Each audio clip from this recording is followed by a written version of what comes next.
The beginning of Evangeline's journal. Branches Parky. November 3rd, 1904.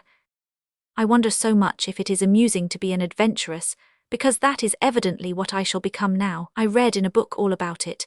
It is being nice-looking and having nothing to live on, and getting a pleasant time out of life, and I intend to do that. I have certainly nothing to live on, for one cannot count 300 a year, and I am extremely pretty, and I know it quite well, and how to do my hair and put on my hats, and those things, so of course I am an adventuress. I was not intended for this rolling fact. Mrs. Carruthers adopted me on purpose to leave me her fortune, as at that time she had quarrelled with her heir, who was bound to get the place. Then she was so inconsequent as not to make a proper will. Thus it is that this creature gets everything, and I nothing. I am 20, and up to the week before last, when Mrs. Carruthers got ill and died in one day, I had had a fairly decent time at odd moments when she was in a good temper. There is no use pretending even when people are dead, if one is writing down one's real thoughts. I detested Mrs. Carruthers most of the time, a person whom it was impossible to please. She had no idea of justice, or of anything but her own comfort, and what amount of pleasure other people could contribute to her day. How she came to do anything for me at all was because she had been in love with Papa, and when he married poor Mamma, person of no family, and then died, she offered to take me and bring me up just to spite Mamma, she has often told me. As I was only 4, I had no say in the matter, and if Mamma liked to give me up, that was her affair. Mamma's father was a lord, and her mother I don't know who, and they had not worried to get married, so that is how it is poor Mamma came to have no relations. After Papa was dead, she married an Indian officer and went off to India, and died too, and I never saw her any more. So there it is. There is not a soul in the world who matters to me, or I to them, so I can't help being an adventuress and thinking only of myself, can I? Mrs. Carruthers periodically quarrelled with all the neighbours, so beyond frigid calls now and then in a friendly interval, we never saw them much. Several old, worldly ladies used to come to stay, but I liked none of them, and I have no young friends. When it is getting dark, and I am up here alone, I often wonder what it would be like if I had, but I believe I am the kind of cat that would not have got on with them too nicely, so perhaps it is just as well. Only to have had a pretty-aunt, say, to love one, that might have been nice. Mrs. Carruthers had no feelings like this. Stuff and nonsense, a sentimental rubbish she would have called them. To get a suitable husband is what she brought me up for, she said, and for the last years had arranged that I should marry her detested heir, Christopher Carruthers, as I should have the money, and he the place. He is a diplomat and lives in Paris and Russia, and amusing places like that, so he does not often come to England. I have never seen him. He is quite old, over 30, and has hair turning grey. Now he is master here, and I must leave you unless he proposes to marry me at our meeting this afternoon, which he probably won't do. However, there can be no harm in my making myself look as attractive as possible under the circumstances. As I am to be an adventuress, I must do the best I can for myself. Nice feelings are for people who have money to live as they please. If I had 10,000 a year, or even 5, I would snap my fingers at all men, and say no, I make my life as I choose, and shall cultivate knowledge and books, and indulge in beautiful ideas of honour and exalted sentiments, and perhaps one day succumb to a noble passion. What grand words the thought even is making me write, but as it is, if Mr. Carruthers asks me to marry him, as he has been told to do by his aunt, I shall certainly say yes, and so stay on here and have a comfortable home. Until I have had this interview, it is hardly worth while packing anything. What a mercy black suits me. My skin is ridiculously white. I shall stick a bunch of violets in my frock. That could not look heartless, I suppose. But if he asks me if I am sad about Mrs. Carruthers' death, I shall not be able to tell a lie. I am sad, of course, because death is a terrible thing, and to die like that, saying spiteful things to everyone, must be horrid, but I can't regret her. Not a day ever passed that she did not sting some part of me when I was little. It was not only with her tongue. She used to pinch me and box my ears until Dr. Garrison said it might make me deaf, and then she stopped, because she said deaf people were a bore and she could not put up with them. I shall not go on looking back. There are numbers of things that even now make me raging to remember. I have only been out for a year. Mrs. Carruthers got an attack of bronchitis when I was 18, just as we were going up to town for the season, and said she did not feel well enough for the fatigues, and off we went to Switzerland, and in the autumn we travelled all over the place, and in the winter she coughed and groaned, and the next season would not go up until the last court, so I have only had a month of London. The bronchitis got perfectly well. It was heart failure that killed her, brought on by an attack of temper because Thomas broke the Caruthers vase. I shall not write of her death, or the finding of the will, or the surprise that I was left nothing but £1,000, and a diamond ring. Now that I am an adventuress instead of an heiress, of what good to chronicle all that? Sufficient to say, if Mr. Caruthers does not obey his orders, and offer me his hand this afternoon, I shall have to pack my trunks, and depart by Saturday, but whereto is yet in the lap of the gods. He is coming by the 3 train, and will be in the house before 4, an ugly, dull time. One can't offer him tea, and it will be altogether trying and exciting. He is coming ostensibly to take over his place, I suppose, but in reality it is to look at me, and see if in any way he will be able to persuade himself to carry out his aunt's wishes. I wonder what it will be like to be married to someone you don't know and don't like. I am not greatly acquainted yet with the ways of men. We have not had any that you could call that here, much only a lot of old wicked sort of things, in the autumn, to shoot the pheasants, and play bridge with Mrs. Caruthers. The marvel to me was how they ever killed anything, such antiques they were.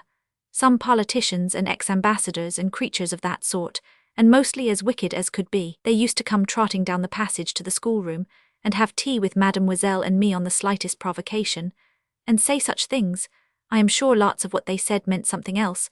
Mademoiselle used to giggle so. She was rather a good-looking one I had the last 4 years, but I hated her.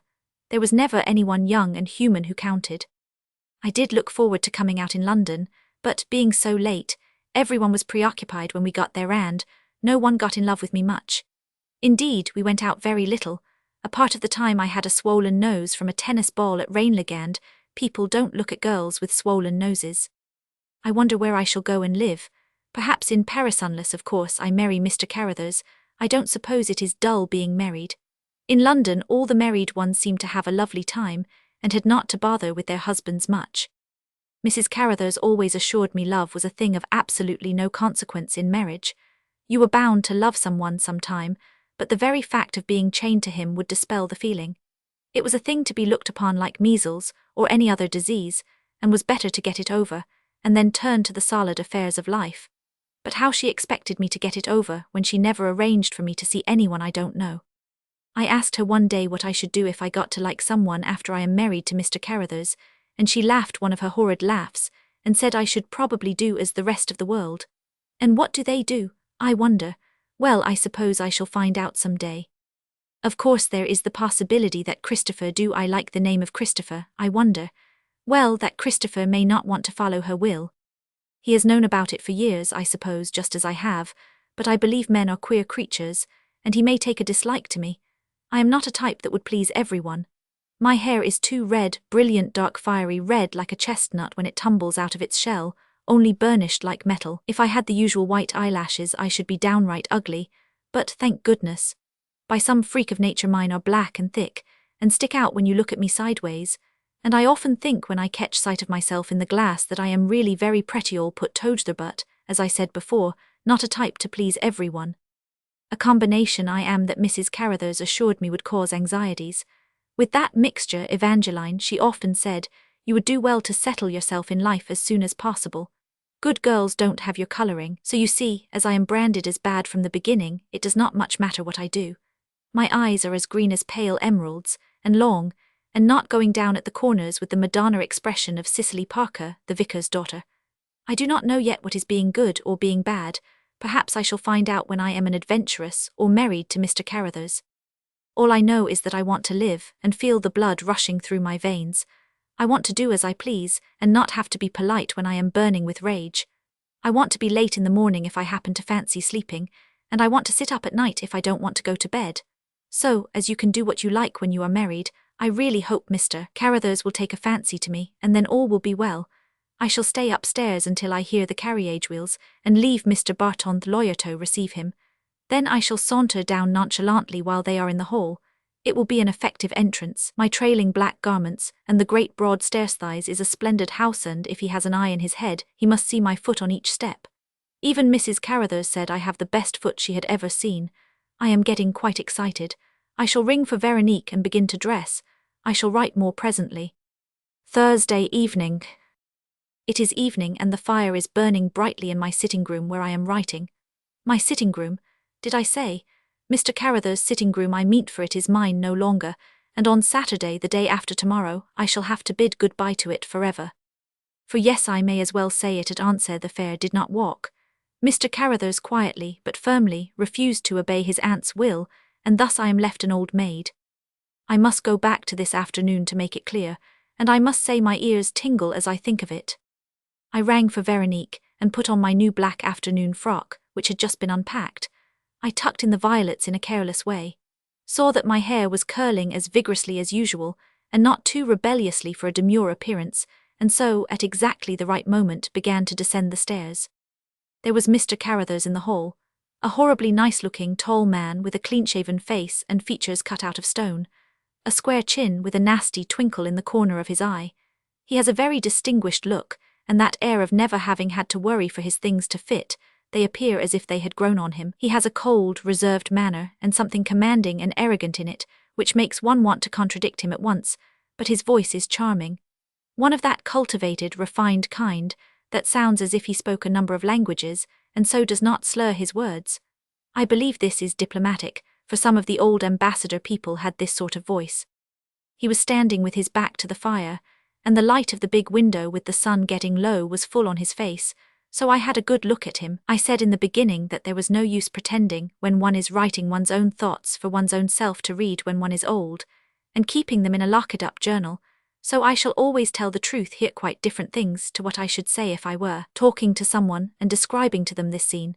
Then I should say I found him utterly unattractive, and in fact I hardly noticed him. As it was, I noticed him very much, and I have a tiresome inward conviction that he could be very attractive indeed if he liked. He looked up and I came forward with my best demure air, as Mr. Barton nervously introduced us, and we shook hands. I left him to speak first. "Abominably cold day," he said carelessly. "That was English and promising." "Yes, indeed," I said, "you have just arrived." And so we continued in this banal way, with Mr. Barton twirling his thumbs, and hoping one could see that we should soon come to the business of the day, interposing a remark here and there, which added to the gene of the situation. At last Mr. Carruthers said to Mr. Barton that he would go round and see the house, and I said tea would be ready when they got back, and so they started. My cheeks would burn and my hands were so cold. It was awkward and annoying, not half the simple affair I had thought it would be upstairs. When it was quite dark and the lamps were brought, they came back to the hall, and Mr. Barton, saying he did not want any tea, left us to find papers in the library. I gave Mr. Carruthers some tea, and asked the usual things about sugar and cream. His eye had almost a look of contempt as he glanced at me, and I felt an angry throb in my throat. When he had finished, he got up and stood before the fire again. Then, deliberately, as a man who has determined to do his duty at any cost, he began to speak. "You know the wish, or rather, I should say, the command my aunt left me. He said, in fact, she states that she had always brought you up to the idea. It is rather a tiresome thing to discuss with a stranger, but perhaps we had better get it over as soon as possible, as that is what I came down here today for. The command was I should marry you." He paused a moment. I remained perfectly still, with my hands idly clasped in my lap, and made myself keep my eyes on his face. He continued, finding I did not answer, just a faint tone of resentment creeping into his voice because I would not help him out. "I suppose I should think not. I loved annoying him. It is a preposterous idea in these days for anyone to dispose of people's destinies in this way, and I am sure you will agree with me that such a marriage would be impossible." "Of course I agree," I replied, lying with a tone of careless sincerity. I had to control all my real feelings of either anger or pleasure for so long in Mrs. Carruthers' presence that I am now an adept.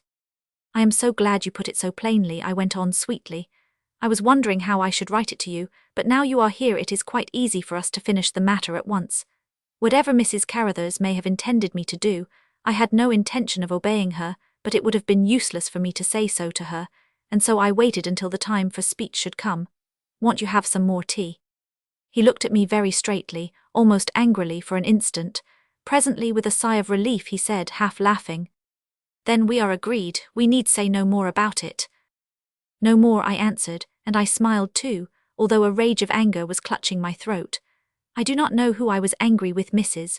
Carruthers for procuring this situation, Christopher for being insensible to my charms, or myself for ever having contemplated for a second the possibility of his doing otherwise. Why, when one thinks of it calmly, should he want to marry me? a penniless adventuress with green eyes and red hair that he had never seen before in his life.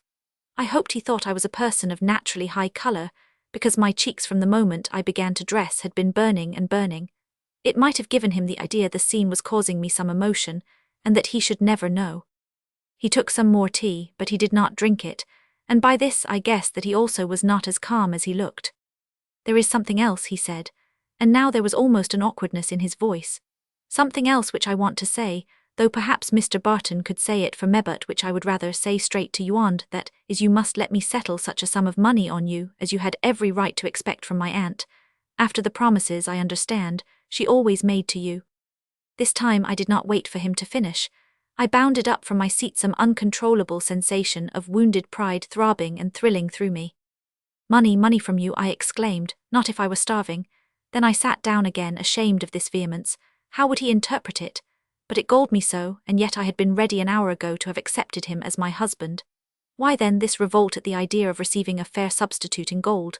Really, one is a goose, and I had time to realize, even in this tumult of emotion, that there can be nothing so inconsistent as the feelings of a girl. "You must not be foolish," he said coldly. "I intend to settle the money whether you will or no, so do not make any further trouble about it."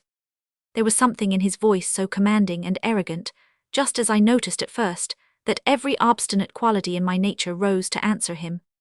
"I do not know anything about the law in the matter. You may settle what you choose, but I shall never touch any of it," I said as calmly as I could. "So it seems ridiculous to waste the money, does it not? You may not perhaps be aware I have enough of my own, and do not in any way require yours." He became colder and more exasperated. "As you please then," he said snappishly, and Mr. Barton, fortunately entering at that moment, the conversation was cut short and I left them.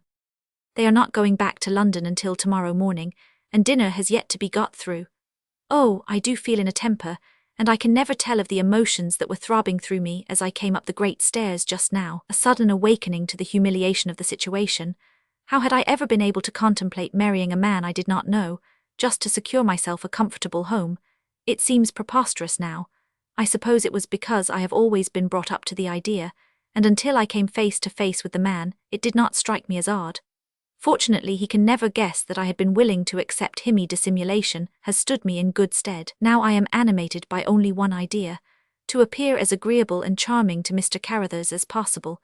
The aim and object of my life shall be to make him regret his decision. When I hear him imploring me to marry him, I shall regain a little of my self-respect, and as for marriage, I shall have nothing to do with the horrid affair.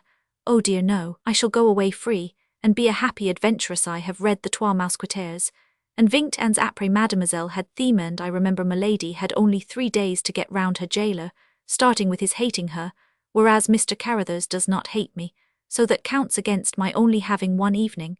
I shall do my best. Thursday night. I was down in the library, innocently reading a book when Mr. Carruthers came in. He looked even better in evening dress, but he appeared ill-tempered, and no doubt found the situation unpleasant. "Is not this a beautiful house?"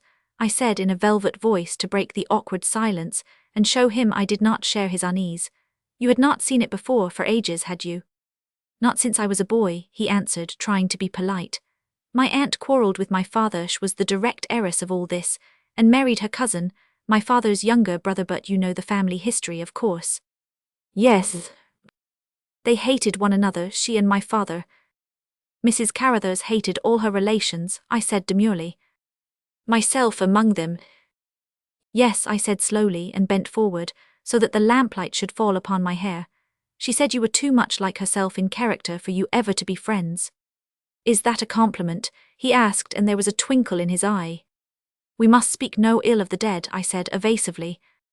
He looked slightly annoyed, as much as these diplomats ever let themselves look anything. "You are right," he said, "let her rest in peace."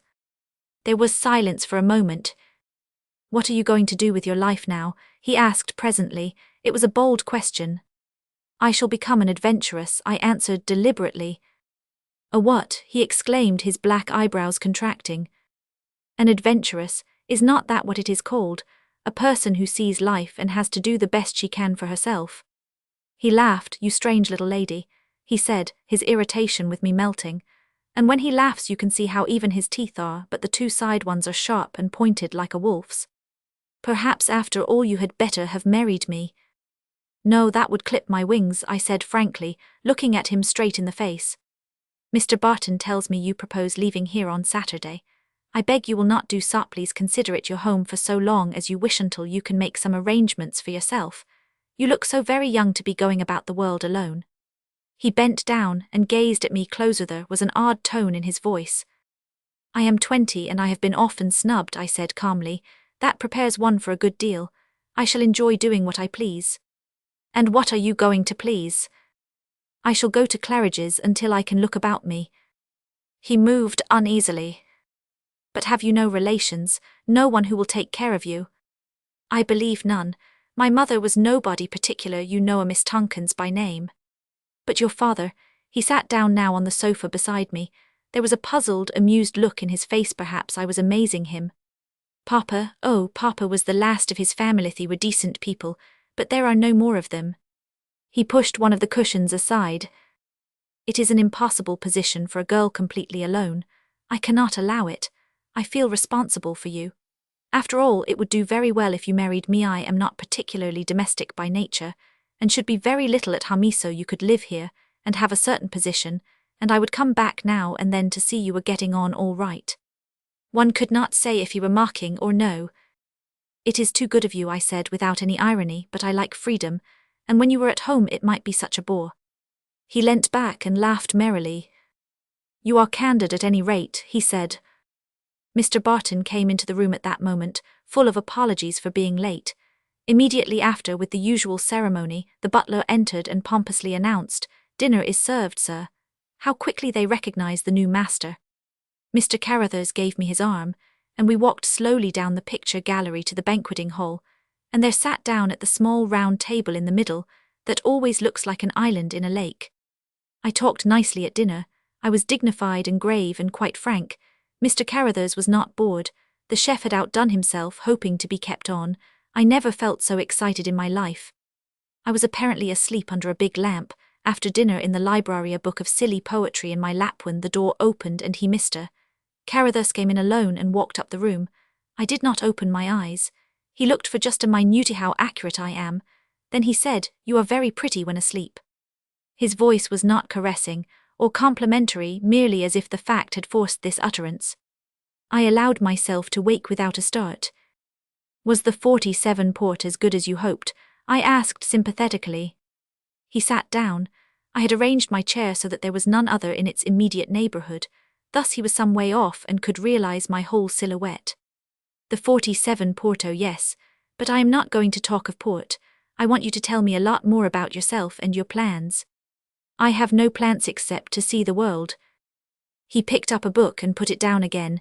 He was not perfectly calm. I don't think I shall let you. I am more than ever convinced you ought to have someone to take care of you. You are not of the type that makes it altogether safe to roam about alone. Oh, as for my type, I said languidly, I know all about that. Mrs. Carruthers said no one with this combination of color could be good, so I am not going to try. It will be quite simple. He rose quickly from his chair and stood in front of the great log fire, such a comical expression on his face. You are the quaintest child I have ever met, he said. I am not a child, and I mean to know everything I can. He went over towards the sofa again and arranged the cushions, great, splendid, fat pillows of old Italian brocade, stiff with gold and silver. Come, he pleaded, sit here beside me and let us talk. You are miles away there and I want to make you see reason. I rose at once and came slowly to where he pointed. I settled myself deliberately. There was one cushion of purple and silver right under the light, and there I rested my head. Now talk, I said, and half closed my eyes. Oh, I was enjoying myself. The first time I have ever been alone with a real man. They, old ambassadors and politicians and generals, used always to tell me I should grow into an attractive woman. Oh, I meant to try what I could do. Mr. Carruthers remained silent, but he sat down beside me and looked right into my eyes. Now talk then, I said again. Do you know, you are a very disturbing person, he said at last by way of a beginning. What is that? I asked. It is a woman who confuses one's thought when one looks at her. I do not now seem to have anything to say or too much. You called me a child. I should have called you an enigma. I assured him I was not the least complex, and that I only wanted everything simple, and to be left in peace, without having to get married or worry to obey people.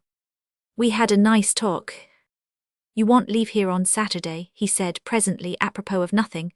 I do not think I shall go myself tomorrow. I want you to show me all over the gardens and your favourite haunts. Tomorrow I shall be busy packing, I said gravely, and I do not think I want to show you the gardens. There are some corners I rather loved. I believe it will hurt a little to say goodbye. Just then Mr. Barton came into the room, fussy and ill at ease. Mr. Carruthers' face hardened again, and I rose to say good night. As he opened the door for me, "Promise you will come down to give me my coffee in the morning," he said. "Qui vivra vera," I answered and sauntered out into the hall. He followed me and watched as I went up the staircase. "Good night," I called softly as I got to the top, and laughed a little, I don't know why. He bounded up the stairs, 3 steps at a time, and before I could turn the handle of my door he stood beside me. "I do not know what there is about you," he said, "but you drive me mad. I shall insist upon carrying out my aunt's wish after all. I shall marry you, and never let you out of my sight. Do you hear?" Oh, such a strange sense of exaltation crept over Mate is with me still. Of course he probably will not mean all that tomorrow, but to have made such a stiff block of stone rush upstairs, and say this much now is perfectly delightful. I looked at him up from under my eyelashes. "No, you will not marry me," I said calmly, "or do anything else I don't like, and now really good night," and I slipped into my room and closed the door. I could hear he did not stir for some seconds, then he went off down the stairs again, and I am alone with my thoughts. My thoughts, I wonder what they mean. What did I do that had this effect upon him? I intended to do something and I did it, but I am not quite sure what it was. However, that is of no consequence. Sufficient for me to know that my self-respect is restored, and I can now go out and see the world with a clear conscience. He has asked me to marry him, and I have said I won't. Branches Parky. Thursday night, Nov 3rd, 1904. Dear Bob, a quaint thing has happened to me. Came down here to take over the place, and to say decidedly I would not marry Miss Travers, and I find her with red hair and a skin like milk, and a pair of green eyes that look at you from a forest of black eyelashes with 1,000 unsaid challenges. I should not wonder if I commit some folly. One has read of women like this in the Cinquecento time in Italy, but up to now I had never met one. She is not in the room 10 minutes before one feels a sense of unrest, and desire for one hardly knows what principally to touch her, I fancy. Good Lord, what a skin! Pure milk and rare rose and the reddest Cupid's bow of a mouth. You had better come down at once. These things are probably in your line to save me from some sheer idiocy. The situation is exceptional. She and I practically alone in the house, for old Barton does not count. She has nowhere to go, and as far as I can make out has not a friend in the world. I suppose I ought to leave. I will try to on Monday, but come down tomorrow by the 4 train. Yours, Christopher. PS 47 Port A1, and 2 or 3 brands of the old aunt's champagne exceptional. Barton says, we can sample them. Shall send this up by express. You will get it in time for the 4 train. The above letter from Mr. Carruthers came into Evangeline's possession later, and which she put into her journal at this place. Editor's note. Branches. Friday night, November 4th. This morning Mr. Carruthers had his coffee alone. Mr. Barton and I breakfasted quite early, before 9 o'clock, and just as I was calling the dogs in the hall for a run, with my outdoor things already on, Mr. Carruthers came down the great stairs with a frown on his face. "Up so early," he said. "Are you not going to pour out my tea for me then?" "I thought you said coffee." "No, I am going out," and I went on down the corridor, the wolfhounds following me. "You are not a kind hostess," he called after me. "I am not a hostess at all," I answered back, "only a guest." He followed me. "Then you are a very casual guest, not consulting the pleasure of your host." I said nothing. I only looked at him over my shoulder as I went down the marble steps, looked at him, and laughed as on the night before. He turned back into the house without a word, and I did not see him again until just before luncheon. There is something unpleasant about saying goodbye to a place, and I found I had all sorts of sensations rising in my throat at various points in my walk. However, all that is ridiculous and must be forgotten. As I was coming round the corner of the terrace, a great gust of wind nearly blew me into Mr. Carruthers' arms. Odious weather we are having this autumn. "Where have you been all the morning?" he said when we had recovered ourselves a little. I have searched for you all over the place. You do not know it all yet, or you would have found me, I said, pretending to walk on. No, you shall not go now, he exclaimed, pacing beside me. Why won't you be amiable and make me feel at home? I do apologize if I have been unamiable, I said, with great frankness. Mrs. Carruthers always brought me up to have such good manners. After that he talked to me for half an hour about the place. He seemed to have forgotten his vehemence of the night before. He asked all sorts of questions, and showed a sentiment and a delicacy I should not have expected from his hard face. I was quite sorry when the gong sounded for luncheon and we went in.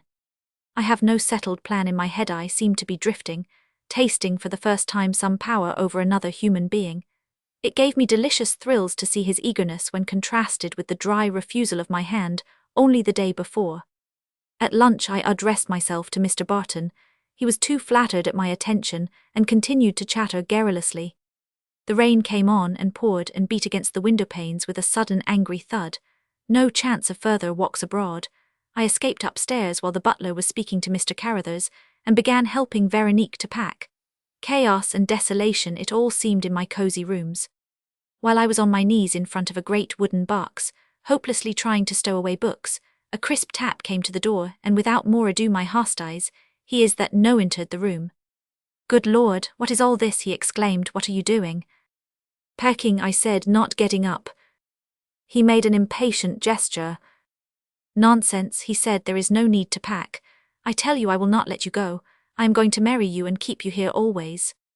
I sat down on the floor and began to laugh. You think so, do you? Yes. You can't force me to marry you, you know, can you?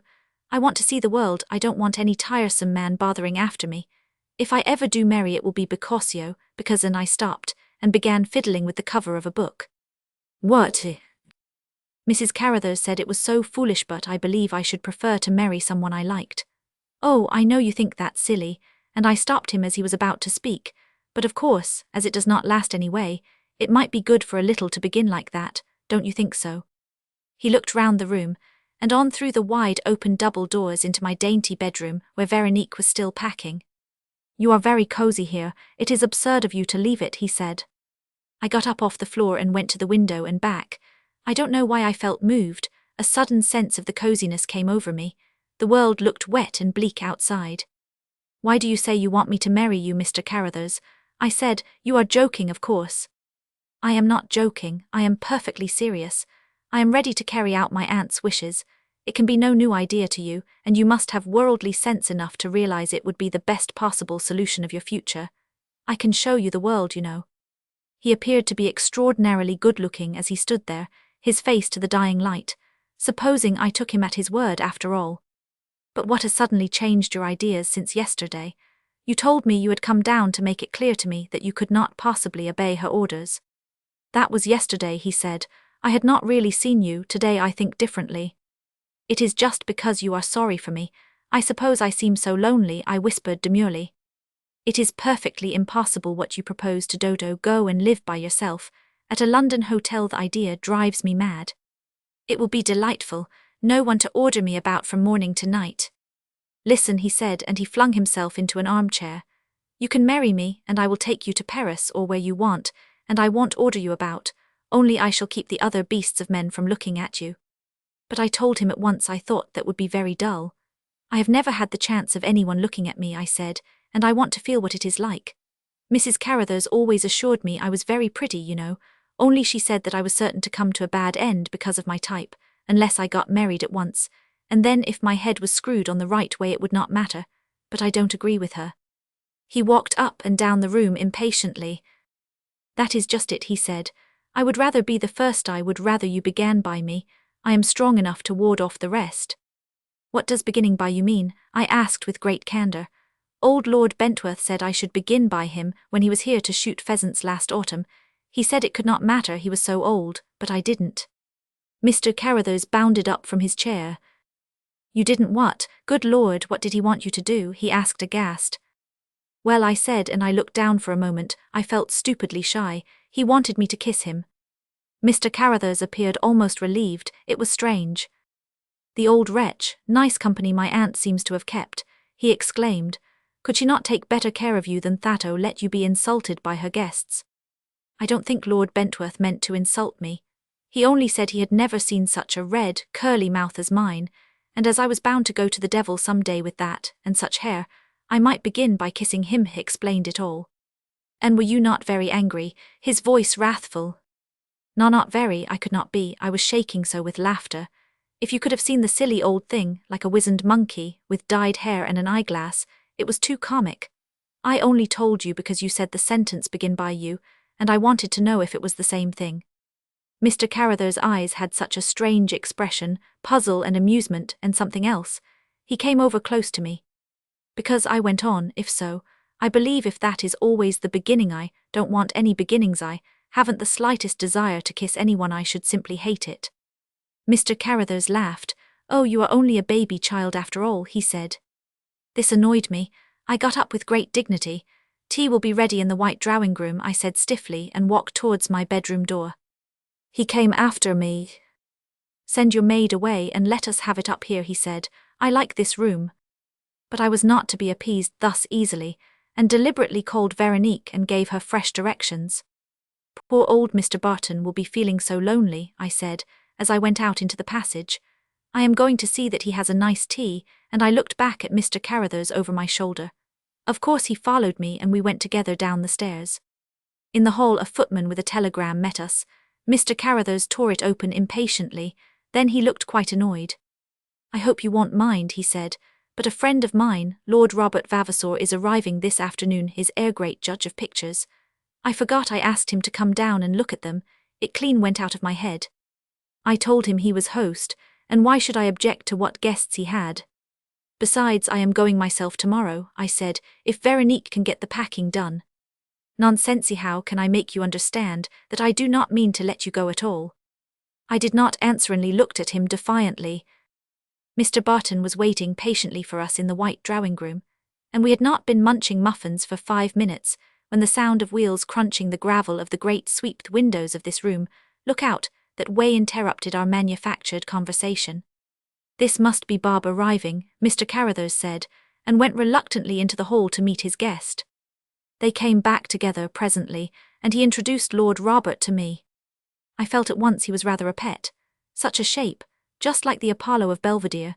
I do love that look, with a tiny waist and nice shoulders, and looking as if he were as lithe as a snake, and yet could break pokers in half like Mr. Rochester in Jane Eyre. He has great, big, sleepy eyes of blue, and rather a plaintive expression, and a little fairish moustache turned up at the corners, and the nicest mouth one ever saw, and when you see him moving and the back of his head, it makes you think all the time of a beautifully groomed thoroughbred horse. I don't know why.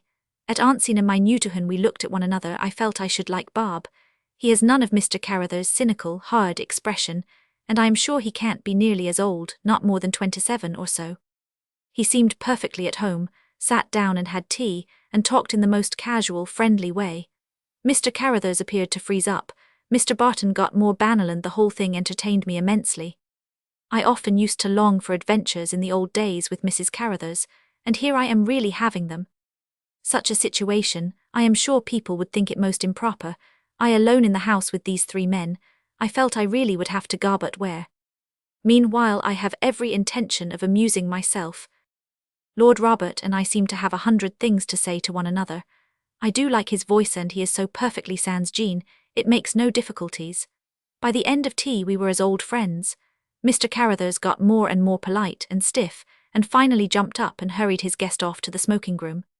I put on such a duck of a frock for dinner, one of the sweetest chastened simplicity, in black, showing peeps of skin through the thin part at the top. Nothing could be more demure or becoming, and my hair would not behave, and stuck out in rebellious waves and curls everywhere. I thought it would be advisable not to be in too good time, so sauntered down after I knew dinner was announced. They were both standing on the hearth rug. I always forget to count Mr. Barton. He was in some chair, I suppose, but I did not notice him. Mr. Carruthers is the taller about 1 inch. He must be a good deal over 6 feet, because the other one is very tall too, but now that one saw them together Mr. Carruthers' figure appeared stiff and set beside Lord Robert's, and he hasn't got nearly such a little waist. I wonder if any other nation can have that exquisitely soigny look of Englishmen in evening dress. I don't believe so. They really are lovely creatures, both of them, and I don't yet know which I like best. We had such an engaging time at dinner. I was as provoking as I could be in the time, sympathetically absorbingly interested in Mr. Barton's long stories, and only looking at the other two now, and then from under my eyelashes. Well, I talked in the best demure fashion that I am sure even Lady Catherine Montgomery, a neighbour of ours, would have approved of. They should not be able to say I could not chaperone myself in any situation. "Damn good port this, Christopher," Lord Robert said, when the 47 was handed round. "Is this what you asked me down to sample?" "I thought it was to give your opinion about the pictures," I exclaimed, surprised. "Mr. Carruthers said you were a great judge." They looked at one another. "Oh, hi," said Lord Robert, lying transparently. "Pictures are awfully interesting. Will you show me them after dinner?"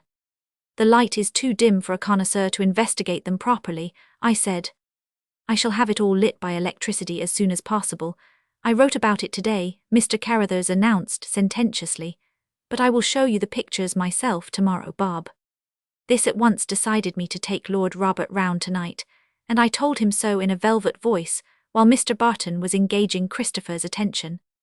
They stayed such a long time in the dining-room after I left that I was on my way to bed when they came out into the hall, and could with difficulty be persuaded to remain for a few moments. "I am too awfully sorry," Lord Robert said. "I could not get away. I do not know what possessed Christopher. He would sample ports and talk the hind leg off a donkey, till at last I said to him straight out I wanted to come to you. So here I am. No, you won't go to bed, will you, please? He has such pleading blue eyes, imploring pathetically like a baby in distress. It is quite impossible to resist him, and we started down the gallery. Of course he did not know the difference between a Canaletto and a Turner, and hardly made a pretense of being interested. In fact, when we got to the end where the early Italians hang, and I was explaining the wonderful texture of a Madonna, he said, "They all look seasick and out of shape. Don't you think we might sit in that comfy window seat and talk of something else?" Then he told me he loved pictures, but not this sort. "I like people to look human, you know, even on canvas," he said. "All these ladies appear as if they were getting enteric like people used in Africa, and I don't like their halos and things, and all the men are old and bald. But you must not think me a goth. You will teach me their points, won't you, and then I shall love them." I said I did not care a great deal for them myself, except the colour. "Oh, I am so glad," he said. "I should like to find we admired the same things, but no picture could interest me as much as your hair. It is the loveliest thing I have ever seen, and you do it so beautifully." That did please me. He has the most engaging ways, Lord Robert, and he is very well informed, not stupid a bit or thick, only absolutely simple and direct. We talked softly together, quite happy for a while. Then Mr. Carruthers got rid of Mr. Barton and came towards us. I settled myself more comfortably on the velvet cushions. Purple velvet cushions and curtains in this gallery, good old relics of early Victorian taste. Lots of the house is awful, but these curtains always please me. Mr. Carruthers' face was as stern as a stone bust of Augustus Caesar. I am sure the monks in the Inquisition looked like that. I do wonder what he meant to say, but Lord Robert did not give him time. "Do go away, Christopher," he said. "Miss Travers is going to teach me things about Italian Madonnas, and I can't keep my attention if there is a third person about." I suppose if Mr. Carruthers had not been a diplomat he would have sworn, but I believe that kind of education makes you able to put your face how you like, so he smiled sweetly and took a chair near. "I shall not leave you, Bob," he said. "I do not consider you are a good companion for Miss Evangeline. I am responsible for her, and I am going to take care of her." "Then you should not have asked him here if he is not a respectable person," I said, innocently. "But Italian Madonnas ought to chasten and elevate his thoughts. Anyway, your responsibility towards me is self-constituted. I am the only person whom I mean to obey," and I settled myself deliberately in the velvet pillows. "Not a good companion," exclaimed Lord Robert. "What damn cheek, Christopher. I have not my equal in the whole household cavalry, as you know." They both laughed, and we continued to talk in a sparring way. Mr. Carruthers sharp, subtle, and fine as a sword blade, Lord Robert downright simple, with an air of a puzzled baby. When I thought they were both wanting me very much to stay, I got up and said good night. They both came down the gallery with me, and insisted upon each lighting a candle from the row of burnished silver candlesticks in the hall, which they presented to me with great mock homage. It annoyed me, I don't know why, and I suddenly froze up and declined them both, while I said good night again stiffly and walked in my most stately manner up the stairs. I could see Lord Robert's eyebrows puckered into a more plaintive expression than ever, while he let the beautiful silver candlestick hang, dropping the grease on to the polished oak floor. Mr. Carruthers stood quite still and put his light back on the table. His face was cynical and rather amused. I can't say what irritation I felt, and immediately decided to leave on the morrow, but where to, fate or the devil could only know. When I got to my room, a lump came in my throat. Veronique had gone to bed, tired out with her day's packing. I suddenly felt utterly alone, all the exaltation gone. For the moment I hated the two downstairs. I felt the situation equivocal and untenable, and it had amused me so much an hour ago. It is stupid and silly, and makes one's nose red, but I felt like crying a little before I got into bed. Branches. Saturday afternoon, Nov. 5th. This morning I woke with a headache, to see the rain beating against my windows, and mist and fog a fitting day for the 5th of November. I would not go down to breakfast. Veronique brought me mine to my sitting-room fire, and with Spartan determination, I packed steadily all the morning. About 12 a note came up from Lord Robert. I pasted in. Dear Miss Travers, why are you hiding? Was I a bore last night? Do forgive me and come down. Has Christopher locked you in your room? I will murder the brute if he has. Yours very sincerely, Robert Vavasour. Can't, I am packing, I scribbled in pencil on the envelope, and gave it back to Charles, who was waiting in the hall for the answer. 2 minutes after Lord Robert walked into the room, the door of which the footman had left open. I have come to help you, he said in that voice of his that sounds so sure of a welcome you can't snub him. But where are you going? I don't know, I said a little forlornly, and then bent down and vigorously collected photographs. Oh, but you can't go to London by yourself, he said aghast. Look here, I will come up with you and take you to my aunt, Lady Merendon. She is such a dear, and I am sure when I have told her all about you she will be delighted to take care of you for some days until you can hunt round. He looked such a boy, and his face was so kind I was touched. Oh no, Lord Robert, I cannot do that, but I thank you. I don't want to be under an obligation to anyone, I said firmly. Mr. Carruthers suggests a way out of the difficulty, that I should marry him and stay here. I don't think he means it really, but he pretends he does. He sat down on the edge of a table already laden with books, most of which overbalanced and fell crash on the floor. So Christopher wants you to marry him, the old fox, he said, apparently oblivious of the wreck of literature he had caused. But you won't do that, will you?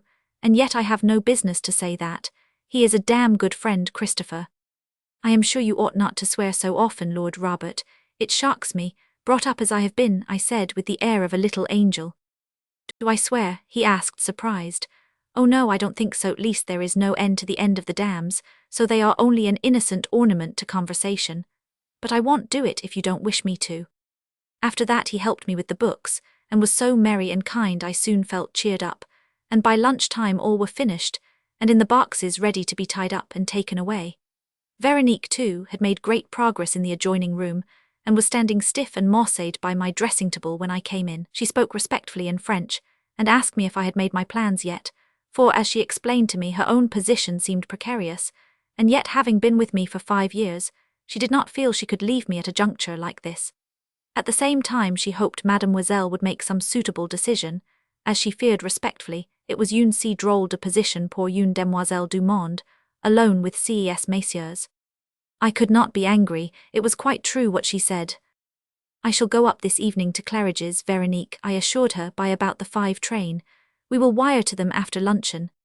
She seemed comforted, but she added in the abstract that a rich marriage was what was obviously Mademoiselle's fate, and she felt sure great happiness and many jewels would await Mademoiselle if Mademoiselle could be persuaded to make up her mind. Nothing is sacred to one's maid.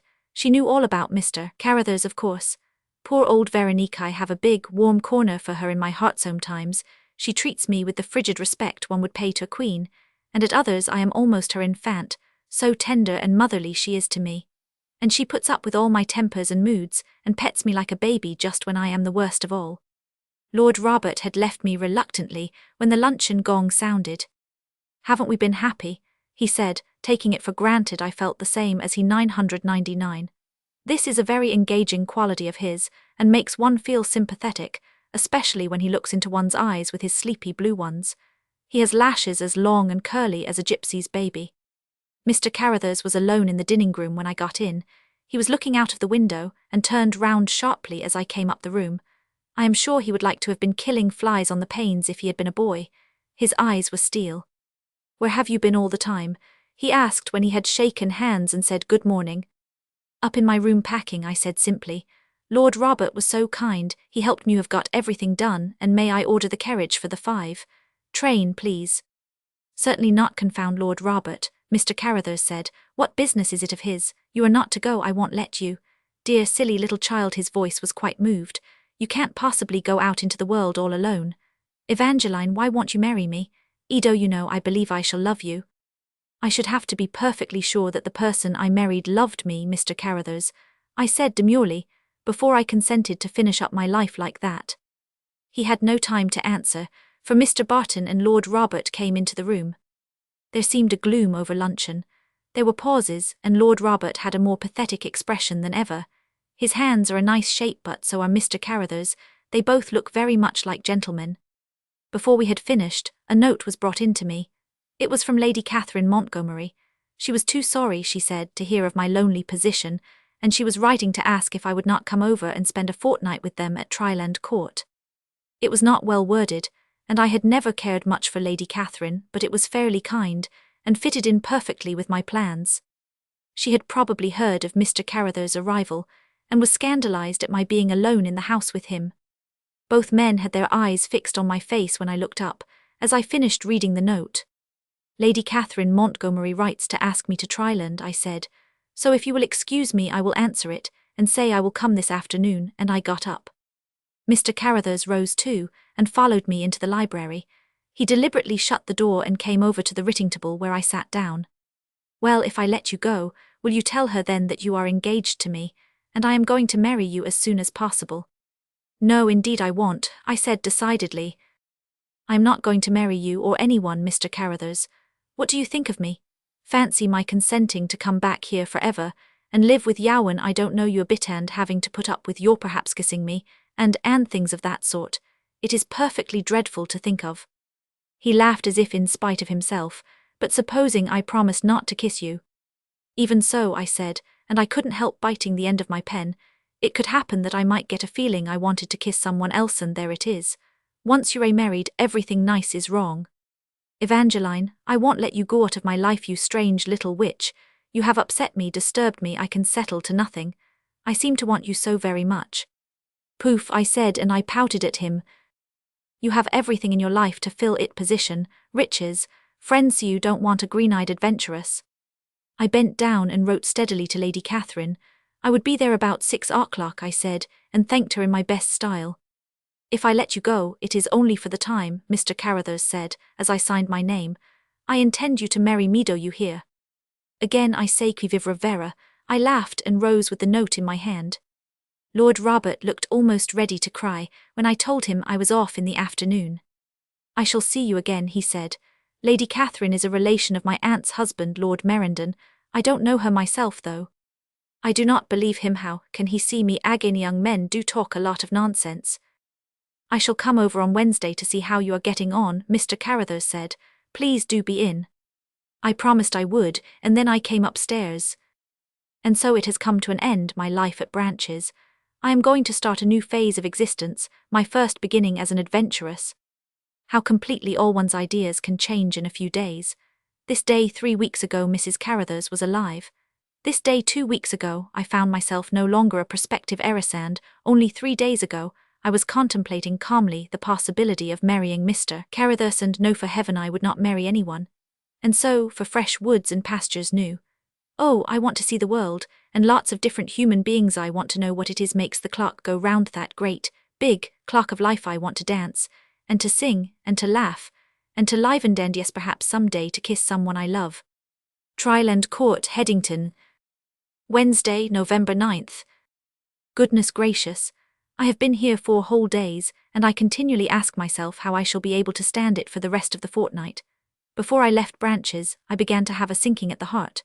There were horribly touching farewells with housekeepers and people I have known since a child, and one hates to have that choky feeling, especially as just at the end of it, while tears were still in my eyes, Mr. Carruthers came out into the hall, and saw them. So did Lord Robert. I blinked and blinked, but one would trickle down my nose. It was a horribly awkward moment. Mr. Carruthers made profuse inquiries as to my comforts for the drive, in a tone colder than ever, and insisted upon my drinking some cherry brandy. Such fussing is quite unlike his usual manner, so I suppose he too felt it was a tiresome court juror. Lord Robert did not hide his concern. He came up to me and took my hand while Christopher was speaking to the footman who was going with me. "You are a dear," he said, "and a brick, and don't you forget I shall come and stay with Lady Catherine before you leave, so you won't feel you are all among strangers." I thanked him, and he squeezed my hand so kindly. I do like Lord Robert. Very soon I was gay again, and insouciant, and the last they saw of me was smiling out of the brougham window as I drove off in the dusk. They both stood upon the steps and waved to me.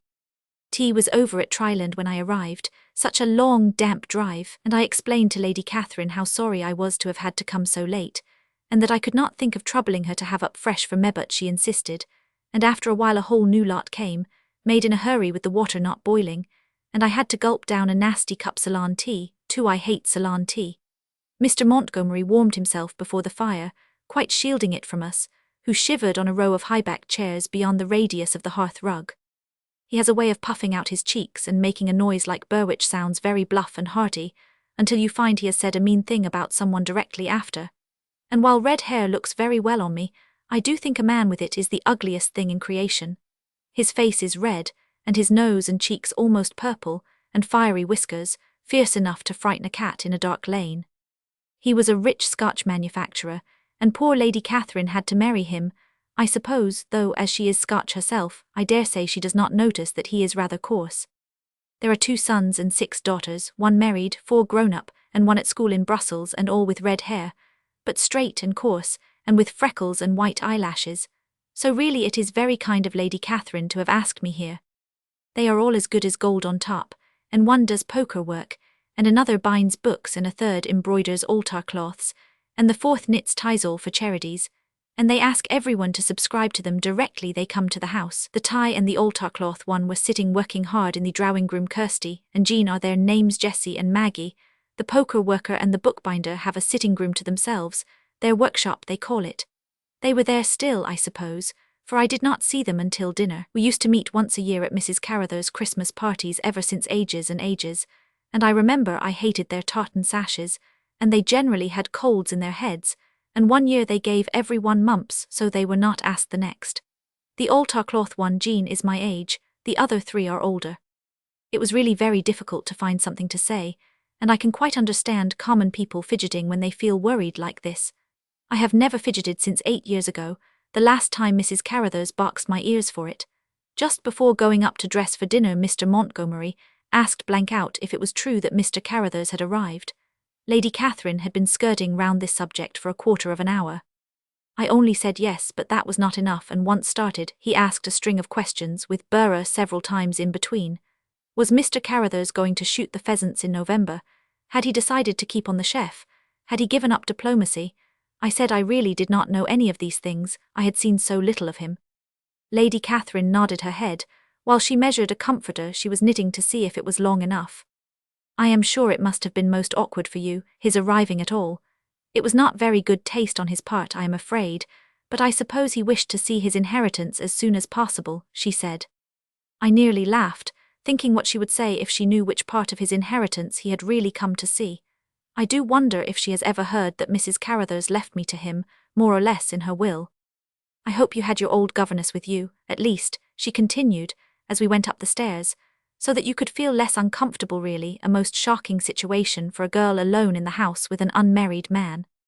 I told her Mr. Barton was there too, but I had not the courage to say anything about Lord Robert, only that Mr. Carruthers had a friend of his down, who was a great judge of pictures, to see them. Oh, a valuer, I suppose. I hope he is not going to sell the Correggios, she exclaimed. No, I don't think so, I said, leaving the part about the valuer unanswered. Mr. Carruthers, being unmarried, seemed to worry her most. She went on about it again before we got to my bedroom door. I happened to hear a rumour at Miss Sheraton's, the wool shop in Headington, our town, this morning, she said, and so I wrote at once to you. I felt how terrible it would be for one of my own dear girls to be left alone with a bachelor like that. I almost wonder you did not stay up in your own rooms. I thanked her for her kind thought, and she left me at last. If she only knew, the unmarried ones who came down the passage to talk to Mademoiselle were not half so saucy as the old fellows with wives somewhere. Lord Bentworth was married, and he wanted me to kiss him, whereas Colonel Grimston had no wife and he never said beau to a goose, and I do wonder what she thought Mr. Carruthers was going to do to me, that it would have been wiser for me to stay up in my rooms. Perhaps she thinks diplomats, having lived in foreign places, are sort of wild beasts. My room is frightful after my pretty rosy chintzes at Branches. Nasty yellowish wood furniture and nothing much matching. However, there are plenty of wardrobes, so Veronique is content. They were all in the drawing-room when I got down, and Malcolm, the eldest son, who is in a Highland militia regiment, had arrived by a 7 o'clock train. I had that dreadful feeling of being very late, and Mr. Montgomery wanting to swear at me, though it was only a minute past 7:15. He said "Burra" several times, and flew off to the dining-room with me tucked under his arm, murmuring it gave no cook a chance to keep the dinner waiting. So I expected something wonderful in the way of food, but it is not half so good as our chef gave us at Branches. And the footmen are not all the same height, and their liveries don't fit like Mrs. Carruthers always insisted that ours should do. Malcolm is a titsapootsy man, not as tall as I am and thin as a rail, with a look of his knees being too near together. He must be awful in a kilt, and I am sure he shivers when the wind blows. He has that air. I don't like kilts, unless men are big, strong, bronzed creatures who don't seem ashamed of their bare bits. I saw some splendid specimens marching once in Edinburgh, and they swung their skirts just like the beautiful ladies in the boys. When Mademoiselle and I went out of the allée, Mrs. Carruthers told us to try always to walk in. Lady Catherine talked a great deal at dinner about politics and her different charities, and the 4 girls were so respectful and interested, but Mr. Montgomery contradicted her whenever he could. I was glad when we went into the drawing-room. That first evening was the worst of all, because we were all so strange. One seems to get acclimatized to whatever it is after a while. Lady Catherine asked me if I had not some fancy work to do. Kirsty had begun her ties, and Jean the altar cloth again. "Do let Maggie run to your room and fetch it for you," she said. I was obliged to tell her I never did any. "But I can trim hats," I said. It really seemed so awful not to be able to do anything like them. I felt I must say this as a kind of defense for myself. However, she seemed to think that hardly a lady's employment. "How clever of you," Kirsty exclaimed. "I wish I could, but don't you find that intermittent? You can't trim them all the time. Don't you feel the want of a constant employment?" I was obliged to say I had not felt like that yet, but I could not tell them I particularly loved sitting perfectly still, doing nothing. Jessie and Maggie played patience at 2 tables which folded up, and which they brought out, and sat down to with a deliberate, accustomed look, which made me know at once they did this every night, and that I should see those tables planted exactly on those 2 spots of carpet each evening during my whole stay. I suppose it is because they cannot bring the poker work and the bookbinding into the drawing-room. "Won't you play us something?" Lady Catherine asked plaintively. Evidently it was not permitted to do nothing, so I got up and went to the piano. Fortunately I know heaps of things by heart, and I love them, and would have gone on, and on so as to fill up the time, but they all said thank you in a chorus after each bit, and it rather put me off. Mr. Montgomery and Malcolm did not come in for ages, and I could see Lady Catherine getting uneasy. 1 or 2 things at dinner suggested to me that these 2 were not on the best terms. Perhaps she feared they had come to blows in the dining-room. "The Scotch," Mrs. Carruthers said, "have all kinds of rough customs that other nations do not keep up any longer." They did turn up at last, and Mr. Montgomery was purple all over his face, and Malcolm a pale green, but there were no bruises on him. Only one could see they had had a terrible quarrel. There is something in breeding after all, even if one is of a barbarous country. Lady Catherine behaved so well, and talked charities and politics faster than ever, and did not give them time for any further outburst, though I fancy I heard a few dams mixed with the burrs, and not without the N on just for ornament like Lord Roberts. It was a frightful evening. Wednesday, Nav. 9th continued. Malcolm walked beside me going to church the next day. He looked a little less depressed, and I tried to cheer him up. He did not tell me what his worries were, but Jean had said something about it when she came into my room as I was getting ready. It appears he has got into trouble over a horse called Angela Grey. Jean gathered this from Lady Catherine. She said her father was very angry about it, as he had spent so much money on it. To me it does not sound like a horse's name, and I told Jean so, but she was perfectly horrified, and said it must be a horse, because they were not acquainted with any Angela Grey, and did not even know any Greys at all. So it must be a horse. I think that a ridiculous reason. As Mrs. Carruthers said, all young men knew people. One wouldn't want toned it was silly to make a fuss about it, and that they couldn't help it, and they would be very dull if they were as good as gold like girls. But I expect Lady Catherine thinks differently about things to Mrs. Carruthers, and the daughters are the same. I shall ask Lord Robert when I see him again if it is a horse or no. Malcolm is not attractive, and I was glad the church was not far off. No carriages are allowed out on Sunday, so we had to walk, and coming back it began to rain, and we could not go round the stables, which I understand is the custom here every Sunday. Everything is done because it is the custom, not because you want to amuse yourself. When it rains and we can't go round the stables, Kirsty said, we look at the old illustrated London news, and go there on our way from afternoon church. I did not particularly want to do that, so stayed in my room as long as I could. The 4 girls were seated at a large table in the hall, each with a volume in front of her when I got down at last. They must know every picture by heart. If they do it every Sunday it rains they stay in England all the winter. Jean made room for me beside her. I am at the 60s, she said. I finished the 50s last Easter, so they evidently do even this with a method.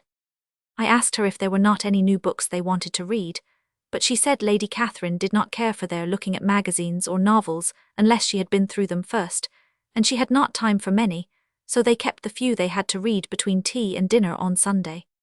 By this time I felt I should do something wicked, and if the luncheon gong had not sounded, I do not know what would have happened. Mr. Montgomery said rather gallant things to me when the cheese and port came along, while the girls looked shocked, and Lady Catherine had a stony stare. I suppose he is like this because he is married. I wonder, though, if young married men are the same. I have never met any yet. By Monday night I was beginning to feel the end of the world would come soon. It is 10 times worse than even having had to conceal all my feelings and abjectly obey Mrs. Carruthers, because she did say cynical, entertaining things sometimes to me and to her friends that made one laugh, and one felt it was only she who made the people who were dependent upon her do her way, because she herself was so selfish, and that the rest of the world were free if once one got outside. But Lady Catherine and the whole Montgomery milieu give you the impression that everything and everybody must be ruled by rules, and no one could have a right to an individual opinion in any sphere of society. You simply can't laugh, they asphyxiate you. I am looking forward to this afternoon, and Mr. Carruthers coming over.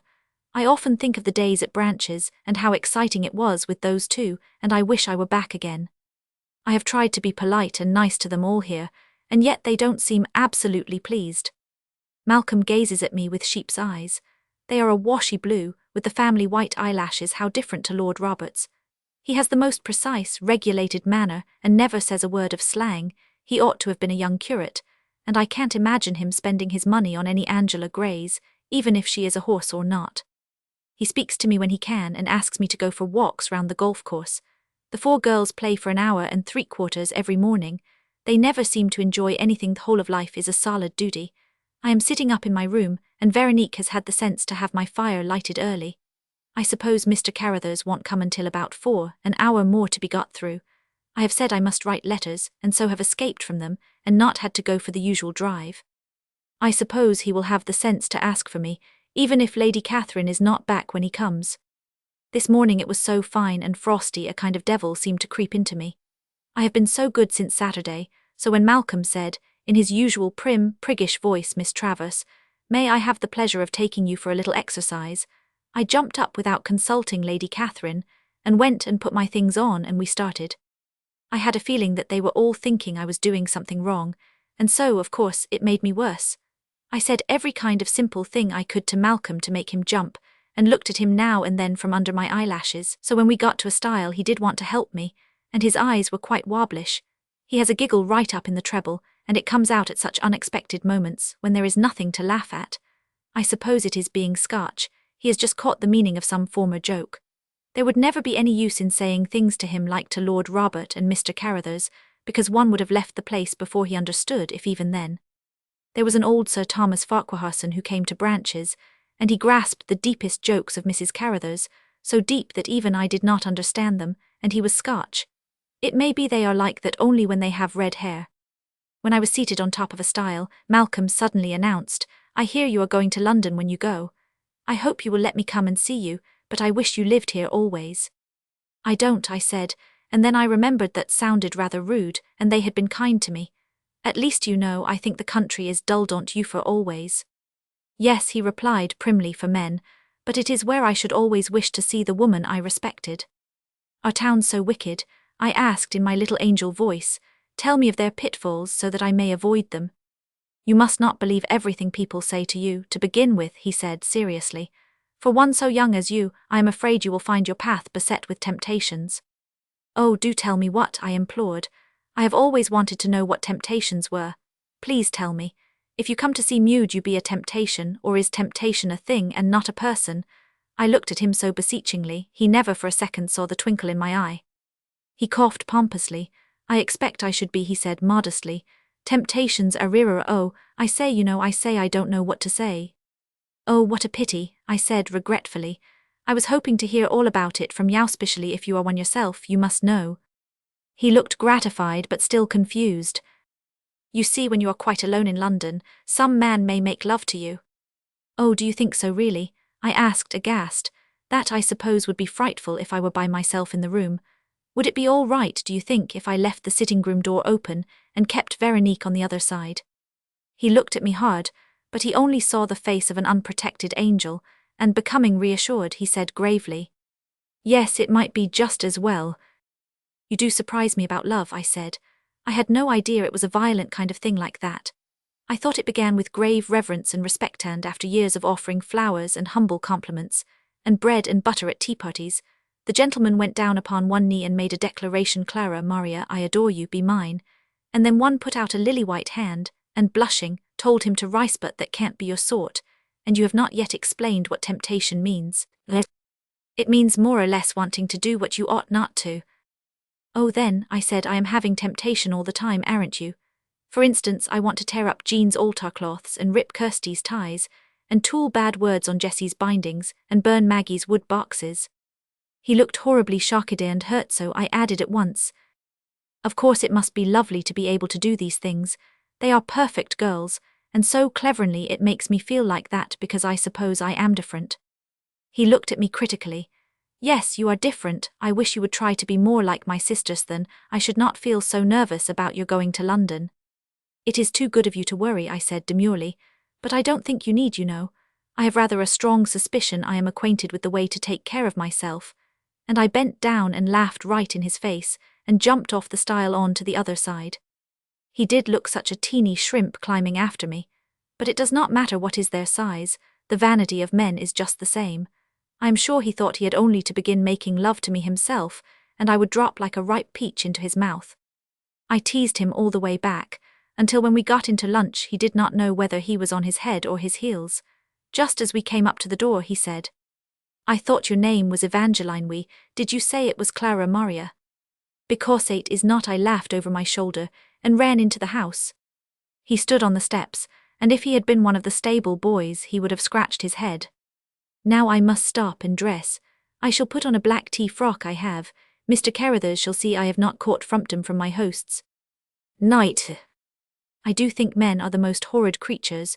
You can't believe what they say or rely upon them for 5 minutes. "Mrs. Carruthers was right," she said, "Evangeline, remember, it is quite difficult enough to trust oneself without trusting a man. Such an afternoon I have had, that annoying feeling of waiting for something all the time and nothing happening, for Mr. Carruthers did not turn up after all. How I wish I had not dressed and expected him. He is probably saying to himself he is well out of the business now I have gone. I don't suppose he meant a word of his protestations to me. Well, he need not worry. I had no intention of jumping down his throat only. I would have been glad to see him because he is human, and not like anyone here. Of course Lord Robert will be the same, and I shall probably never see either of them again. How can Lord Robert get here, when he does not know Lady Catherine? No, it was just said to say something nice when I was leaving, and he will be as horrid as Mr. Carruthers. I am thankful at least that I did not tell Lady Catherine. I should have felt such a goose. Oh, I do wonder what I shall do next. I don't know at all how much things cost. Perhaps 300 a year is very poor. I am sure my best frocks always were 500 or 600 francs each, and I dare say hotels run away with money. But for the moment I am rich, as Mr. Barton kindly advanced some of my legacy to me, and oh, I am going to see life, and it is absurd to be sad. I shall go to bed and forget how cross I feel. They are going to have a shoot here next week, pheasants. I wonder if they will have a lot of old men. I have not heard all who are coming. Lady Catherine said to me after dinner this evening that she was sorry, as she was afraid it would be most awkward for me their having a party, on account of my deep mourning. And if I felt it dreadfully, I need not consider they would find me the least rude if I preferred to have dinner in my room. I don't want to have dinner in my room. Think of the stuffiness of it, and perhaps hearing laughter going on downstairs. I can always amuse myself watching faces, however dull they are. I thanked her, and said it would not be at all necessary, as I must get accustomed to seeing people. I could not count upon always meeting hostesses with such kind thoughts as hers, and I might as well get used to it. She said yes, but not cordially. Tomorrow Mrs. Mackintosh, the eldest daughter, is arriving with her 4 children. I remember her wedding 5 years ago. I have never seen her since. She was very tall and thin, and stooped dreadfully, and Mrs. Carruthers said Providence had been very kind in giving her a husband at all. But when Mr. Mackintosh trotted down the aisle with her, I did not think so. A wee sandy fellow about up to her shoulder. Oh, I would hate to be tied to that. I think to be tied to anything could not be very nice. I wonder how I ever thought of marrying Mr. Carruthers offhand. I feel now I shall never marry for years. Of course one can't be an old maid, but for a long time I mean to see life first. Tryland, Thursday, Nov. 10th. Branches, Wednesday. Dear Miss Travers, I regret exceedingly I was unable to come over to Tryland today, but hope to do so before you leave. I trust you are well, and did not catch cold on the drive. Yours very truly, Christopher Carruthers. This is what I get this morning, pig. Well, I shan't be in if he does come. I can just see him pulling himself together. Once temptation, it makes me think of Malcolm, is out of his way. He no doubt feels he has had an escape, as I am nobody very grand. The letters come early here as everywhere, but in a bag which only Mr. Montgomery can open, and one has to wait until everyone is seated at breakfast before he produces the key and deals them all out. Mr. Carruthers was the only one for me, and it had branches on the envelope, which attracted Mr. Montgomery's attention, and he began to burrow, and hardly gave me time to read it before he commenced to ask questions apropos of the place, to get me to say what the letter was about. He is a curious man. Carruthers is a capital fellow. They tell me you had better ask him over quietly, Catherine, if he is all alone at Branchesses with one eye on me in a questioning way. I remained silent. Perhaps he is off to London, though. I pretended to be busy with my coffee. Best pheasant shoot in the county, and a close borough under the old regime. Hope he will be more neighbourly. I suppose he must shoot him before December. I buttered my toast. Then the burrs began. I wonder he does not have a noise that ends with DN simply. It would save him time. Couldn't help seeing your letter was from Branches. Hope Carruthers gives you some news. As he addressed me deliberately, I was obliged to answer. I have no information. It is only a business letter, and I ate toast again. He burred more than ever, and opened some of his own correspondence. What am I to do, Catherine? He said presently.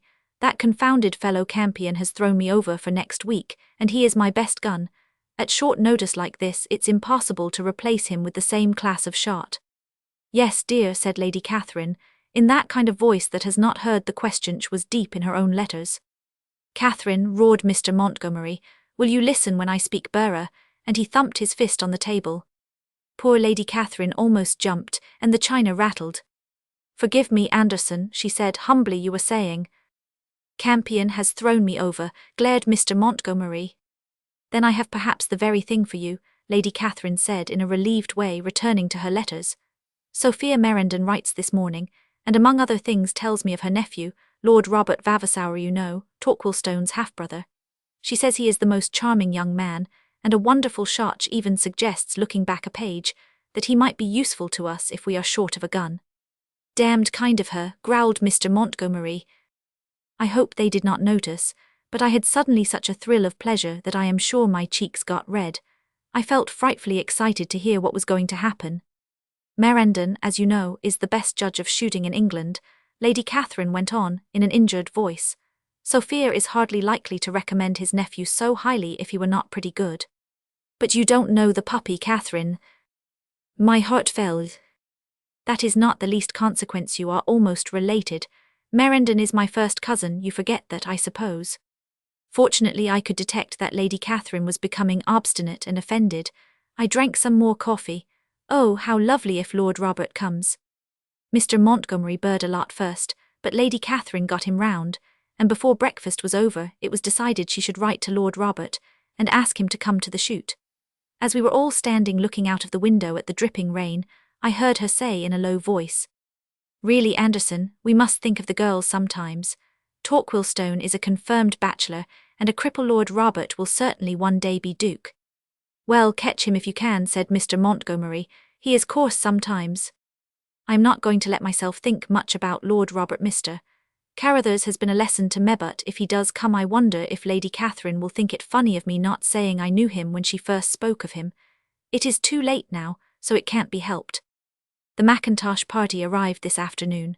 Marriage must have quite different effects on some people. Numbers of the married women we saw in London were lovely, prettier, I always heard, than they had been before, but Mary Mackintosh is perfectly awful. She can't be more than 27, but she looks 40 at least, and stout and sticking out all in the wrong places, and flat where the stickouts ought to be. And the 4 children. The 2 eldest look much the same age, the next a little smaller, and there is a baby, and they all squall. And although they seem to have heaps of nurses, poor Mr. Mackintosh has to be a kind of under one. He fetches and carries for them, and gives his handkerchief when they slobber, but perhaps it is he feels proud that a person of his size had these 4 enormous babies almost all at once like that. The whole thing is simply dreadful. Tea was a pandemonium, the 4 aunts gushing over the infants and feeding them with cake and gurgling with toot-toots-a-popsy-wopsy kind of noises. They will get to do burrs, I am sure, when they grow older. I wonder if the infants will come down every afternoon when the shoot happens. The guests will enjoy it. I said to Jean as we came upstairs that I thought it seemed terrible to get married, did not she? But she was shocked, and said no, marriage and motherhood were sacred duties, and she envied her sister. This kind of thing is not my idea of bliss. 2 really well-behaved children would be delicious, I think, but 4 squalling imps all about the same age is bourgeois, and not the affair of a lady. I suppose Lord Robert's answer cannot get here till about Saturday. I wonder how he arranged it. It is clever of him. Lady Catherine said this Mr. Campion who was coming is in the same regiment, the 3rd Life Guards. Perhaps when, but there is no use my thinking about Itonly, somehow I am feeling so much better tonight, gay, and as if I did not mind being very poor that I was obliged to tease Malcolm a little after dinner. I would play patience and never lifted my eyes from the cards.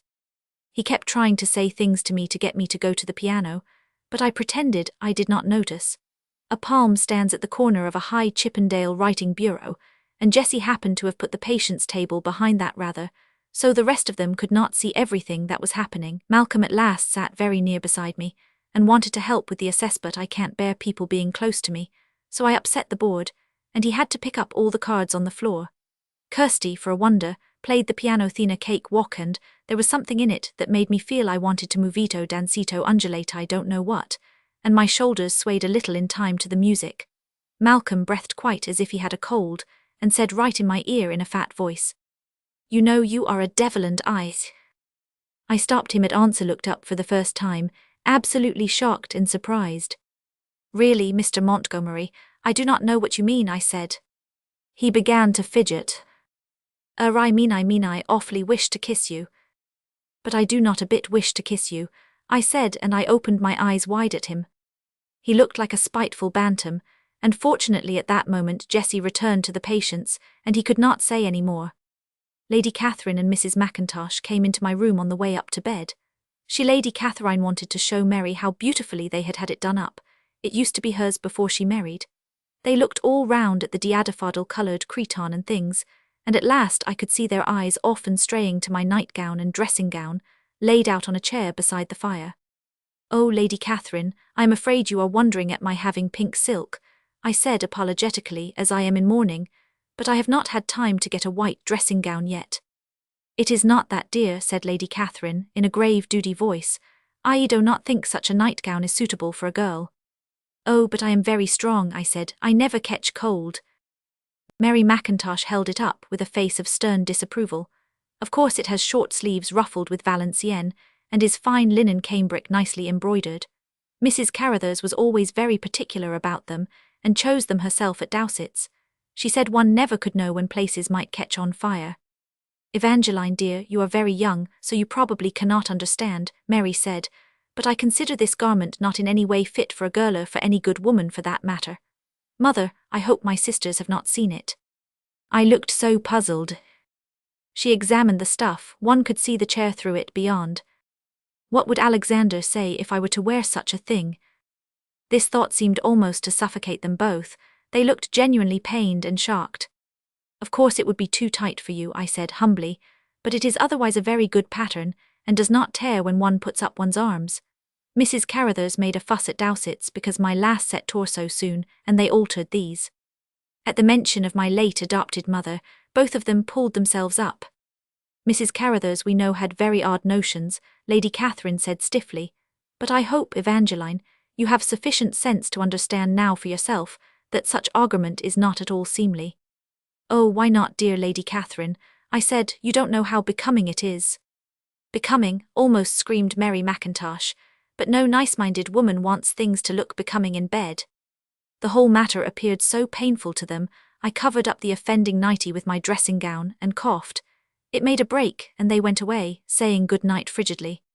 And now I am alone, but I do wonder why it is wrong to look pretty in bed, considering nobody sees one too. Tryland Court. Monday, November 14th. I have not felt like writing. These last days have been so stodgy, sticky I was going to say. Endless infant talk. The methods of head nurses, teething, the knavish tricks of nursemaids, patent foods, bottles, bibes, everything. Enough to put one off forever from wishing to get married. And Mary Mackintosh sitting there all out of shape, expounding theories that can have no results in practice, as there could not be worse behaved children than hers. They even try Lady Catherine, I can see when the two eldest, who come in while we are at breakfast each day, take the jam spoon or something equally horrid, and dab it all over the cloth. Yesterday they put their hands in the honey dish which Mr. Montgomery was helping himself to, and then after smearing him the burrs were awful they went round the table to escape being caught, and fingered the back of everyone's chair, and the door handle so that one could not touch a thing without getting sticky. Alexander, dearie, Mary said, Alec must have his mouth wiped. Poor Mr. Mackintosh had to get up and leave his breakfast, catch these imps and employ his table napkin in vain. Take Em upstairs, do, Bera, roared their fond grandfather. Oh, father, the poor darlings are not really naughty, Mary said, offended. I like them to be with us all as much as possible. I thought they would be such a pleasure to you. Upon which, hearing the altercation, both infants set up a yell of fear and rage, and Alec, the cherub of 4.5, lay on the floor and kicked and screamed until he was black in the face. Mr. Mackintosh is too small to manage too, so one of the footmen had to come and help him to carry them up to their nursery. Oh, I would not be in his place for the world. Malcolm is becoming so funny. I suppose he is attracted by me. He makes kind of love in a priggish way whenever he gets the chance, which is not often, as Lady Catherine contrives to send one of the girls with us on all our walks, or if we are in the drawing-room she comes and sits down beside us herself. I am glad, as it would be a great bore to listen to a quantity of it. How silly of her, though. She can't know as much about men as even I do, of course it only makes him all the more eager. It is quite an object lesson for me. I shall be impossibly difficult myself if I meet Mr. Carruthers again, as he has no mother to play these tricks for him. Lord Robert's answer came on Saturday afternoon. It was all done through Lady Merendon. He will be delighted to come and shoot on Tuesday tomorrow. Oh, I am so glad, but I do wonder if I shall be able to make him understand not to say anything about having been at Branches while I was there. Such a simple thing, but Lady Catherine is so odd and particular. The party is to be a large one, 9 guns. I hope some will be amusing, though I rather fear. Tuesday night. It is quite late, nearly 12 o'clock, but I feel so wide awake I must write. I shall begin from the beginning, when everyone arrived. They came by 2 trains early in the afternoon, and just at tea time, and Lord Robert was among the last lot. They are mostly the same sort as Lady Catherine, looking as good as gold. But one woman, Lady Verningham, Lady Catherine's niece, is different, and I liked her at once. She has lovely clothes and an exquisite figure and her hat on the right way. She has charming manners too, but one can see she is on a duty visit. Even all this company did not altogether stop Mary Mackintosh laying down the law upon infant domestic affairs. We all sat in the big drawing-room, and I caught Lady Verningham's eye, and we laughed together. The first eye with a meaning in it I have seen since I left Branches. Everybody talked so agreeably, with pauses, not enjoying themselves at all, when Jean and Kirsty began about their work and explained it, and tried to get orders, and Jessie and Maggie too, and specimens of it all had to be shown and prices fixed. I should hate to have to beg, even for a charity. I felt quite uncomfortable for them, but they did not mind a bit, and their victims were noble over it. Our parson at Branches always got so red and nervous when he had to ask for anything. One could see he was quite a gentleman, but women are different, I suppose. I longed for tea.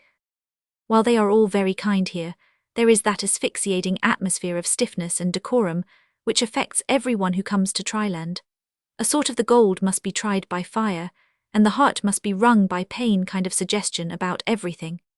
They are extraordinarily cheerful because it is a Christian virtue, cheerfulness, not because they are brimming over with joy or that lovely feeling of being alive, and not minding much what happens. You feel so splendid, like I get on fine days. Everything they do has a reason or a moral in it. This party is because pheasants have to be killed in November and certain people have to be entertained, and their charities can be assisted through them. Oh, if I had a big house and were rich, I would have lovely parties with all sorts of nice people, because I wanted to give them a good time and laugh myself. Lady Verningham was talking to me just before tea, when the second train load arrived. I tried to be quite indifferent, but I did feel dreadfully excited when Lord Robert walked in. Oh, he looked such a beautiful creature, so smart and straight and lithe. Lady Catherine was frightfully stiff with him. It would have discouraged most people, but that is the lovely part about Lord Robert, he is always absolutely sans Jean. He saw me at once, of course, and came over as straight as a die the moment he could. "How do, Robert?" said Lady Verningham, looking very surprised to see him and giving him her fingers in such an attractive way. "How are you here, and why is our camp I not? Thereby hangs some tale, I feel sure." "Why, yes," said Lord Robert, and he held her hand. Then he looked at me with his eyebrows up. "But won't you introduce me to Miss Travers? To my great chagrin she seems to have forgotten me." I laughed, and Lady Verningham introduced us, and he sat down beside us, and everyone began tea. Lady Verningham had such a look in her eye. "Robert, tell me about it," she said. "I hear they have 5,000 pheasants to slay," Lord Robert replied, looking at her with his innocent smile. "Robert, you are lying," she said, and she laughed. She is so pretty when she laughs, not very young, over 30 I should think, but such a charm. As different can be from the whole Montgomery family. I hardly spoke. They continued to tease one another, and Lord Robert ate most of a plate of bread and butter that was near. "I am damned hungry, Lady Ver," he said. She smiled at him, she evidently likes him very much. "Robert, you must not use such language here," she said. "Oh, doesn't he say them often? Those dams," I burst out, not thinking for a moment, then I stopped, remembering. She did seem surprised. "So you have heard them before? I thought you had only just met casually," she said, with such a comic look of understanding but not absolutely pleased. I stupidly got crimson. It did annoy me because it shows so dreadfully on my skin. She leant back in her chair and laughed. "It is delightful to shoot 5,000 pheasants, Robert," she said. "Now isn't it?" replied Lord Robert. He had finished the bread and butter. Then he told her she was a dear, and he was glad something had suggested to Mr. Campion that he would have other views of living for this week. "You are a joy, Robert," she said, "but you will have to behave here. None of the tricks you played at Fotherington in October, my child. Aunt Catherine would put you in a corner. Miss Travers has been here a week, and can tell you I am truthful about it." "Indeed, yes," I said. "But I must know how you got here," she commanded. Just then, fortunately, Malcolm, who had been hovering near, came up and joined us and would talk too. But if he had been a table or a chair, he could not have mattered less to Lord Robert. He is quite wonderful. He is not the least rude, only perfectly simple and direct, always getting just what he wants, with rather an appealing expression in his blue eyes. In a minute or two he and I were talking together, and Malcolm and Lady Verningham a few yards off. I felt so happy. He makes one like that, I don't know for what reason. "Why did you look so stonily indifferent when I came up?" he asked. "I was afraid you were annoyed with me for coming." Then I told him about Lady Catherine, and my stupidly not having mentioned meeting him at Branches. "Oh, then I stayed with Christopher after you left, I see," he said. "Had I met you in London?" "We won't tell any stories about it. They can think what they please." "Very well," he laughed. "I can see I shall have to maneuver a good deal to talk quietly to you here, but you will stand with me, won't you, out shooting tomorrow?" I told him I did not suppose we should be allowed to go out, except perhaps for lunch, but he said he refused to believe in such cruelty. Then he asked me a lot of things about how I had been getting on, and what I intended to do next. He has the most charming way of making one feel that one knows him very well.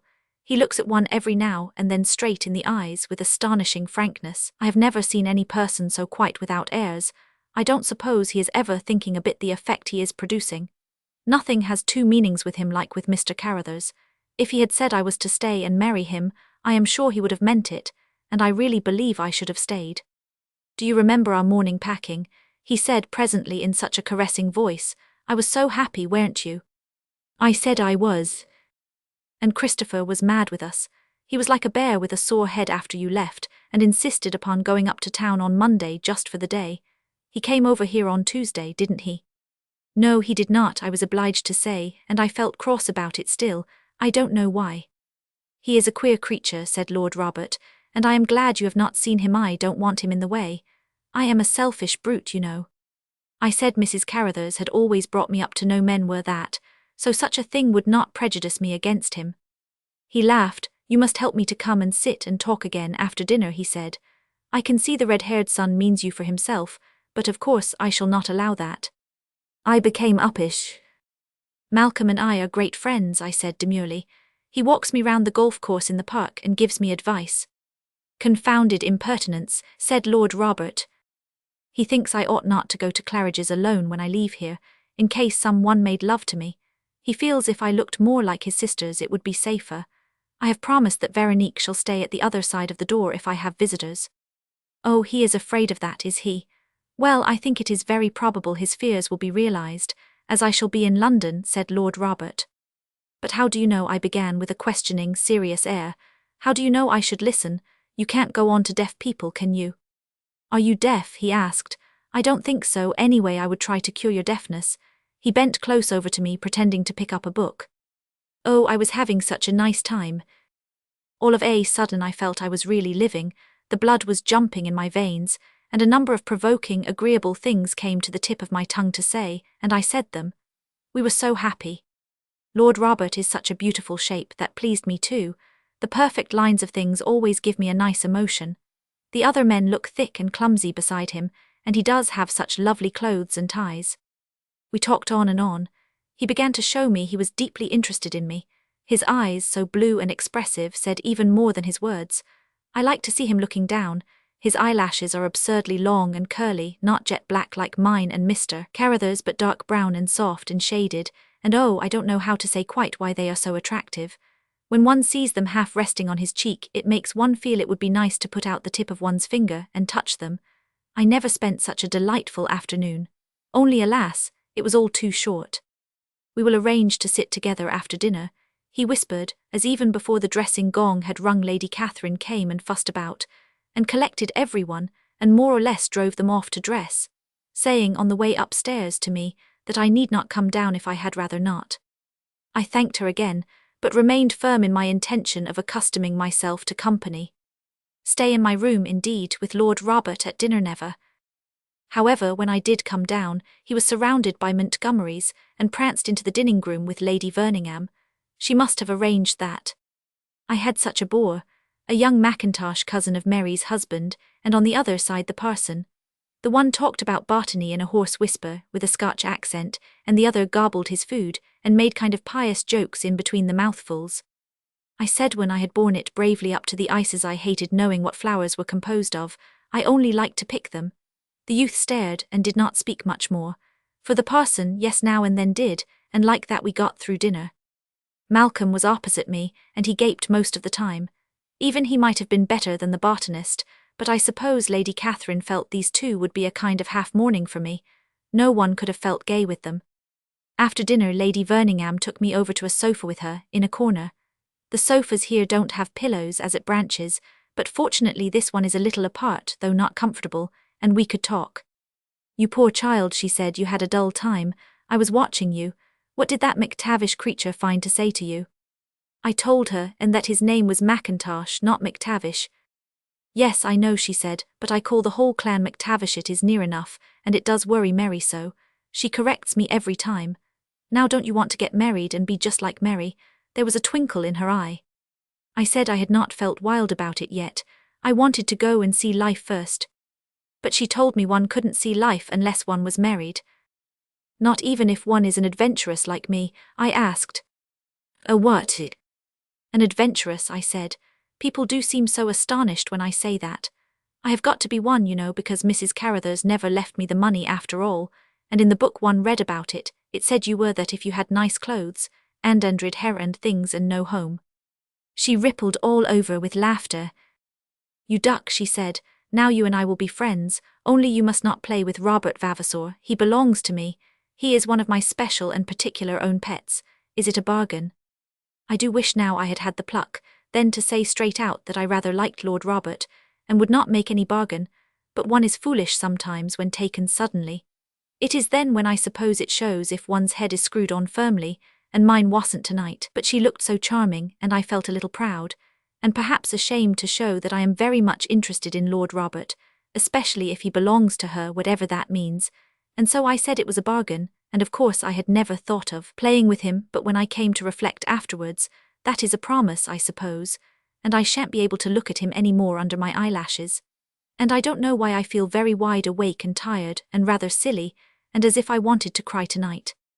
However, she was awfully kind to me, and lovely, and has asked me to go and stay with her, and lots of nice things, so it is all for the best, no doubt. But when Lord Robert came in and came over to us, it did feel hard having to get up at once and go, and pretend I wanted to talk to Malcolm. I did not dare to look up often, but sometimes, and I found Lord Robert's eyes were fixed on me with an air of reproach and entreaty, and the last time there was wrath as well. Lady Verningham kept him with her until everyone started to go to bed. There had been music and bridge and other boring diversions happening, but I sat still, and I don't know what Malcolm had been talking about. I had not been listening, though I kept murmuring yes and no. He got more and more empress, until suddenly I realized he was saying as we rose, "You have promised, now remember, and I shall ask you to keep it tomorrow." And there was such a loving, mawkish, wobbly look in his eyes, it made me feel quite sick. The horrible part is, I don't know what I have promised any more than the man in the moon. It may be something perfectly dreadful for all I know. Well, if it is a fearful thing like kissing him, I shall have to break my word, which I never do for any consideration whatever. Oh dear, it is not always so easy to laugh at life as I once thought. I almost wish I were settled down and had not to be an adventuress. Some situations are so difficult. I think now I shall go to bed. I wonder if Lord Robert know. What is the good of wondering? He is no longer my affair. I shall blow out the light. 300 Park Street. Saturday night, Nov. 19th. I do not much care to look back to the rest of my stay at Tryland. It is an unpleasant memory. That next day after I last wrote, it poured with rain, and everyone came down cross to breakfast. The whole party appeared except Lady Verningham, and breakfast was just as stiff and boring as dinner. I happened to be seated when Lord Robert came in, and Malcolm was in the place beside me. Lord Robert hardly spoke, and looked at me once or twice with his eyebrows right up. I did long to say it was because I had promised Lady Ver I would not play with him, that I was not talking to him now like the afternoon before. I wonder if he ever guessed it. Oh, I wished then, and I have wished 100 times since, that I had never promised at all. It seemed as if it would be wisest to avoid him, as how could I explain the change in myself? I hated the food, and Malcolm had such an air of proprietorship. It annoyed me as much as I could see it annoyed Lady Catherine. I sniffed at him, and was as disagreeable as could be. The breakfasts there don't shine, and porridge is pressed upon people by Mr. Montgomery. Capital stuff to begin the day, Burra, he says. Lord Robert could not find anything he wanted, it seemed. Everyone was peevish. Lady Catherine has a way of marshalling people on every occasion. She reminds me of a hen with chickens, putting her wings down and clucking and chasing till they are all in a corner, and she is rather that shape too, very much rounded in front. The female brood soon found themselves in the morning room, with the door shut, and no doubt the male things fared the same with their host. Anyway, we saw no more of them till we caught sight of them passing the windows in scutums and mackintoshes, a depressed company of sportsmen. The only fortunate part was that Malcolm had found no opportunity to remind me of my promise, whatever it was, and I felt safer. Oh, that terrible morning! Much worse than when we were alone, nearly all of theme, about 7 women beyond the family fancy work. One, a Lady Letitia Smith, was doing a cruel silk blotting book that made me quite bilious to look at, and she was very short-sighted, and had such an irritating habit of asking everyone to match her threads for her. They knitted ties and stockings, and crocheted waistcoats and comforters and hoods for the North Sea fishermen, and one even tatted, just like housemaids do in their spare hours, to trim heaven knows what garment of unbleached calico. I asked her what it was for, and she said for the children's pinafores in her guild work. If one doesn't call that waste of time, I wonder what is. Mrs. Carruthers said it was much more useful to learn to sit still and not fidget than to fill the world with rubbish like this. Mary McIntosh dominated the conversation. She and Lady Letitia Smith, who have both small babies, revelled in nursery details, and then whispered bits for us the young girls not to hear. We caught scraps though, and it sounded gruesome, whatever it was about. Oh, I do wonder when I get married if I shall grow like them. I hope not. It is no wonder married men are obliged to say gallant things to other people, if when they get home, their wives are like that. I tried to be agreeable to a lady who was next me. She was a Christian Scientist and wore glasses. She endeavoured to convert me, but I was abnormally thick-headed that day, and had to have things explained over and over, so she gave it up at last. Finally, when I felt I should do something desperate, a footman came to say Lady Verningham wished to see me in her room, and I bounded up, but as I got to the door I saw them beginning to shake their heads over her. Sad that dear Ian has such irregular habits of breakfasting in her room, so bad for her, etc., etc. But thank heaven, I was soon outside in the hall, where her maid was waiting for me. One would hardly have recognized that it was a Montgomery apartment, the big room overlooking the porch where she was located. So changed did its aspect seem. She had numbers of photographs about, and the loveliest gold toilet things, and lots of frilled garments and flowers and scent bottles, and her own pillows propping her up, all blue silk and lovely muslin embroideries, and she did look such a sweet cosy thing among it all, her dark hair in fluffs round her face and an angelic lace cap over it. She was smoking a cigarette and writing numbers of letters with a gold stylograph pen. The blue silk quilt was strewn with correspondence and newspapers and telegraph forms, and her garment was low-necked, of course, and thin like mine are. I wondered what Alexander would have thought if he could have seen her in contrast to Mary. I know which I would choose if I were a man. Oh, there you are, she exclaimed, looking up and puffing smoke clouds. Sit on the bye-bye, snake girl. I felt I must rescue you from the horde of holies below, and I wanted to look at you in the daylight. Yes, you have extraordinary hair and real eyelashes and complexion too. You are a witch thing, I can see, and we shall all have to beware of you. I smiled. She did not say it rudely, or I should have been uppish at once. She has a wonderful charm.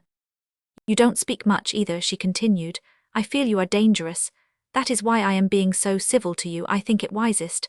I can't stand girls as a rule. And she went into one of her ripples of laughter. Now say you will not hurt me. I should not hurt anyone, I said, unless they hurt me first, and I like you are so pretty. That is all right, she said, then we are comrades. I was frightened about Robert last evening because I am so attached to him, but you were a darling after dinner, and it will be all right now. I told him you would probably marry Malcolm Montgomery, and he was not to interfere. I shall do nothing of the kind, I exclaimed, moving off the bed. I would as soon die as spend the rest of my life here at Tryland. He will be fabulously rich one day, you know, and you could get round Pierre Montgomery in a trice and revolutionize the whole place. You had better think of it. I won't, I said, and I felt my eyes sparkle. She put up her hands as if to ward off an evil spirit, and she laughed again. Well, you shan't then. Only don't flash those emeralds at me, they give me quivers all over. Would you like to marry Malcolm? I asked, and I sat down again. Fancy being owned by that. Fancy seeing it every day. Fancy living with a person who never sees a joke from week's end to week's end. Oh. As for that, and she puffed, smoke, husbands are a race apart. There are men, women, and husbands, and if they pay bills and shoot big game in Africa, it is all one ought to ask of them. To be able to see jokes is superfluous. Mine is most inconvenient because he generally adores me, and at best only leaves me for a 3 weeks' cure at Hamburg, and now and then a week in Paris, but Malcolm could be sent to the Rocky Mountains, and places like that continuously. He is quite a sportsman. That is not my idea of a husband, I said. Well, what is your idea, Snake Girl? Why do you call me Snake Girl? I asked. I hate snakes. She took her cigarette out of her mouth and looked at me for some seconds. Because you are so sinuous, there is not a stiff line about your movements. You are utterly wicked-looking and attractive too, and un-English. And what in the world Aunt Catherine asked you here for, with those hideous girls, I can't imagine. I would not have if my 3 angels were grown up and like them. Then she showed me the photographs of her 3 angels. They are pets. But my looks seemed to bother her, for she went back to the subject. Where do you get them from? Was your mother some other nation? I told her how poor Mama had been rather an accident, and was nobody much. One could not tell, you see. She might have had any quaint creature beyond the grandparents perhaps. I am mixed with Red Indian or nigger. She looked at me searchingly. No, you are not. You are Venetian. That is it, some wicked, beautiful friend of a doge come to life again. I know I am wicked, I said. I am always told it, but I have not done anything yet or had any fun out of it, and I do want to. She laughed again. Well, you must come to London with me when I leave here on Saturday, and we will see what we can do. This sounded so nice, and yet I had a feeling that I wanted to refuse. If there had been a tone of patronage in her voice, I would have in a minute. We sat and talked a long time, and she did tell me some interesting things. The world, she assured me, was a delightful place if one could escape bores, and had a good cook and a few friends. After a while I left her, as she suddenly thought she would come down to luncheon. I don't think it would be safe at the present stage to leave you alone with Robert, she said. I was angry. I have promised not to play with him. Is that not enough? I exclaimed. Do you know, I believe it is, Snake Girl, she said, and there was something wistful in her eyes. But you are 20, and I am past 30, and he's a man. So one can't be too careful. Then she laughed, and I left her putting a toe into a blue satin slipper and ringing for her maid. I don't think age can matter much. She is far, far more attractive than any girl, and she need not pretend she is afraid of me. But the thing that struck me then, and has always struck me since, is that to have to hold a man by one's own manoeuvres could not be agreeable to one's self-respect. I would never do that under any circumstances. If he would not stay because it was the thing he wanted to do most in the world, he might go. I should say, G-men fiche. At luncheon, for which the guns came in, no nice picnic in a lodge as at Branches, I purposely sat between 2 old gentlemen and did my best to be respectful and intelligent. One was quite a nice old thing, and at the end began paying me compliments. He laughed and laughed at everything I said. Opposite me were Malcolm and Lord Robert, with Lady Ver between them. They both looked sulky. It was quite a while before she could get them gay and pleasant. I did not enjoy myself. After it was over, Lord Robert deliberately walked up to me. Why are you so capricious? He asked. I won't be treated like this. You know very well I have only come here to see you. We are such friends, sir, were. Why? Oh, I did want to say I was friends still, and would love to talk to him. He seemed so adorably good-looking and such a shape, and his blue eyes had the nicest flash of anger in them. I could have kept my promise to the letter, and yet broken it in the spirit easily enough, by letting him understand by inference, but of course one could not be so mean as that, when one was going to eat her salt. So I looked out of the window, and answered coldly that I was quite friendly, and did not understand him, and I immediately turned to my old gentleman, and walked with him into the library. In fact, I was as cool as I could be without being actually rude, but all the time there was a flat, heavy feeling round my heart. He looked so cross and reproachful, and I did not like him to think me capricious. We did not see them again until tea, the sportsmen, I mean. But tea at Tryland is not a friendly time. It is just as stiff as other meals. Lady Ver never let Lord Robert leave her side, and immediately after tea everybody who stayed in the drawing-room played bridge, where they were planted until the dressing bell rang. One would have thought Lady Catherine would have disapproved of cards, but I suppose every one must have one contradiction about them, for she loves bridge, and played for the lowest stakes with the air of a needy adventurer, as the books say. I can't write the whole details of the rest of the visit. I was miserable, and that is the truth. Fate seemed to be against Lord Robert speaking to me even when he tried, and I felt I must be extra cool and nasty because well, I may as well say that tracks me very much. I never once looked at him from under my eyelashes, and after the next day he did not even try to have an explanation. He glanced with wrath sometimes, especially when Malcolm hung over me, and Lady Ver said his temper was dreadful. She was so sweet to me, It almost seemed as if she wanted to make up to me for not letting me play with Lord Robert. Of course I would not allow her to see I minded that. And finally Friday came, and the last night. I sat in my room from tea until dinner. I could not stand Malcolm any longer. I had fenced with him rather well up to that, but that promise of mine hung over me. I nipped him every time he attempted to explain what it was, and to this moment don't know, but it did not prevent him from saying tiresome, loving things, mixed with priggish advice. I don't know what would have happened, only when he got really horribly affectionate just after tea I was so exasperated, I launched this bomb. I don't believe a word you are saying. Your real interest is Angela Grey. He nearly had a fit and shut up at once. So of course it is not a horse, I felt sure of it. Probably one of those people Mrs. Carruthers said all young men knew, their adolescent measles and chickenpox she called them. All the old men talked a great deal to me, and even the other two young ones, but these last days I did not seem to have any of my usual spirits. Just as we were going to bed on Friday night, Lord Robert came up to Lady Versh, had her hand through my arm. I can come to the play with you tomorrow night after all, he said. I have wired to Campion to make a fourth, and you will get some other woman, won't you? I will try, said Lady Ver, and she looked right into his eyes, then she turned to me. I shall feel so cruel leaving you alone, Evangeline. At once almost she called me Evangeline. I should never do that with strangers, but I suppose you ought not to be seen at a play just yet. I like being alone, I said. I shall go to sleep early. Then they settled to dine all together at her house and go on. So, knowing I should see him again, I did not even say goodbye to Lord Robert, and he left by the early train. A number of the guests came up to London with us. My leave-taking with Lady Catherine had been coldly cordial. I thanked her deeply for her kindness in asking me there. She did not renew the invitation. I expect she felt a person like I am, who would have to look after herself, was not a suitable companion to her altar cloth and poker workers.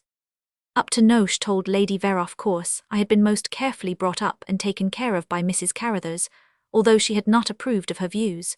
And having done her best for me at this juncture, saving me from staying alone with Mr. Carruthers, she felt it was all she was called upon to do. She thought my position would become too unconventional for their circle in future. Lady Ver told me all this with great glee. She was sure it would amuse me. It so amused her, but it made me a teeny bit remember the story of the boys and the frogs. Lady Ver now and then puts out a claw which scratches, while she ripples with laughter. Perhaps she does not mean it. This house is nice and full of pretty things as far as I have seen. We arrived just in time to fly into our clothes for dinner. I am in a wee room 4 stories up by the Three Angels. I was down first, and Lord Robert and Mr. Campion were in the drawing-room. Sir Charles Verningham is in Paris, by the way, so I have not seen him yet. Lord Robert was stroking the hair of the eldest angel, who had not gone to bed. The loveliest thing she is, and so polite, and different from Mary Mackintosh's infants. He introduced Mr. Campion stiffly, and returned to Mildred the angel. Suddenly mischief came into me, the reaction from the last dull days, so I looked straight at Mr. Campion from under my eyelashes, and it had the effect it always has on people. He became interested at once. I don't know why this does something funny to them. I remember I first noticed it in the schoolroom at Branches. I was doing a horrible exercise upon the participe pass, and feeling very eggery, when one of the old ambassadors came in to see Mademoiselle. I looked up quickly with my head a little down, and he said to Mademoiselle in a low voice in German that I had the strangest eyes he had ever seen, and that up look under the eyelashes was the affair of the devil. Now I knew even then the affair of the devil is something attractive, so I have never forgotten it, although I was only about 15 at the time. I always determined I would try it when I grew up, and wanted to create emotions. Except Mr. Carruthers and Lord Robert, I have never had much chance though. Mr. Campion sat down beside me on a sofa, and began to say at once that I ought to be going to the play with them. I spoke in my velvet voice, and said I was in too deep mourning, and he apologized so nicely, rather confused.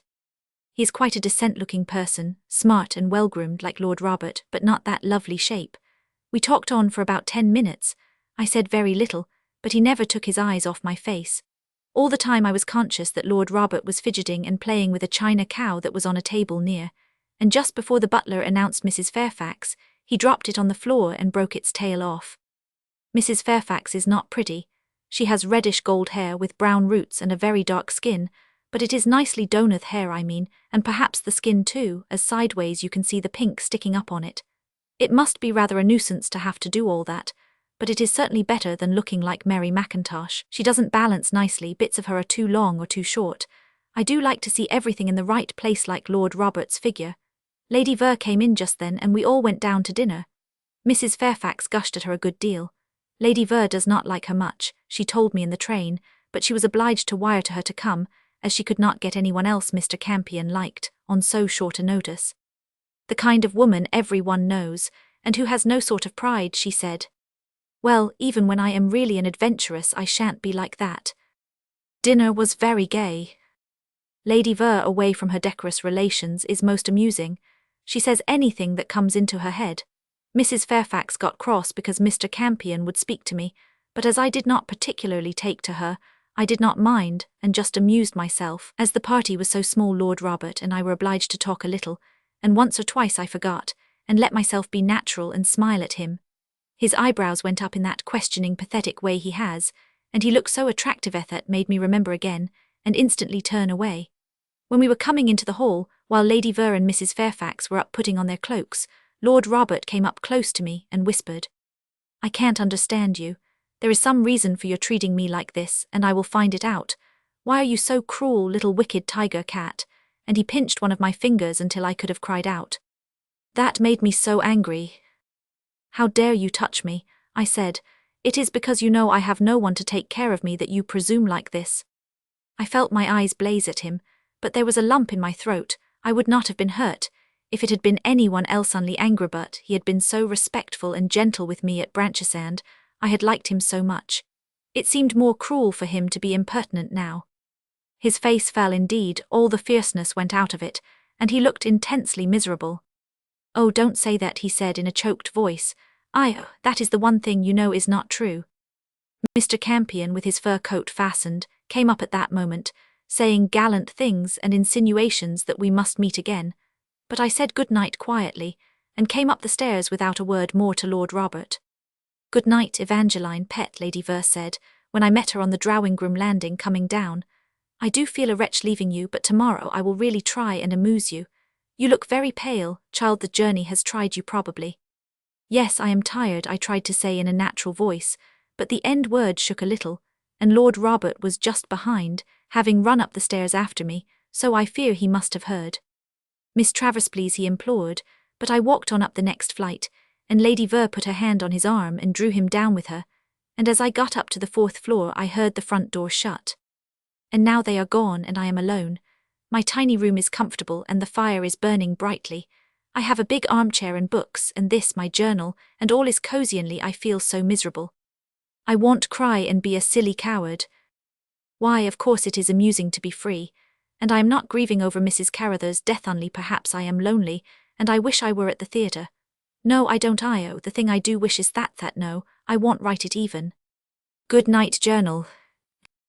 300 Park Street. Wednesday, November 23rd. Oh, how silly to want the moon, but that is evidently what is the matter with me.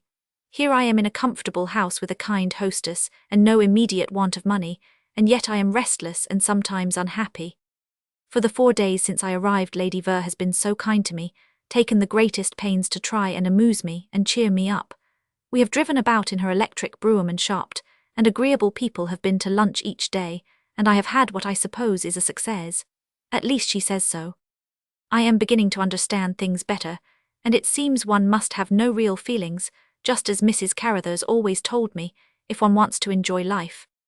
On 2 evenings Lady Ver has been out with numbers of regrets at leaving me behind, and I have gathered she has seen Lord Robert, but he has not been here, I am glad to say. I am real friends with the Angels, who are delightful people and very well brought up. Lady Ver evidently knows much better about it than Mary Mackintosh, although she does not talk in that way. I can't think what I am going to do next. I suppose soon this kind of drifting will seem quite natural, but at present the position galls me for some reason. I hate to think people are being kind out of charity. How very foolish of me, though. Lady Merendon is coming to lunch tomorrow. I am interested to see her, because Lord Robert said she was such a dear. I wonder what has become of him that he has not been here, I wonder. No, I am too silly. Lady Ver does not get up to breakfast, and I go into her room and have mine on another little tray and we talk, and she reads me bits out of her letters. She seems to have a number of people in love with her. That must be nice. It keeps Charlie always devoted, she said, because he realizes he owns what the other men want. She says, too, that all male creatures are fighters by nature. They don't value things they obtain easily, and which are no trouble to keep. You must always make them realize you will be off like a snipe if they relax their efforts to please you for one moment. Of course there are heaps of humdrum ways of living, where the husband is quite fond, but it does not make his heart beat, and Lady Ver says she couldn't stay on with a man whose heart she couldn't make beat when she wanted to. I am curious to see Sir Charles. They play bridge a good deal in the afternoon, and it amuses me a little to talk nicely to the man who is out for the moment, and make him not want to go back to the game. I am learning a number of things. Night. Mr. Carruthers came to call this afternoon. He was the last person I expected to see when I went into the drawing-room after luncheon to wait for Lady Ver. I had my outdoor things on, and a big black hat which is rather becoming, I am glad to say. You hear, he exclaimed as we shook hands. Yes, why not, I said. He looked very self-contained, and reserved, I thought, as if he had not the least intention of letting himself go to display any interest. It instantly aroused in me an intention to change all that. Lady Verningham kindly asked me to spend a few days with her when we left Tryland, I said demurely. Oh, you are staying here. Well, I was over at Tryland the day before yesterday, an elaborate invitation from Lady Catherine to dine and sleep quietly, which I only accepted as I thought I should see you. How good of you, I said sweetly, and did they not tell you I had gone with Lady Verningham? Nothing of the kind. They merely announced that you had departed for London, so I supposed it was your original design of Claridge's, and I intended going round there some time to find you. Again I said it was so good of him, and I looked down. He did not speak for a second or two, and I remained perfectly still. What are your plans? He asked abruptly. I have no plans. But you must have it. That is ridiculous. You must have made some decision as to where you are going to live. No, I assure you, I said calmly, when I leave here on Saturday, I shall just get into a cab and think of some place for it to take me to, I suppose, as we turned down Park Lane. He moved uneasily, and I glanced at him up from under my hat. I don't know why he does not attract me now as much as he did at first. There is something so cold and cynical about his face. Listen, Evangeline, he said at last. Something must be settled for you. I cannot allow you to drift about like this. I am more or less your guardian. You know you must feel that. I don't a bit, I said. You impassable little witch. He came closer. Yes, Lady Verningham says I am a witch and a snake, and all sorts of bad attractive things, and I want to go somewhere where I shall be able to show these qualities. England is dull. What do you think of Paris? Oh, it did amuse me, launching forth these remarks. They would never come into my head for anyone else. He walked across the room and back. His face was disturbed. You shall not go to Paris, Alon. How can you even suggest such a thing, he said. I did not speak. He grew exasperated. Your father's people are all dead, you tell me, and you know nothing of your mother's relations. But who was she? What was her name? Perhaps we could discover some kith and kin for you. My mother was called Miss Tonkins, I said. Called Miss Tonkins? Yes. Then it was not her name. What do you mean? I hated these questions. I suppose it was her name. I never heard she had another. Tonkins, he said, Tonkins, and he looked searchingly at me with his monk of the Inquisition air. I can be so irritating not telling people things when I like, and it was quite a while before he elicited the facts from me, which Mrs. Carruthers had often hurled at my head in moments of anger. That poor mamma's father had been Lord de Brandreth, and her mother heaven knows who. So you see I ended with I haven't any relations after all, have I? He sat down upon the sofa. Evangeline, there is nothing for it, you must marry me, he said. I sat down opposite him. Oh, you are funny, I said, you a clever diplomat to know so little of women. Who in the world would accept such an offer? And I laughed and laughed. What am I to do with you? He exclaimed angrily. Nothing, I laughed still, and I looked at him with my affair of the devil look. He came over and forcibly took my hand. Yes, you are a witch, he said. A witch who casts spells and destroys resolutions and judgments. I determined to forget you, and put you out of my life. You are most unsuitable to me, you know, but as soon as I see you I am filled with only one desire. I must have you for myself. I want to kiss you, touch you. I want to prevent any other man from looking at Yaudo, you hear me, Evangeline? Yes, I hear, I said, but it does not have any effect on me. You would be awful as a husband. Oh, I know all about them. And I looked up. I saw several sorts at Tryland, and Lady Verningham has told me of the rest, and I know you would be no earthly good in that role. He laughed in spite of himself, but he still held my hand. Describe their types to me, that I may see which I should be, he said with great seriousness. There is the Mackintosh, kind, humble, and titsapootsy, and a sort of under-nurse, I said. That is not my size, I fear.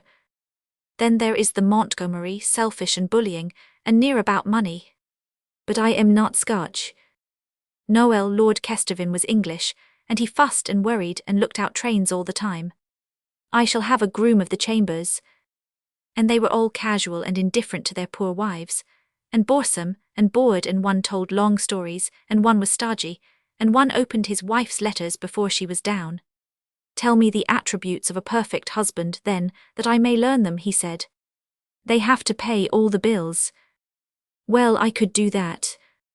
And they have not to interfere with one's movements, and one must be able to make their hearts beat. Well, you could do that, and he bent nearer to me. I drew back. And they have to take long journeys to the Rocky Mountains for months together, with men friends. Certainly not, he exclaimed. There you see, I said, the most important part you don't agree to. There is no use talking further. Yes, there is. You have not said half enough, have they, to make your heart beat too.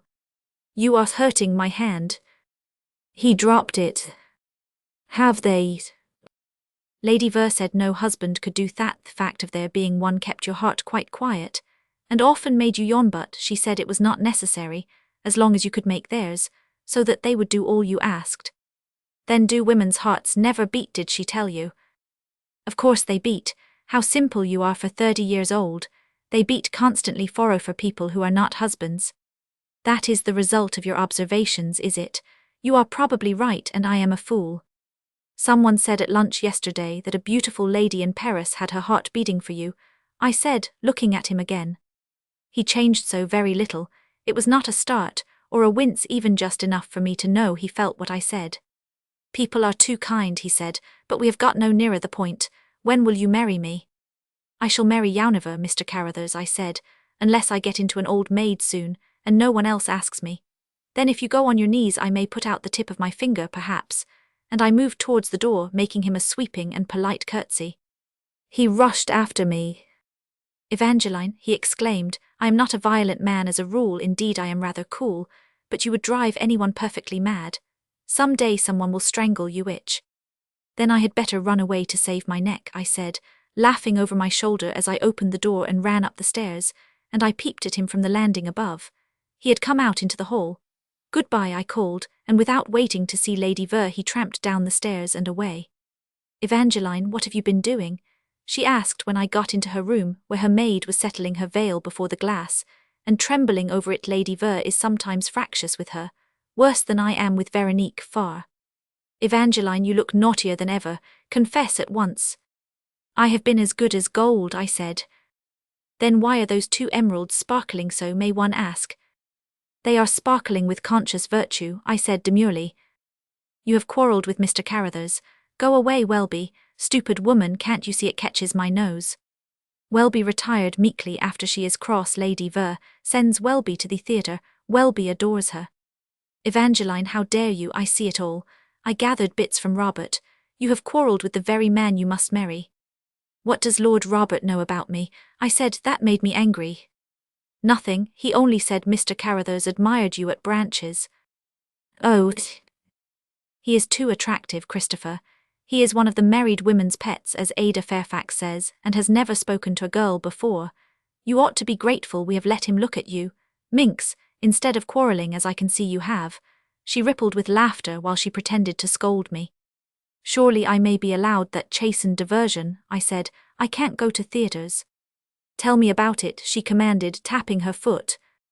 But early in Mrs. Carruthers' days, I learnt that one is wiser when one keeps one's own affairs to oneself, so I fenced a little, and laughed, and we went out to drive finally without her being any the wiser. Going into the park, we came upon a troop of the 3rd Life Guards, who had been escorting the king to open something, and there rode Lord Robert in his beautiful clothes. And a floating plume did look so lovely, and my heart suddenly began to beat. I could feel it, and was ashamed, and it did not console me greatly to reflect that the emotion caused by a uniform is not confined to nursemaids. Of course it must have been the uniform, and the Black Horse Lord Robert is nothing to me. But I hate to think that Mamma's mother having been nobody, I should have inherited these common instincts. 300 Park Street. Thursday, November 24th. Evening. Lady Merendon is so nice, one of those kind faces that even a tight fringe in a net does not spoil. She is tall and graceful, past 50 perhaps, and has an expression of Lord Robert about the eyes. At luncheon she was sweet to me at once, and did not look as if she thought I must be bad just because I have red hair, like elderly ladies do generally. I felt I wanted to be good and nice directly. She did not allude to my desolate position or say anything without tact, but she asked me to lunch as if I had been a queen, and would honour her by accepting. For some reason I could see Lady Ver did not wish me to go. She made all sorts of excuses about wanting me herself, but also, for some reason, Lady Merendon was determined I should, and finally settled it should be on Saturday, when Lady Ver is going down to Northumberland to her father's, and I am going where? Alas, as yet I know not. When she had gone, Lady Ver said old people without dyed hair or bridge proclivities were tiresome, and she smoked 3 cigarettes, one after the other, as fast as she could. Welby is going to the theatre again tonight. I said I thought Lady Merendon was charming. She snapped my head off for the first time, and then there was silence, but presently she began to talk, and fix herself in a most becoming way on the sofa were in her own sitting room, a lovely place, all blue silk and French furniture and attractive things. She said she had a cold and must stay indoors. She had changed immediately into a Tegon, but I could not hear any cough. Charlie has just wired he comes back tonight, she announced at length. How nice for you, I sympathized. You will be able to make his heart beat. As a matter of fact, it is extremely inconvenient, and I want you to be nice to him and amuse him, and take his attention off me, like a pet. Evangeline, she cooed, and then, what a lovely afternoon for November. I wish I could go for a walk in the park, she said. I felt it would be cruel to tease her further, and so announced my intention of taking exercise in that way with the angels. Yes, it will do you good, dear child, she said brightly, and I will rest here, and take care of my cold. They have asked me to tea in the nursery, I said, and I have accepted. Jewel of a snake girl, she laughed, is not thick. Do you know the Torquilstone history? She said, just as I was going out of the door. I came back, I can't imagine, but it interested me. Robert's brother, half-brother, I mean the Duke, is a cripple, you know, and he is took on one point, tooth blue blood. He will never marry, but he can cut Robert off with almost the bare title if he displeases him. Yes, I said. Torquilstone's mother was one of the housemaids. The old Duke married her before he was 21, and she fortunately joined her Beery ancestors a year or so afterwards. And then, much later, he married Robert's mother, Lady Ethelrida Fitzwalter. There is 16 years between them, Robert and Torquilstone, I mean. Then what is he took about blue blood for with a tash like that? I asked. That is just it. He thinks it is such a disgrace, that even if he were not a humpback, he says he would never marry to transmit this stain to the future Torquilstones, and if Robert ever marries anyone without a pedigree enough to satisfy an Austrian prince, he will disown him, and leave every sou to charity. Poor Lord Robert, I said, but I felt my cheeks burn. Yes, is it not tiresome for him? So of course he cannot marry until his brother's death. There is almost no one in England suitable. It is not so sad after all, I said. There is always the delicious role of the married woman's pet open to him, isn't there? And I laughed.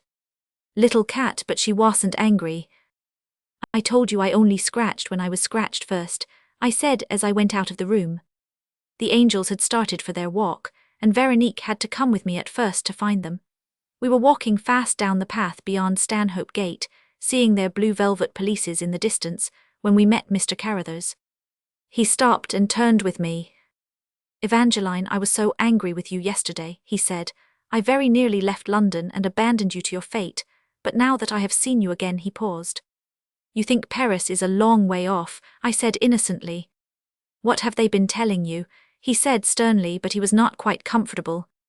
They have been saying it is a fine November, and the Stock Exchange is no place to play in, and if it were not for bridge they would all commit suicide. That is what we talk of at Park Street. You know very well what I mean. What have they been telling you about me? Nothing, except that there is a charming French lady, who adores you, and whom you are devoted toned. I am so sympathetic. I like French women, they put on their hats so nicely. What ridiculous gossip. I don't think Park Street is the place for you to stay. I thought you had more mind than to chatter like this. I suit myself to my company. I laughed and waited for Veronique, who had stopped respectfully behind. She came up reluctantly. She disapproves of all English unconventionality, but she feels it her duty to encourage Mr. Carruthers. Should she run on and stop the young ladies? She suggested, pointing to the angels in front. Yes, do, said Mr. Carruthers, and before I could prevent her she was off. Traitress, she was thinking of her own comfortable quarters at Branches, I know. The sharp, fresh air got into my head. I felt gay and without care. I said heaps of things to Mr. Carruthers, just as I had once before to Malcolm, only this was much more fun, because Mr. Carruthers isn't a red-haired Scotchman and can see things. It seemed a day of meetings, for when we got down to the end, we encountered Lord Robert, walking leisurely in our direction. He looked as black as night when he caught sight of us. Hello, Bob, said Mr. Carruthers cheerfully. Ages since I saw you. Will you come and dine tonight?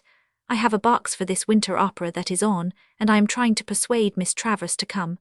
She says Lady Verningham is not engaged tonight, she knows, and we might dine quietly and all go, don't you think so?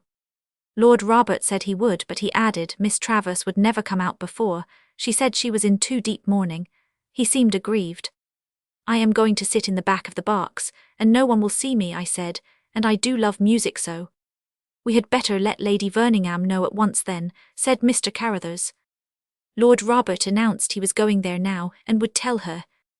I knew that, the blue tea-gown with the pink roses and the lace cap, and the bad cold were not for nothing. I wish I had not written this. It is spiteful of me, and I am not spiteful as a rule. It must be the east wind. Thursday night, Nov. 24th.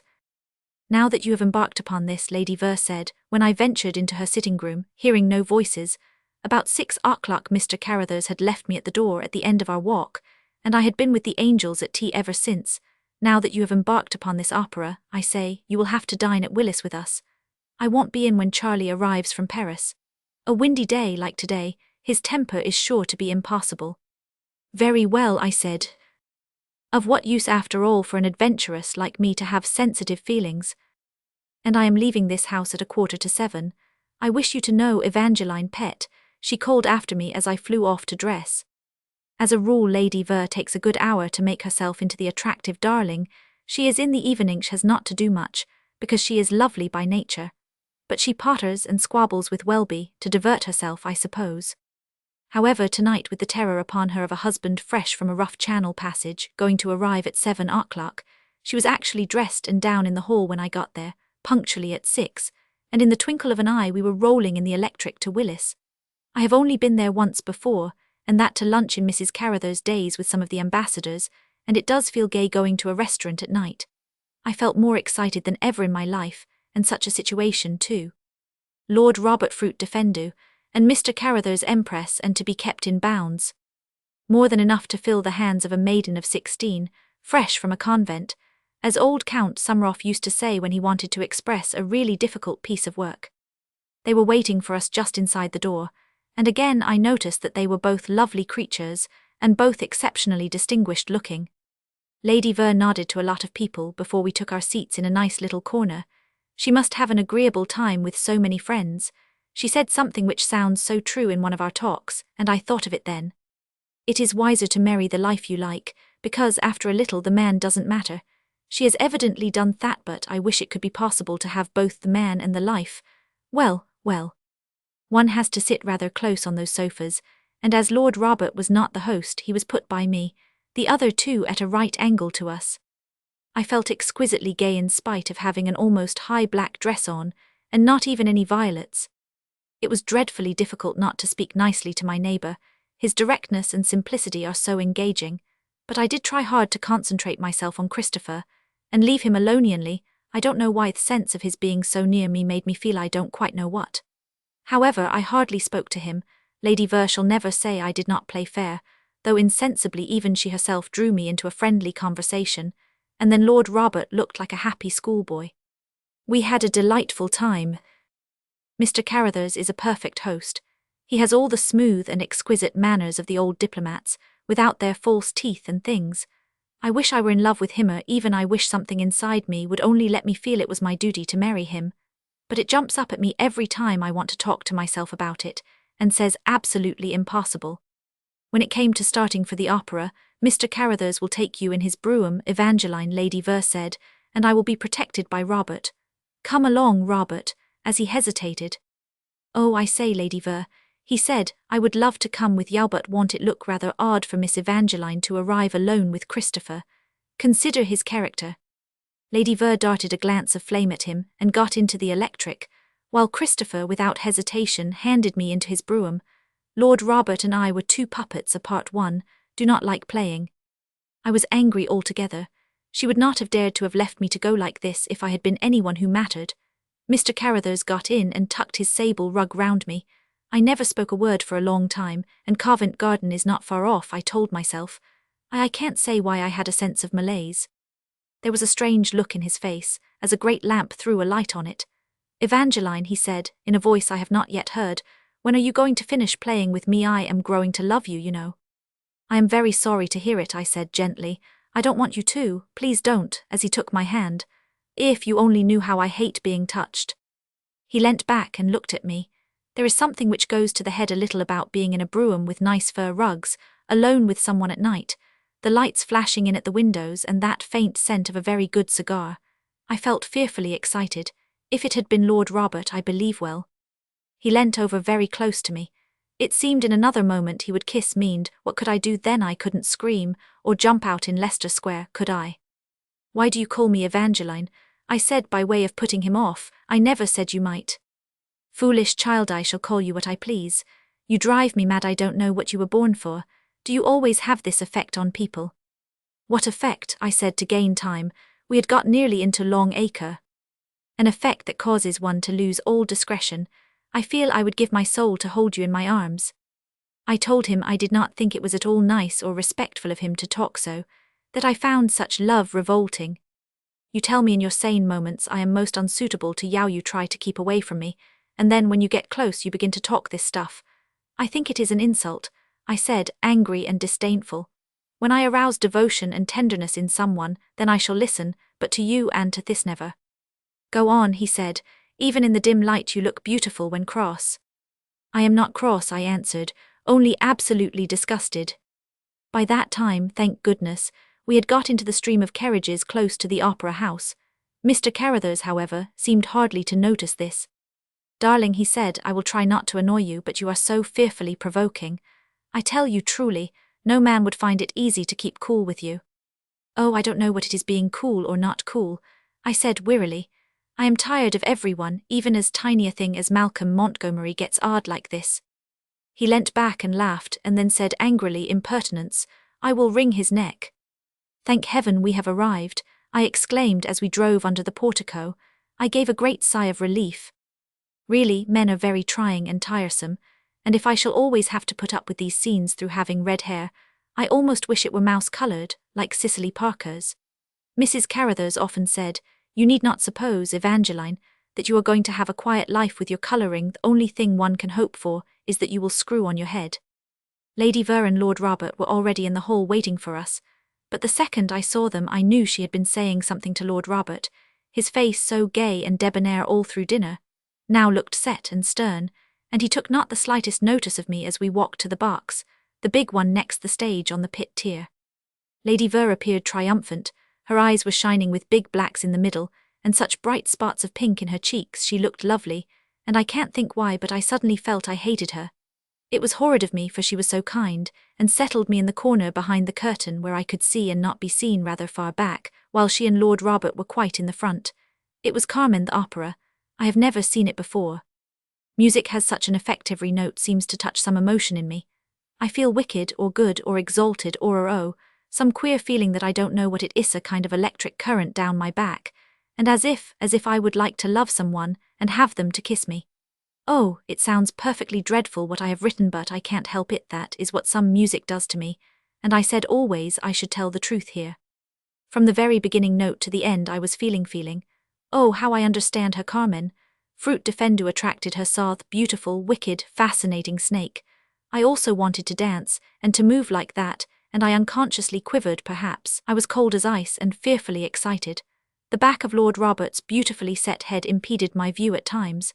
How exquisitely groomed he is, and one could see at a glance his mother had not been a housemaid.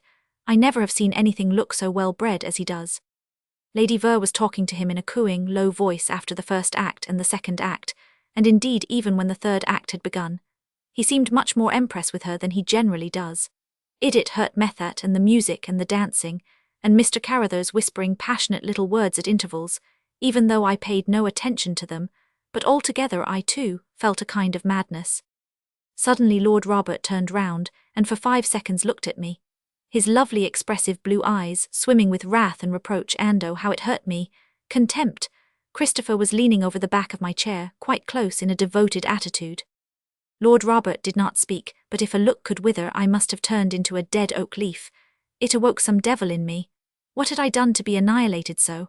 I was playing perfectly fair, keeping my word to Lady Ver, and oh, I felt as if it were breaking my heart. But that look of Lord Robert's, it drove me to distraction, and every instinct to be wicked and attractive that I possess came up in me. I leant over to Lady Ver so that I must be close to him, and I said little things to her, never one word to him, but I moved my seat, making it certain the corner of his eye must catch sight of me, and I allowed my shoulders to undulate the faintest bit to that Spanish music. Oh, I can dance as Carmen too.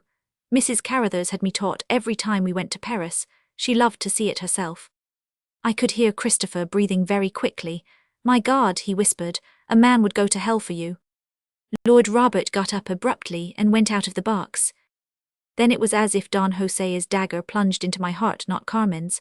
That sounds high-flown, but I mean a sudden sick, cold sensation, as if everything was numb. Lady Ver turned round pettishly to Christopher.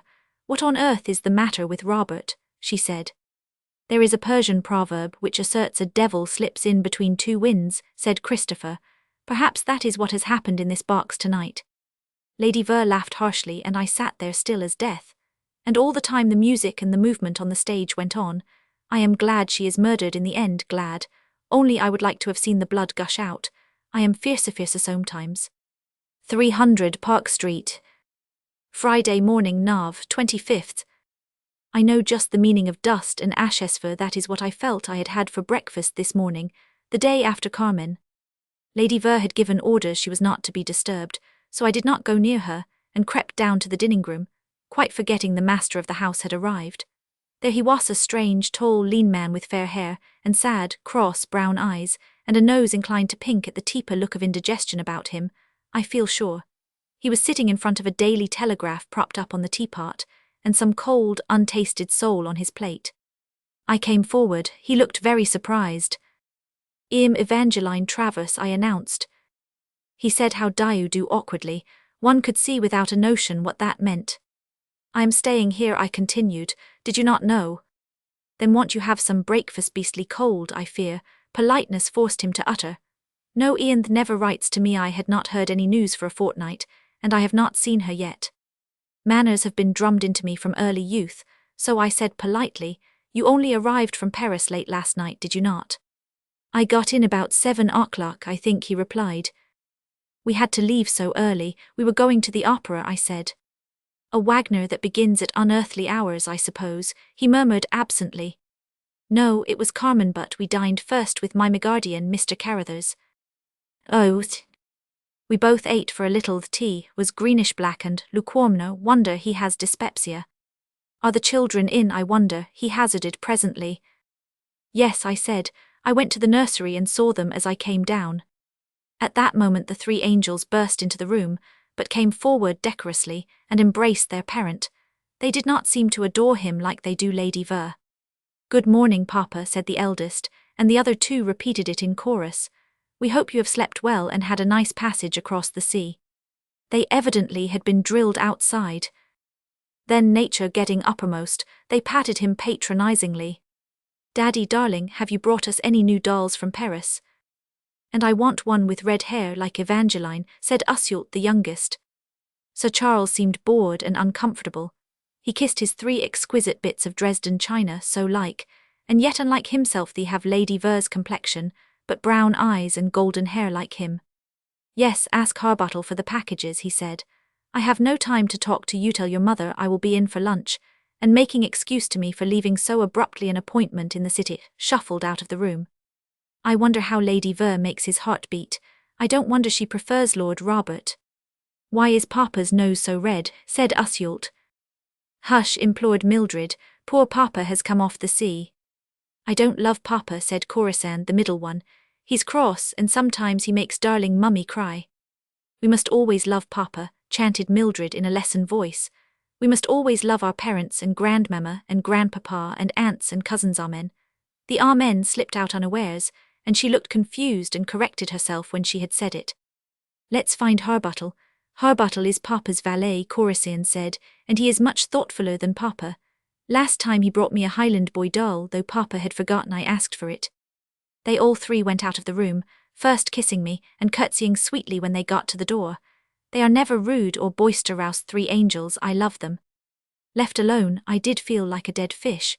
The column London Day by Day caught my eye in the Daily Telegraph, and I idly glanced down it, not taking in the sense of the words, until the Duke of Torquilstone has arrived at Vavasor House, St. James from abroad, I read. Well, what did it matter to me? What did anything matter to me? Lord Robert had met us in the hall again as we were coming out of the opera. He looked very pale, and he apologized to Lady Ver for his abrupt departure. He had got a chill, he said, and had gone to have a glass of brandy, and was all right now, and would we not come to supper and various other Empress things, looking at her with the greatest devotion I might not have existed. She was capricious, as she sometimes is. No, Robert, I am going home to bed. I have got a chill too, she said. And the footman announcing the electric at that moment, we flew off and left them. Christopher having fastened my sable collar with an air of possession, which would have irritated me beyond words at another time, but I felt cold and dead and utterly numb. Lady Ver did not speak a word on the way back, and kissed me frigidly as she went into her room. Then she called out, I am tired, Snakegirl, don't think I am cross, good night, and so I crept up to bed. Tomorrow is Saturday, and my visit ends. After my lunch with Lady Merendon, I am a wanderer on the face of the earth. Where shall I wander to? I want to go away by myself, away, where I shall not see a human being who is English. I want to forget what they look like. I want to shut out of my sight their well-groomed heads. I want, oh, I do not know what I do want. Shall I marry Mr. Carruthers? He would eat me up, and then go back to Paris to the lady he loves, but I should have the life I like, and the Carruthers' emeralds are beautiful, and I love Branchesend, and her ladyship would like to see you, miss, said a footman. So I went up the stairs. Lady Ver was in a darkened room, soft pink blinds right down beyond the half-drawn blue silk curtains. I have a fearful head, Evangeline, she said. Then I will smooth your hair, and I climbed up beside her, and began to run over her forehead with the tips of my fingers. You are really a pet, Snakegirl, she said, and you can't help it. I can't help what? Being a witch. I knew you would hurt me when I first saw you, and I tried to protect myself by being kind to you. Oh dear Lady Ver, I said, deeply moved. I would not hurt you for the world, and indeed you misjudge me. I have kept the bargain to the very letter and spirit.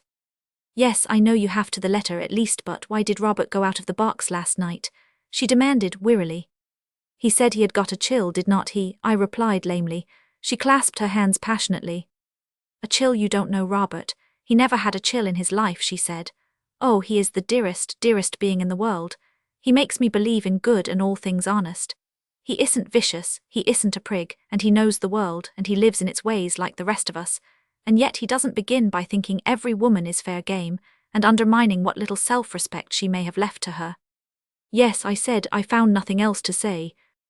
If I had had a husband like that I would never have yawned, she went on, and besides, Robert is too masterful, and would be too jealous to let one divert oneself with another. Yes, I said again, and continued to smooth her forehead. He has sentiment, too, is not matter-of-fact and brutal, and oh, you should see him on a horse. He is too beautiful.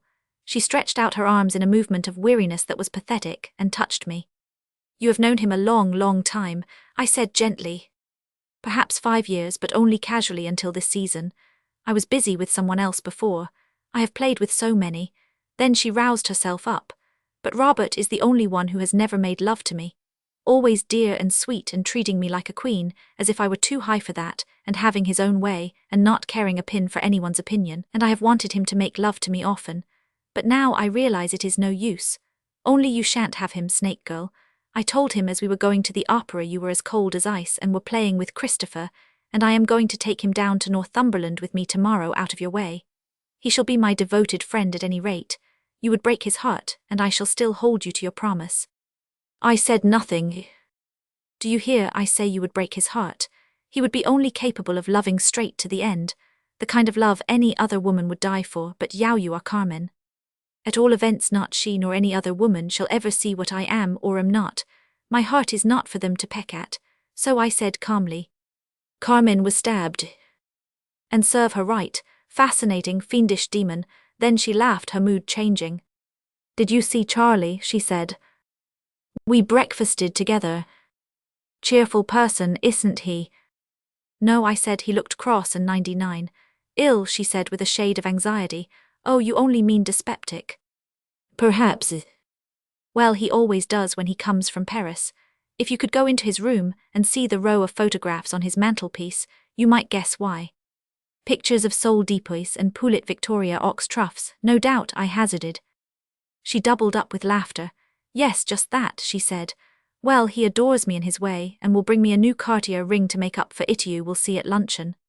He is a perfect husband then. About the same as you will find Christopher. Only Christopher will start by being an exquisite lover. There is nothing he does not know, and Charlie has not an idea of that part. Heavens, the dullness of my honeymoon. Mrs. Carruthers said all honeymoons were only another parallel to going to the dentist, or being photographed. Necessary evils to be got through for the sake of the results. The results? Yes, the nice house and the jewels and the other things. Oh yes, I suppose she was right, but if one had married Robert one would have had both. She did not say both what, but oh, I knew. You think Mr. Carruthers will make a fair husband then? I asked. You will never really know Christopher.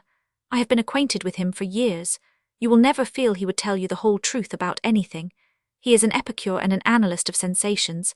I don't know if he has any gods. He does not believe in them. If he has, he believes in no one and nothing, but perhaps himself. He is violently in love with you for the moment, and he wants to marry you because he cannot obtain you on any other terms.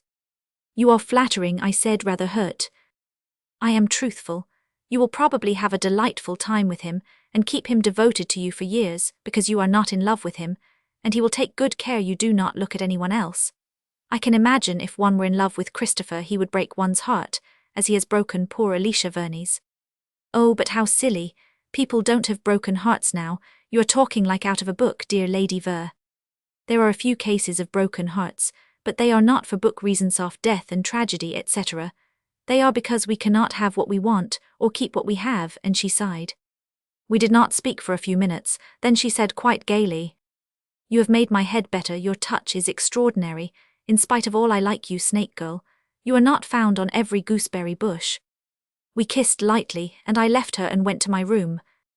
Yes, the best thing I can do is to marry Christopher. I care for him so little that the lady in Paris won't matter to me, even if she is like Sir Charles Poulet à la Victoria ox troughs. He is such a gentleman, he will at least be kind to me and refined and considerate. And the Carruthers' emeralds are divine and just my stones. I shall have them reset by Cartier. The lace, too, will suit me and the sables, and I shall have the suite that Mrs. Carruthers used at Branches done up with pale green and burn all the early Victorians. And no doubt existence will be full of triumphs and pleasure. But oh, I wish it were possible to obtain both. 300 Park Street. Friday night. Luncheon passed off very well. Sir Charles returned from the city improved in temper, and as Lady Ver had predicted, presented her with a Cartier jewel. It was a brooch, not a ring, but she was delighted and purred to him. He was a little late and we were seated, a party of 8 when he came in. They all chaffed him about Paris, and he took it quite good-humouredly, even seemed pleased. He has no wit, but he looks like a gentleman, and I dare say as husbands go he is suitable. I am getting quite at home in the world, and can talk to anyone.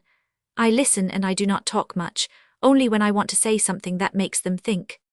A very nice man sat next me today. He reminded me of the old generals at Branches. We had quite a war of wits, and it stimulated me. He told me, among other things, when he discovered who I was, that he had known Papa was in the same guards with him and that he was the best-looking man of his day. Numbers of women were in love with him, he said, but he was a faithless being and rode away. He probably enjoyed himself, don't you think so? And he had the good luck to die in his zenith, I said. He was once engaged to Lady Merendon, you know. She was Lady Sophia Vavasour then, and absolutely devoted to him, but Mrs. Carruthers came between them and carried him off. She was years older than he was, too, and as clever as paint. Poor Papa seems to have been a weak creature, I fear. All men are weak, he said. And then he married and left Mrs. Carruthers, I suppose, I asked. I wanted to hear as much as I could. Yesies, said my old colonel, I was best man at the wedding. And what was she like, my mamma? She was the loveliest creature I ever saw, he said. As lovely as you, only you are the image of your father, all but the hair his was fair. No one has ever said I was lovely before. Oh, I am so glad if you think so, I said. It did please me. I have often been told I am attractive and extraordinary and wonderful and divine, but never just lovely. He would not say any more about my parents, except they hadn't a sou to live on and were not very happy. Mrs. Carruthers took care of that. Then, as everyone was going, he said, I am awfully glad to have met Yao, must be pals, for the sake of old times, and he gave me his card for me to keep his address, and told me if ever I wanted a friend to send him a line, Colonel Tom Carden, the Albany. I promised I would. You might give me away at my wedding, I said gaily. I am thinking of getting married some day. That I will, he promised, and by Jove, the man will be a fortunate fellow. Lady Ver and I drove. After luncheon we paid some calls, and went in to tea with the Montgomerys, who had just arrived at Brown's Hotel for a week's shopping. Aunt Catherine brings those poor girls up always at this time, and takes them to some impossible old dressmaker of her own, in the day, and to Shakespeare or a concert at night, and returns with them equipped in more hideous garments each year. It is positively cruel, said Lady Ver, as we went up the stairs to their apartment. There they were, sitting round the tea table, just as at Tryland, Kirsty and Jean embroidering and knitting, and the other two reading new catalogues of books for their work. Lady Ver began to tease them. She asked them all sorts of questions about their new frocks, and suggested they had better go to Paris once in a way. Lady Catherine was like ice. She strongly disapproved of my being with her niece, one could see. The connection with the family, she hoped, would be ended with my visit to Tryland. Malcolm was arriving in town, too, we gathered, and Lady Ver left a message to ask him to dine tonight. Then we got away. If one of those lumps of suet had a spark of spirit, it would go straight to the devil, Lady Ver said as we went down the stairs. Think of it, ties and altar cloths in London. Mercifully they could not dine tonight. I had to ask them, and they generally come once while they are up. The 4 girls and Aunt Catherine, and it is with the greatest difficulty I can collect 4 young men for them if they get the least hint who they are to meet. I generally secure a couple of socially budding Jews, because I feel the subscriptions for their charities, which they will pester whoever they do sit next for, are better filched from the Hebrew than from some pretty needy guardsman. Oh, what a life! She was so kind to me on the way back. She said she hated leaving me alone on the morrow, and that I must settle now what I was going to do, or she would not go. I said I would go to Claridge's, where Mrs. Carruthers and I had always stayed, and remain perfectly quietly alone with Veronique. I could afford it for a week, so we drove there and made the arrangement. It is absolutely impossible for you to go on like this, dear child, she said. You must have a chaperone. You are far too pretty to stay alone in a hotel. What can I do for you? I felt so horribly uncomfortable, I was really at my wit's end. Oh, it is no fun being an adventuress, after all, if you want to keep your friends of the world as well. Perhaps it won't matter if I don't see anyone for a few days, I said. I will write to Paris. My old mademoiselle is married there to a flourishing poet, I believe. Perhaps she would take me as a paying guest for a little. That is very visionary, a French poet. Horrible, long-haired, frowsy creature. Impossible. Surely you see how necessary it is for you to marry Christopher as soon as you can, Evangeline, don't you? She said, and I was obliged to admit there were reasons. The truth is, you can't be the least eccentric or unconventional if you are good-looking and unmarried, she continued. You may snap your fingers at society, but if you do, you won't have a good time, and all the men will either foolishly champion you or be impertinent to you. Oh, I realize it, I said, and there was a lump in my throat. I shall write to Christopher tomorrow, she went on, and thank him for our outing last night, and I shall say something nice about you and your loneliness, and that he, as a kind of relation, may go and see you on Sunday, as long as he doesn't make love to you, and he can take you to the Zoudon, see him in your sitting room. That will give him just the extra fillip, and he will go and you will be demure, and then by those stimulating lions and tigers' cages you can plight your troth. It will be quite respectable. Wire to me at once on Monday to Sedgwick, and you must come back to Park Street directly I return on Thursday if it is all settled. I thanked her as well as I could. She was quite ingenuous and quite sincere. I should be a welcome guest as Christopher's fiancé, and there was no use my feeling bitter about it was quite right. As I put my hand on Malcolm's skinny arm going down to the dining-room, the only consolation was my fate has not got to be him. I would rather be anything in the world than married to that. I tried to be agreeable to Sir Charles. We were only a party of 6, an old Miss Harpenden who goes everywhere to play bridge, and Malcolm and one of Lady Ver's young men and me. Sir Charles is absent and brings himself back. He fiddles with the knives and forks and sprawls on the table rather, too. He looks at Lady Ver with admiration in his eyes. It is true then, in the intervals of Paris, I suppose, she can make his heart beat. Malcolm made love to me after dinner. We were left to talk when the others sat down to bridge in the little drawing-room. I missed you so terribly, Miss Travers, he said priggishly when you left us, that I realized I was extremely attracted by you. No, you don't say so, I said innocently. Could one believe a thing like that? Yes, he said earnestly, you may indeed believe it. Do not say it so suddenly then, I said, turning my head away so that he could not see how I was laughing. You see, to a red-haired person like me these compliments go to my head. Oh, I do not want to flurry you, he said affably. I know I have been a good deal sought after perhaps on account of my possessions, this with arrogant modesty, but I am willing to lay everything at your feet if you will marry me. Everything, I asked. Yes, everything. You are too good, Mr. Montgomery, but what would your mother say? He looked uneasy and slightly unnerved. My mother, I fear, has old-fashioned notions, but I am sure if you went to her dressmaker you would look different. Should you like me to look different then you wouldn't recognize me, you know, if I went to her dressmaker. I like you just as you are, he said, with an air of great condescension. I am overcome, I said humbly. But what is this story I hear about Miss Angela Grey? A lady I see in the papers, who dances at Her Gaiety, is it not? Are you sure she will permit you to make this declaration without her knowledge? He became petrified. Who has told you about her? He asked. No one, I said. Jean said your father was angry with you on account of a horse of that name, but I chanced to see it in the list of attractions at the Gaiety, so I conclude it is not a horse, and if you are engaged to her, I don't think it is quite right of you to try and break my heart. Oh, Evangeline, Miss Travers spluttered. I am greatly attached to you. The other was only a pastime. We men, you know, young Andendron, after have our temptations, you know. You must think nothing about it. I will never see her again, except just finally to say goodbye, I promise you. Oh, I could not do a mean thing like that, Mr. Montgomery, I said. You must not think of behaving so on my account. I am not altogether heartbroken. You know, in fact, I rather think of getting married myself. He bounded up. Oh, you have deceived me then, he said in self-righteous wrath. After all I said to you that evening at Tryland and what you promised then, yes, you have grossly deceived me. I could not say I had not listened to a word he had said that night, and was utterly unconscious of what I had promised. Even his self-appreciation did not deserve such a blow as this, so I softened my voice and natural anger at his words, and said quite gently, Do not be angry. If I have unconsciously given you a wrong impression, I am sorry, but if one came to talking of deceiving, you have deceived me about Miss Grey, so do not let us speak further upon the matter. We are quits. Now won't you be friends, as you have always been? And I put out my hand, and smiled frankly in his face. The mean little lines in it relaxed, pulled himself together and took my hand, and pressed it warmly, from which I knew there was more in the affair of Angela Grey than met the eye. Evangeline, he said, I shall always love you, but Miss Grey is an estimable young woman. There is not a word to be said against her moral character, and I have promised her my hand in marriage, so perhaps we had better say goodbye. Goodbye, I said, but I consider I have every reason to feel insulted by your offer, which was not, judging from your subsequent remarks, worth a moment's thought.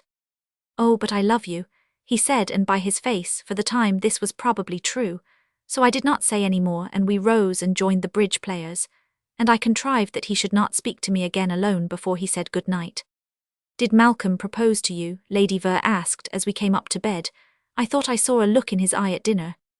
I told her he had done it in a kind of way, with a reservation in favour of Miss Angela Grey. "That is too dreadful," she said.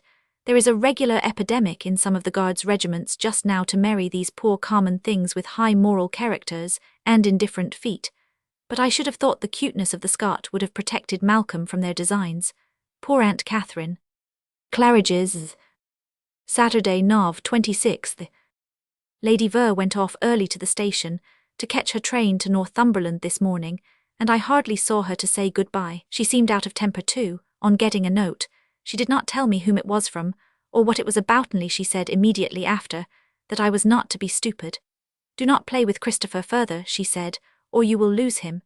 He will certainly go and see you tomorrow, wrote to me this morning, in answer to mine of last night, but he says he won't go to the zoo, so you will have to see him in your sitting room. After all, he will come about 4. I did not speak. "Evangeline," she said, "promise me you won't be a fool." "'E won't be a fool," I said. Then she kissed me and was off, and a few moments after I also started for Claridge's. I have a very nice little suite right up at the top, and if only it were respectable for me and I could afford it, I could live here very comfortably by myself for a long time. At 1:45 I was ringing the bell at 200, Carlton House Terrace, Lady Merendon's house, with a strange feeling of excitement and interest. Of course it must have been because once she had been engaged to Papa. In the second thoughts take to flash, I remembered Lord Robert's words when I talked of coming to London alone at Branches, how he would bring me here, and how she would be kind to me until I could hunt round. Oh, it came to me with a sudden stab. He was leaning over Lady Ver in the northern train by now. Such a stately beautiful hall it is, when the doors open, with a fine staircase going each way, and full of splendid pictures, and the whole atmosphere pervaded with an air of refinement and calm. The footmen are tall and not too young, and even at this time of the year have powdered hair.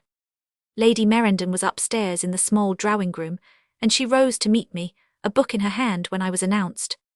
Her manners are so beautiful in her own home, gracious and not the least patronizing. "I am so glad to see you," she said. "I hope you won't be bored, but I have not asked anyone to meet you, only my nephew Torquilstone is coming, is a great sufferer, poor fellow, and numbers of faces worry him at times." I said I was delighted to see her alone. No look more kind could be expressed in a human countenance than is expressed in hers. She has the same exceptional appearance of breeding that Lord Robert has, tiny ears and wrists, and head of, and dressed as a charwoman, Lady Merendon would look like a great lady. Very soon we were talking without the least restraint. She did not speak of people or of very deep things, but it gave one the impression of an elevated mind, and a knowledge of books and wide thoughts. Oh, I could love her so easily. We had been talking for nearly a quarter of an hour. She had incidentally asked me where I was staying now, and had not seemed surprised or shocked when I said Claridge's, and by myself. All she said was, "What a lonely little girl, but I dare say it is very restful sometimes to be by oneself, only you must let your friends come and see you, won't you?" "I don't think I have any friends," I said. "You see, I have been out so little, but if you would come and see me, oh, I should be so grateful." "Then you must count me as one of your rare friends," she said. Nothing could be so rare or so sweet as her smile. Fancy Papa throwing over this angel for Mrs. Carruthers. Men are certainly unaccountable creatures.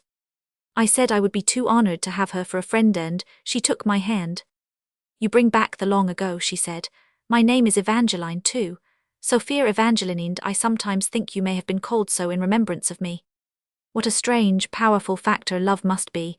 Here these two women, Mrs. Carruthers and Lady Merendon, the very opposites of each other, had evidently both adored Papa, and both, according to their natures, had taken an interest in me. In consequence, the child of a third woman who had superseded them both. Papa must have been extraordinarily fascinating, for, to the day of her death, Mrs. Carruthers had his miniature on her table, with a fresh rose beside Ithi's memory the only soft spot, it seemed, in her hard heart. And this sweet lady's eyes melted in tenderness when she spoke of the long Agoltho. She does not know me well enough yet to say anything further. To me Papa's picture is nothing so very wonderful, just a good-looking young guardsman, with eyes shaped like mine, only grey, and light curly hair. He must have had a way with him, as the servants say.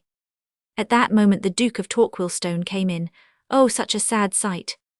A poor humpbacked man with a strong face and head, and a soured, suspicious, cynical expression. He would evidently have been very tall, but for his deformity, a hump stands out on his back, almost like Mr. Punch. He can't be much over 40, but he looks far older. His hair is quite grey. Not a line or an expression in him reminded me of Lord Robert, I am glad to say. Lady Merendon introduced us, and Lord Merendon came in then too, and we all went down to luncheon. It was a rather small table, so we were all near one another and could talk. The dining room is immense. I always have this little table when we are such a small party, Lady Merendon said. It is more cosy, and one does not feel so isolated. How I agreed with her. The Duke looked at me searchingly often with his shrewd little eyes. One could not say if it was with approval or disapproval. Lord Merendon talked about politics, and the questions of the day. He has a courteous manner, and all their voices are soft and refined. And nothing could have been more smooth and silent than the service. The luncheon was very simple and very good, but not half the numbers of rich dishes like at Branches or Lady Ver's.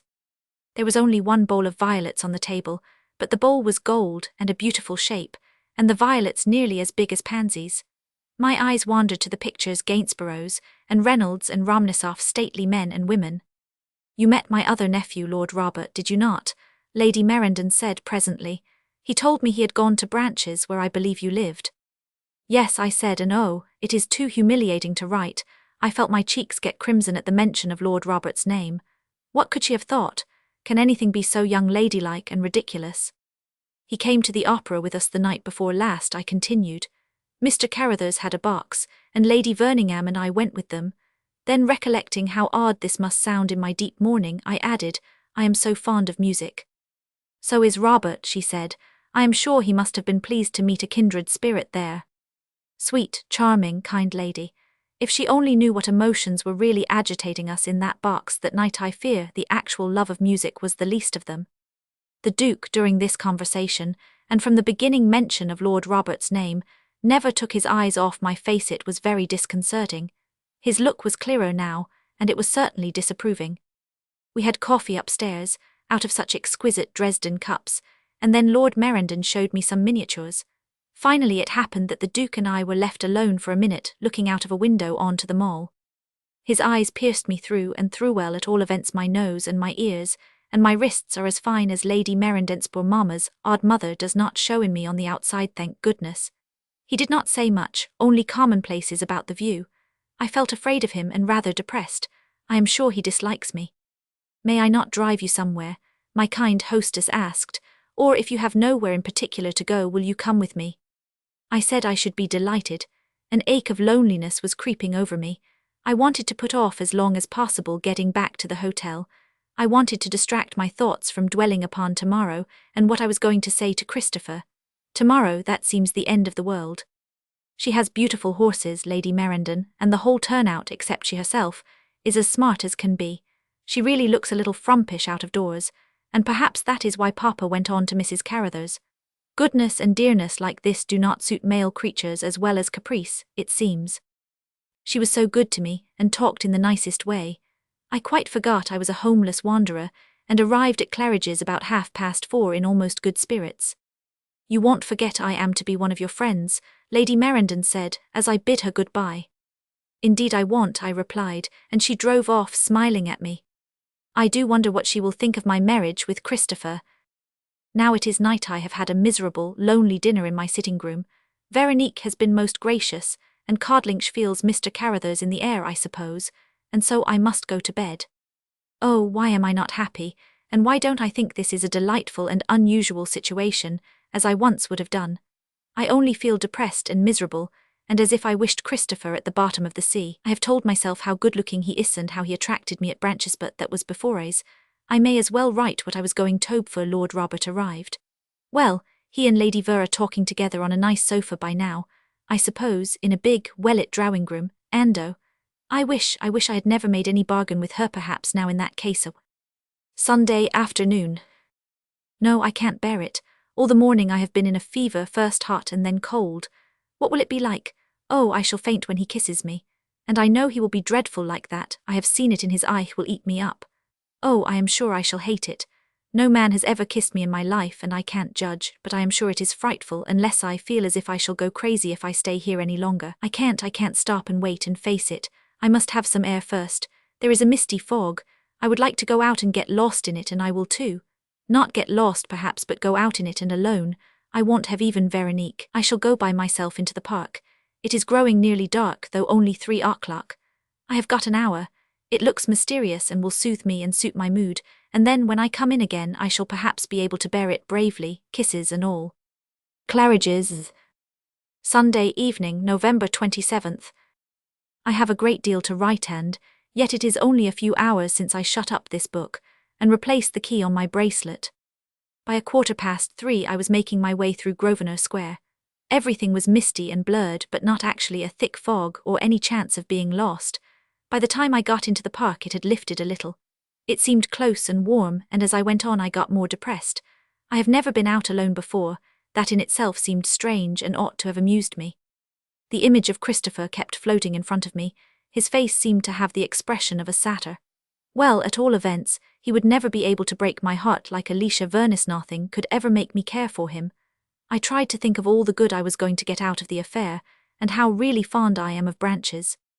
I walked very fast, people loomed at me and then disappeared in the mist. It was getting almost dusk, and suddenly I felt tired and sat down on a bench. I had wandered into a side path where there were no chairs.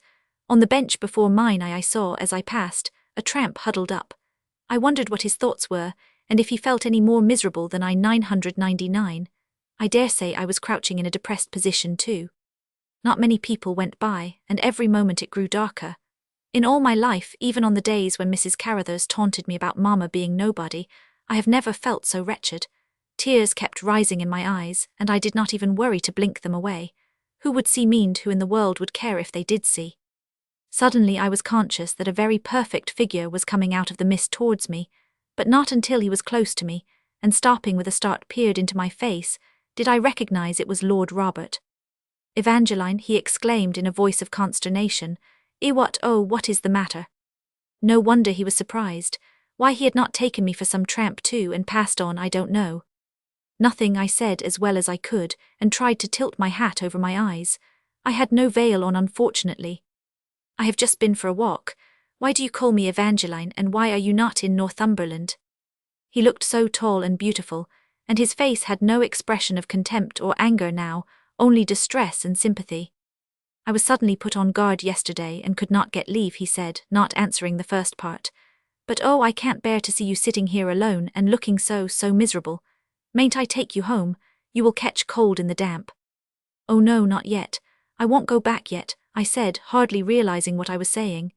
He sat down beside me and slipped his hand into my muff, pressing my clasped fingers. Gentlest, friendliest caress a child might have made in sympathy. It touched some foolish chord in my nature, some want of self-control inherited from Mama's ordinary mother, I suppose. Anyway, the tears poured down my face. I could not help it.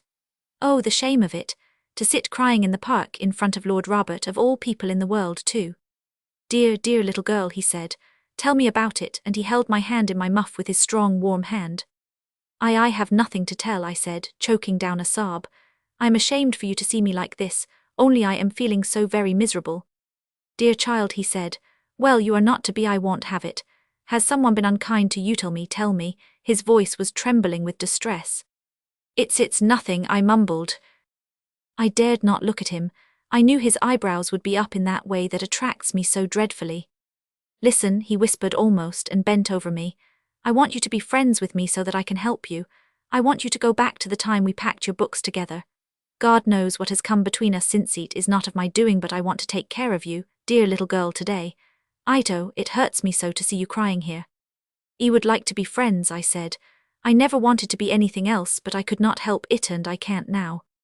"Won't you tell me the reason?" he pleaded. "You have made me so dreadfully unhappy about it. I thought all sorts of things. You know I am a jealous beast." There can't in the world be another voice as engaging as Lord Robert's, and he has a trick of pronouncing words that is too attractive, and the way his mouth goes when he is speaking, showing his perfectly chiseled lips under the little mustache. There is no use pretending. I was sitting there on the bench going through thrills of emotion and longing for him to take me in his arms. It is too frightful to think of. I must be bad after all. "Now you are going to tell me everything about it," he commanded. "To begin with, what made you suddenly change at Tryland after the first afternoon, and then what is it that makes you so unhappy now?" "I can't tell you either," I said very low. "I hoped the common grandmother would not take me as far as doing mean tricks to Lady Ver." Oh, you have made me wild, he exclaimed, letting go my hand and leaning both elbows on his knees while he pushed his hat to the back of his head. Perfectly mad with fury and jealousy. That brute Malcolm, and then looking at Campion at dinner, and worst of all, Christopher in the box at Carmen. Wicked, naughty little thing. And yet underneath I have a feeling it is for some absurd reason and not for sheer devilment. If I thought that, I would soon get not to care. I did think it at Carmen. Yes, I know, I said. You know what? He looked up startled. Then he took my hand again and sat close to me. Oh, please, please don't, Lord Robert, I said. It really made me quiver so, with the loveliest feeling I have ever known, that I knew I should never be able to keep my head if he went on. Please, please, don't hold my hand, I said. It makes me not able to behave nicely. Darling, he whispered, then it shows that you like me, and I shan't let go until you tell me every little bit. Oh, I can't. I felt too tortured, and yet waves of joy were rushing over me. That is a word, darling, for giving feelings down the back. Evangeline, he said, quite sternly, will you answer this question then? Do you like me, or do you hate me? Because, as you must know very well, I love you. Oh, the wild joy of hearing him say that. What in the world did anything else matter? For a moment there was a singing in my ears, and I forgot everything but our two selves. Then the picture of Christopher waiting for me, with his cold, cynic's face and eyes blazing with passion, rushed into my vision, and the Duke's critical, suspicious, disapproving scrutiny, and I felt as if a cry of pain, like a wounded animal, escaped me. Darling, darling, what is it? Did I hurt your dear little hand? Lord Robert exclaimed tenderly. No, I whispered brokenly, but I cannot listen to you. I am going back to Claridge's now, and I am going to marry Mr. Carruthers. He dropped my hand as if it stung him. Good God, then it is true, was all he said. In fear I glanced at him. His face looked grey in the quickly gathering mist. Oh, Robert, I said in anguish, unable to help myself. It isn't because I want to. Probably I love you, but I must, there is nothing else to be done. Isn't there, he said, all the life and joy coming back to his face. Do you think I will let Christopher, or any other man in the world, have you now? You have confessed that, and fortunately there was no one in sight, because he put his arms round my neck, and drew me close and kissed my lips. Oh, what nonsense people talk of heaven, sitting on clouds and singing psalms and things like that. There can't be any heaven half so lovely as being kissed by Robert. I felt quite giddy with happiness for several exquisite seconds, then I woke up. It was all absolutely impossible, I knew, and I must keep my head. Now you belong to me, he said, letting his arm slip down to my waist, so you must begin at the beginning and tell me everything. No, no, I said, struggling feebly to free myself, and feeling so glad he held me tight. It is impossible all the same, and that only makes it harder. Christopher is coming to see me at 4, and I promised Lady Ver I would not be a fool and would marry him. A fig for Lady Ver, he said calmly, if that is all. You leave her to mesh, never argues with me. It is not only that I promised I would never play with you. And you certainly never shall, he said, and I could see a look in his eye as he purposely misconstrued my words, and then he deliberately kissed me again. Oh, I like it better than anything else in the world. How could anyone keep their head with Robert quite close, making love like that? You certainly never shall, he said again, with a kiss between each word. I will take care of that. Your time of playing with people is over, mademoiselle.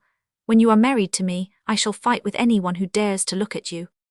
But I shall never be married to you, Robert, I said, though as I could only be happy for such a few moments, I did not think it necessary to move away out of his arms. How thankful I was to the fog, and no one passing. I shall always adore fogs. Yes, you will, he announced with perfect certainty, in about a fortnight, I should think. I can't and won't have you staying at Claridge's by yourself. I shall take you back this afternoon to Aunt Sophia, only all that we can settle presently. Now, for the moment, I want you to tell me you love me, and that you are sorry for being such a little brute all this time. I did not know it until just now, but I think I probably do love you, Robert, I said. He was holding my hand in my muff again, the other arm round my waist. Absolutely disgraceful behavior in the park. We might have been Susan Jane and Thomas Augustus, and yet I was perfectly happy, and felt it was the only natural way to sit. A figure appeared in the distance. You started apart. Oh, really, I gasped. Well, must be different. He leant back and laughed. You sweet darling. Well, come, we will go for a drive in a hansom. We will choose one without a light inside. Albert Gate is quite close, come. and he rose and taking my arm, not offering his to me like in books, he drew me on down the path. I am sure anyone would be terribly shocked to read what I have written, but not so much if they knew Robert, and how utterly adorable he is. And how masterful and simple and direct. He does not split straws or bandy words. I had made the admission that I loved him, and that was enough to go upon. As we walked alone, I tried to tell him it was impossible, that I must go back to Christopher, that Lady Ver would think I had broken my word about it. I did not, of course, tell him of her bargain with me over him, but he probably guessed that, because before we got into the hansom even, he had begun to put me through a searching cross-examination as to the reasons for my behaviour at Tryland, and Park Street, and the Opera. I felt like a child with a strong man, and every moment more idiotically happy and in love with him. He told the cabman to drive to Hammersmith, and then put his arm round my waist again, and held my hand, pulling my glove off backwards first. It is a great big granny muff of sable I have, Mrs. Carruthers' present on my last birthday. I never thought then to what charming use it would be put. Now I think we have demolished all your silly little reasons for making me miserable, he said. What others have you to bring forward as to why you can't marry me in a fortnight? I was silent. I did not know how to say it. The principal reason of all. Evangeline, darling, he pleaded. Oh, why will you make us both unhappy? Tell me at least. Your brother, the Duke, I said, very low. He will never consent to your marrying a person like me with no relations. He was silent for a second, then, my brother is an awfully good fellow, he said, but his mind is warped by his infirmity. You must not think hardly of him. He will love you directly he sees you, like everyone else.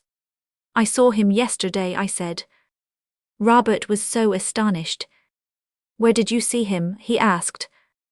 Then I told him about meeting Lady Merendon, and her asking me to luncheon, and about her having been in love with Papa, and about the Duke having looked me through and through with an expression of dislike. Oh, I see it all, said Robert, holding me closer. Aunt Sophia and I are great friends, you know. She has always been like my mother, who died when I was a baby. I told her all about you when I came from Branches, and how I had fallen deeply in love with you at first sight, and that she must help me to see you at Tryland. And she did, and then I thought you had grown to dislike me, so when I came back she guessed I was unhappy about something, and this is her first step to find out how she can do me a good turn. She is a dear. Yes, indeed she is, I said. Of course she is extra interested in you if she was in love with your father, so that is all right, darling. She must know all about your family and can tell Torquilstone. Why, we have nothing to fear. Oh yes we have, I said. I know all the story of what your brother is took about. Lady Ver told me. You see, the awkward part is Mamma was really nobody. Her father and mother forgot to get married, and although Mamma was lovely and had been beautifully brought up by two old ladies at Brighton, it was a disgrace for Papa marrying her missus. Carruthers has often taunted me with this. Darling, he interrupted, and began to kiss me again, and that gave me such feelings I could not collect my thoughts to go on with what I was saying for a few minutes. We both were rather silly, if it is silly to be madly, wildly happy and oblivious of everything else. I will go straight to Aunt Sophia now, when I take you back to Claridge's, he said presently, when we had got a little calmer. I wonder what kisses do that they make one have that perfectly lovely sensation down the back, just like certain music does, only much, much more so. I thought they would be dreadful things when it was a question of Christopher, but Robert. Oh well, as I said before, I can't think of any other heaven. What time is it? I had sense enough to ask presently. He lit a match and looked at his watch. 10 minutes past 5, he exclaimed. And Christopher was coming about 4, I said, and if you had not chanced to meet me in the park, by now I should have been engaged to him, and probably trying to bear his kissing me. My God, said Robert fiercely, it makes me rave to think of it, and he held me so tight for a moment I could hardly breathe. You won't have anyone else's kisses ever again in this world, and that I tell you, he said through his teeth. I don't want them, I whispered, creeping closer to him, and I never have had any, never anyone but you, Robert. Darling, he said, how that pleases me. Of course, if I wanted to, I could go on writing pages and pages of all the lovely things we said to one another. But it would sound, even to read to myself, such nonsense that I can't, and I couldn't make the tone of Robert's voice, or the exquisite fascination of his waist tender and adoring and masterful. It must all stay in my heart. But oh, it is as if a fairy with a wand had passed and said bloom to a winter tree. Numbers of emotions that I had never dreamed about were surging through meth floodgates of everything in my soul seemed opening in one rush of love and joy. While we were together, nothing appeared to matter, all barriers melted away. Fate would be sure to be kind to lovers like us. We got back to Claridge's about 6, and Robert would not let me go up to my sitting room until he had found out if Christopher had gone. Yes, he had come at 4, we discovered, and had waited 20 minutes and then left, saying he would come again at 6:30. Then you will write him a note, and give it to the porter for him, saying you are engaged to me and can't see him, Robert said. No, I can't do that. I am not engaged to you, and cannot be until your family consent, and are nice to me, I said. Darling, he faltered, and his voice trembled with emotion. Darling, love is between you and me. It is our lives, however, that can go. The ways of my family, nothing shall ever separate you from me, or me from you, I swear it. Write to Christopher. I sat down at a table in the hall and wrote, Dear Mr. Carruthers, I am sorry I was out. Then I bit the end of my pen. Don't come and see me this evening. I will tell you why in a day or two. Yours sincerely, Evangeline Travers. Will that do? I said, and I handed it to Robert while I addressed the envelope. Yes, he said, and waited while I sealed it up and gave it to the porter. Then, with a surreptitious squeeze of the hand, he left me to go to Lady Merendon. I have come up to my little sitting room a changed being. The whole world revolves for me upon another axis, and all within the space of 3 short hours. Claridge's. Sunday night, Nov. 27th. Late this evening, about 8 o'clock, when I had relocked my journal, I got a note from Robert. I was just going to begin my dinner. I tore it open. Inside was another. I did not wait to look from whom. I was too eager to read his. I pasted in. Carlton House Terrace. My darling, I have had a long talk with Aunt Sophia, and she is everything that is sweet and kind, but she fears Torquilstone will be a little difficult. I don't care. Nothing shall separate us now. She asks me not to go and see you again tonight, as she thinks it would be better for you that I should not go to the hotel so late. Darling, read her note and you will see how nice she is. I shall come round tomorrow the moment the beastly stables are finished about 12 o'clock. Oh, take care of yourself. What a difference tonight and last night. I was feeling horribly miserable and reckless tonight. Well, you can guess, I am not half good enough for you, darling, beautiful queen, but I think I shall know how to make you happy. I love you. Good night, my owns. Robert. Do please send me a tiny line. By my servant I have told him to wait. I have never had a love letter before. What lovely things they are. I felt thrills of delight over bits of it. Of course I see now that I must have been dreadfully in love with Robert all along, only I did not know it quite.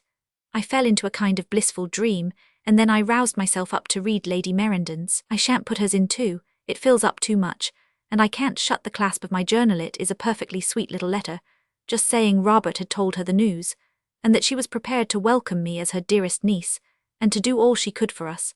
She hoped I would not think her very tiresome and old-fashioned, suggesting Robert had better not see me again tonight, and if it would not inconvenience me, she would herself come round tomorrow morning and discuss what was best to be done.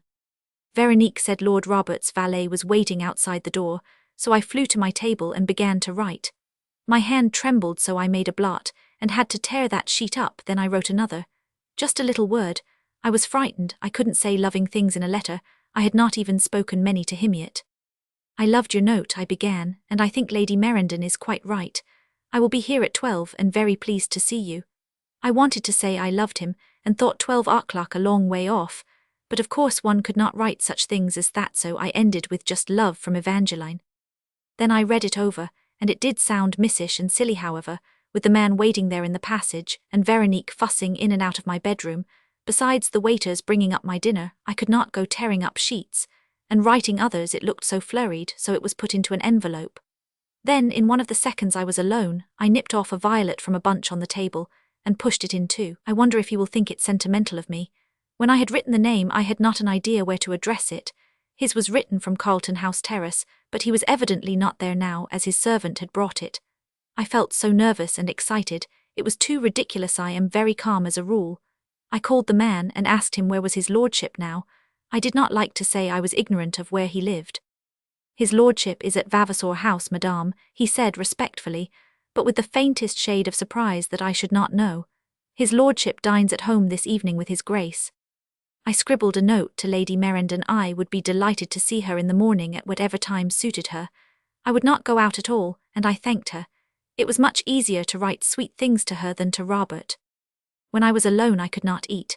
Veronique came in to try and persuade me. I looked so very pale, she said she feared I had taken cold. She was in one of her old mother moods, when she drops the third person sometimes, and calls me mon enfant. Oh, Veronique, I have not got a cold, I am only wildly happy, I said. Mademoiselle is doubtless fiancée to Mr. Carruthers. Oh, mon enfant adoré, she cried, que j'y sois content. Gracious no, I exclaimed. This brought me back to Christopher with a start. What would he say when he heard? No, Veronique, to some one much nicer Lord Robert Vavasour. Veronique was frightfully interested. Mr. Carruthers she would have preferred for me, she admitted, as being more solid, more rangeplus et la fin de ses bêtises, but no doubt Milo was charming too, and for certain one day Mademoiselle would be Duchesse. In the meanwhile, what kind of coronet would Mademoiselle have on her trousseau? I was obliged to explain that I should not have any trousseau for an indefinite time, as nothing was settled yet. This damped her a little. Un frère de duc, et pas de couronne. After 7 years in England she was yet unable to understand these strange habitudes, she said. She insisted upon putting me to bed directly after dinner to be prettier for Milo Domain. And then, when she had tucked me up, and was turning out the light in the centre of the room, she looked back. Mademoiselle is too beautiful like that, she said, as if it slipped from her, mon Dieu. Il n'y s'embêterait pas le monsieur. Claridge's. Monday morning. I wonder how I lived before I met Robert. I wonder what use were the days. Oh, and I wonder if the Duke continues to be obdurate about me, if I shall ever have the strength of mind to part from him, so as not to spoil his future. Such a short time agonot, yet 4 weeks since I was still at Branches, and wondering what made the clock go round, the great big clock of life. Oh, now I know, it is being in love, frightfully in love like we are. I must try to keep my head though, and remember all the remarks of Lady Ver about things and men. Fighters all of them, and they must never feel quite sure. It will be dreadfully difficult to tease Robert, because he is so direct and simple, but I must try, I suppose. Perhaps being so very pretty as I am, and having all the male creatures looking at me with interest will do, and be enough to keep him worried, and I won't have to be tiresome myself. I hope so, because I really do love him so extremely. I would like to let myself go and be as sweet as I want to. I am doing all the things I thought perfectly silly to hear of before. I kissed his letter, and slept with it on the pillow beside me, and this morning woke at 6 and turned on the electric light to read it again. The part where the darling comes is quite blurry, I see in daylight. That is where I kissed most, I know. I seem to be numb to everything else. Whether Lady Ver is angry or not does not bother me. I did play fair. She could not expect me to go on pretending when Robert had said straight out he loved me. But I am sure she will be angry though, and probably rather spiteful about it. I will write her the simple truth in a day or two, when we see how things go. She will guess by Robert not going to Sedgwick. Claridge's. Monday afternoons. At 11:30 this morning Lady Merendon came, and the room was all full of flowers that Robert had sent, bunches and bunches of violets and gardenias. She kissed me, and held me tight for a moment, and we did not speak. Then she said in a voice that trembled a little, Robert is so very dear to me, almost my own child, that I want him to be happy, and you too, Evangeline, I may call you that, may not I? I squeezed her hand. You are the echo of my youth, when one too knew the wild springtime of love. So dear, I need not tell you that you may count upon my doing what I can for you both. Then we talked and talked. I must admit, she said at last, I was prejudiced in your favour for your dear father's sake, but in any case my opinion of Robert's judgment is so high, I would have been prepared to find you charming even without that. He has the rarest qualities, he is the truest, most untarnished soul in this world. I don't say, she went on, that he is not just as the other young men of his age and class. He is no Galahad, as no one can be with truth who is human and lives in the world.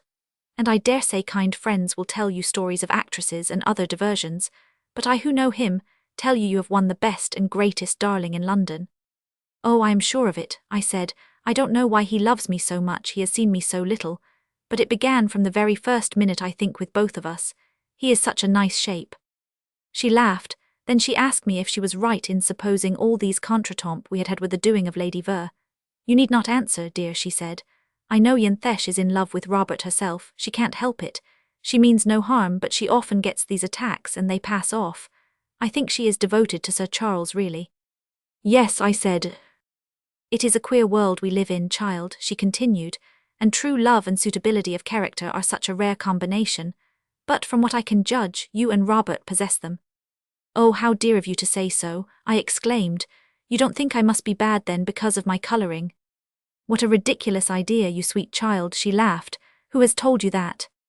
"Oh, Mrs. Carruthers always said Sonden, the old gentleman, and even Mr. Carruthers hinted I probably had some odd qualities. But you do think I shall be able to be fairly good, don't you?" She was amused, I could see, but I was serious. "I think you probably might have been a little wicked if you had married a man like Mr. Carruthers," she said, smiling. "But with Robert I am sure you will be good. He will never leave you a moment, and he will love you so much you won't have time for anything else." "Oh, that is what I shall like, being loved," I said. "I think all women like that," she sighed. "We could all of us be good if the person we love went on being demonstrative. It is the cold matter-of-fact devotion that kills love and makes one want to look elsewhere to find it again." Then we talked of possibilities about the Duke. I told her I knew his Tarquad, and she of course was fully acquainted with Mamma's history. "I must tell you, dear, I fear he will be difficult," she said. "He is a strangely prejudiced person, and obstinate to a degree, and he worships Robert as we all do." I would not ask her if the Duke had taken a dislike to me, because I knew he had. "I asked you to meet him on Saturday on purpose," she continued. "I felt sure your charm would impress him as it had done me, and as it did my husband, but I wonder now if it would have been better to wait. He said after you were gone that you were much too beautiful for the peace of any family, and he pitied Mr. Carruthers if he married you. I don't mean to hurt you, child. I am only telling you everything so that we may consult how best to act." "Yes, I know," I said, and I squeezed her hand again. "She does not put out claws like Lady Ver." "How did he know anything about Mr. Carruthers?"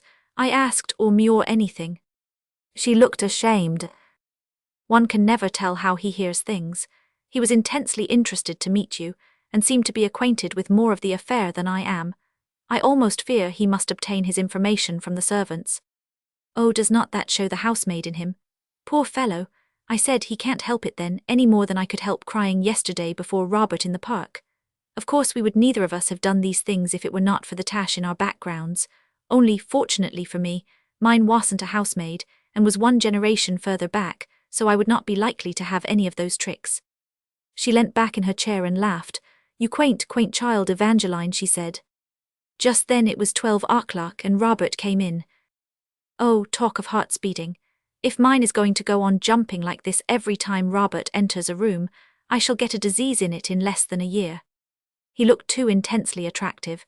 He was not in London clothes, just serge things and a guard's tie, and his face was beaming, and his eyes shining like blue stars. We behaved nicely. He only kissed my hand, and Lady Merendon looked away at the clock even for that. She has tact. "Isn't my Evangeline a darling, Aunt Sophia?" he said, "and don't you love her red hair?" "It is beautiful," said Lady Merendon.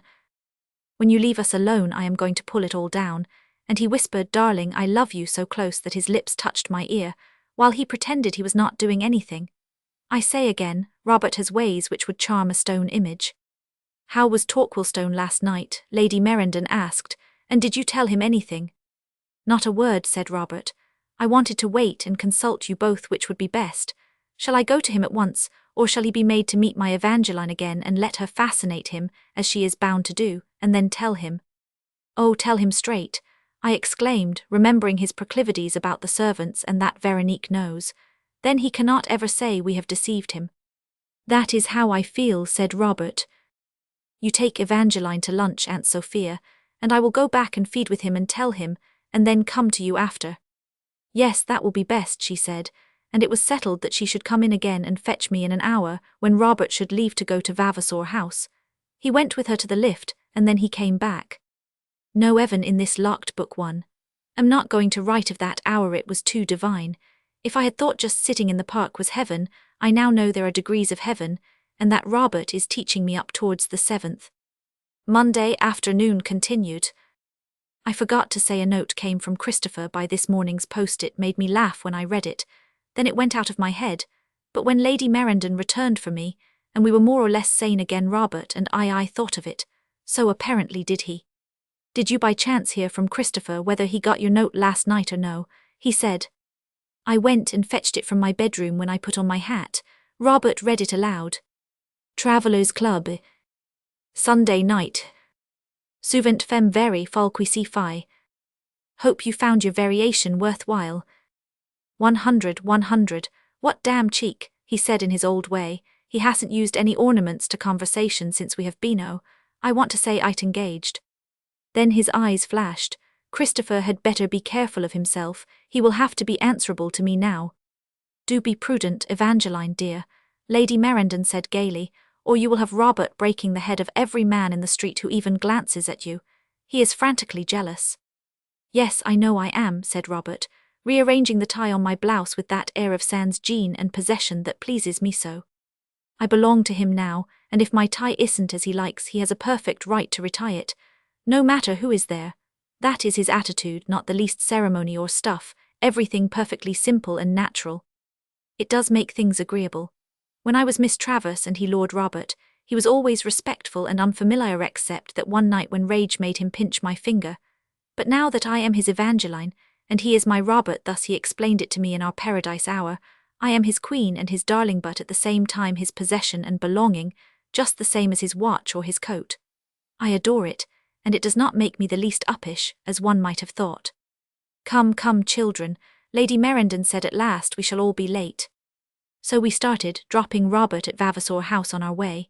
It is a splendid place, down one of those side streets looking on the Green Park, and has a small garden that side.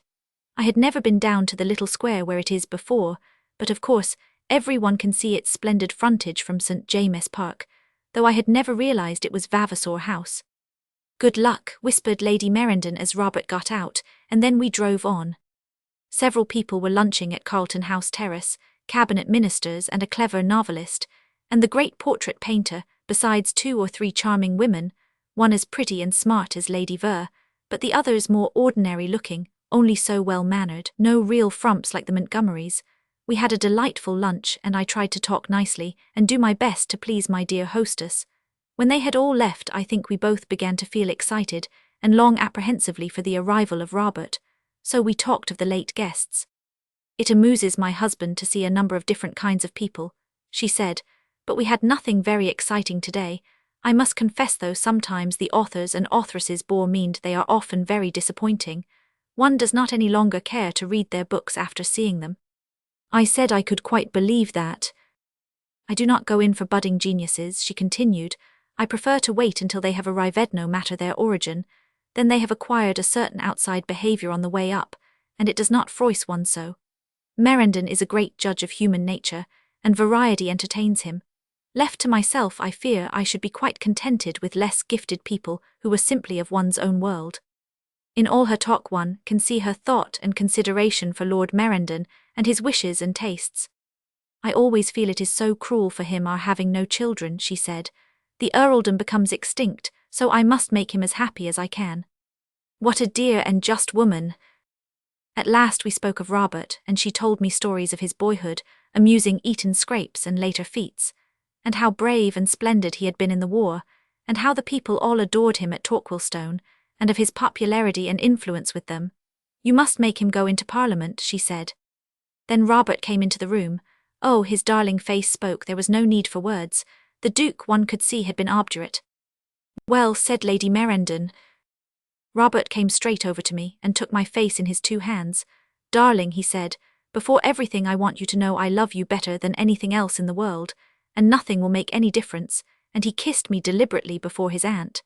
His voice was so moved and we all felt a slight lump in our throats, I know. Then he stood in front of us, but he held my hand. Torquilstone was horrid, I can see, said Lady Merendon. What did he say? Robert tell us everything. Evangeline would wish it too, I am sure, as well as one. Robert looked very pale and stern. One can see how firm his jaw is in reality, and how steady his dear blue eyes.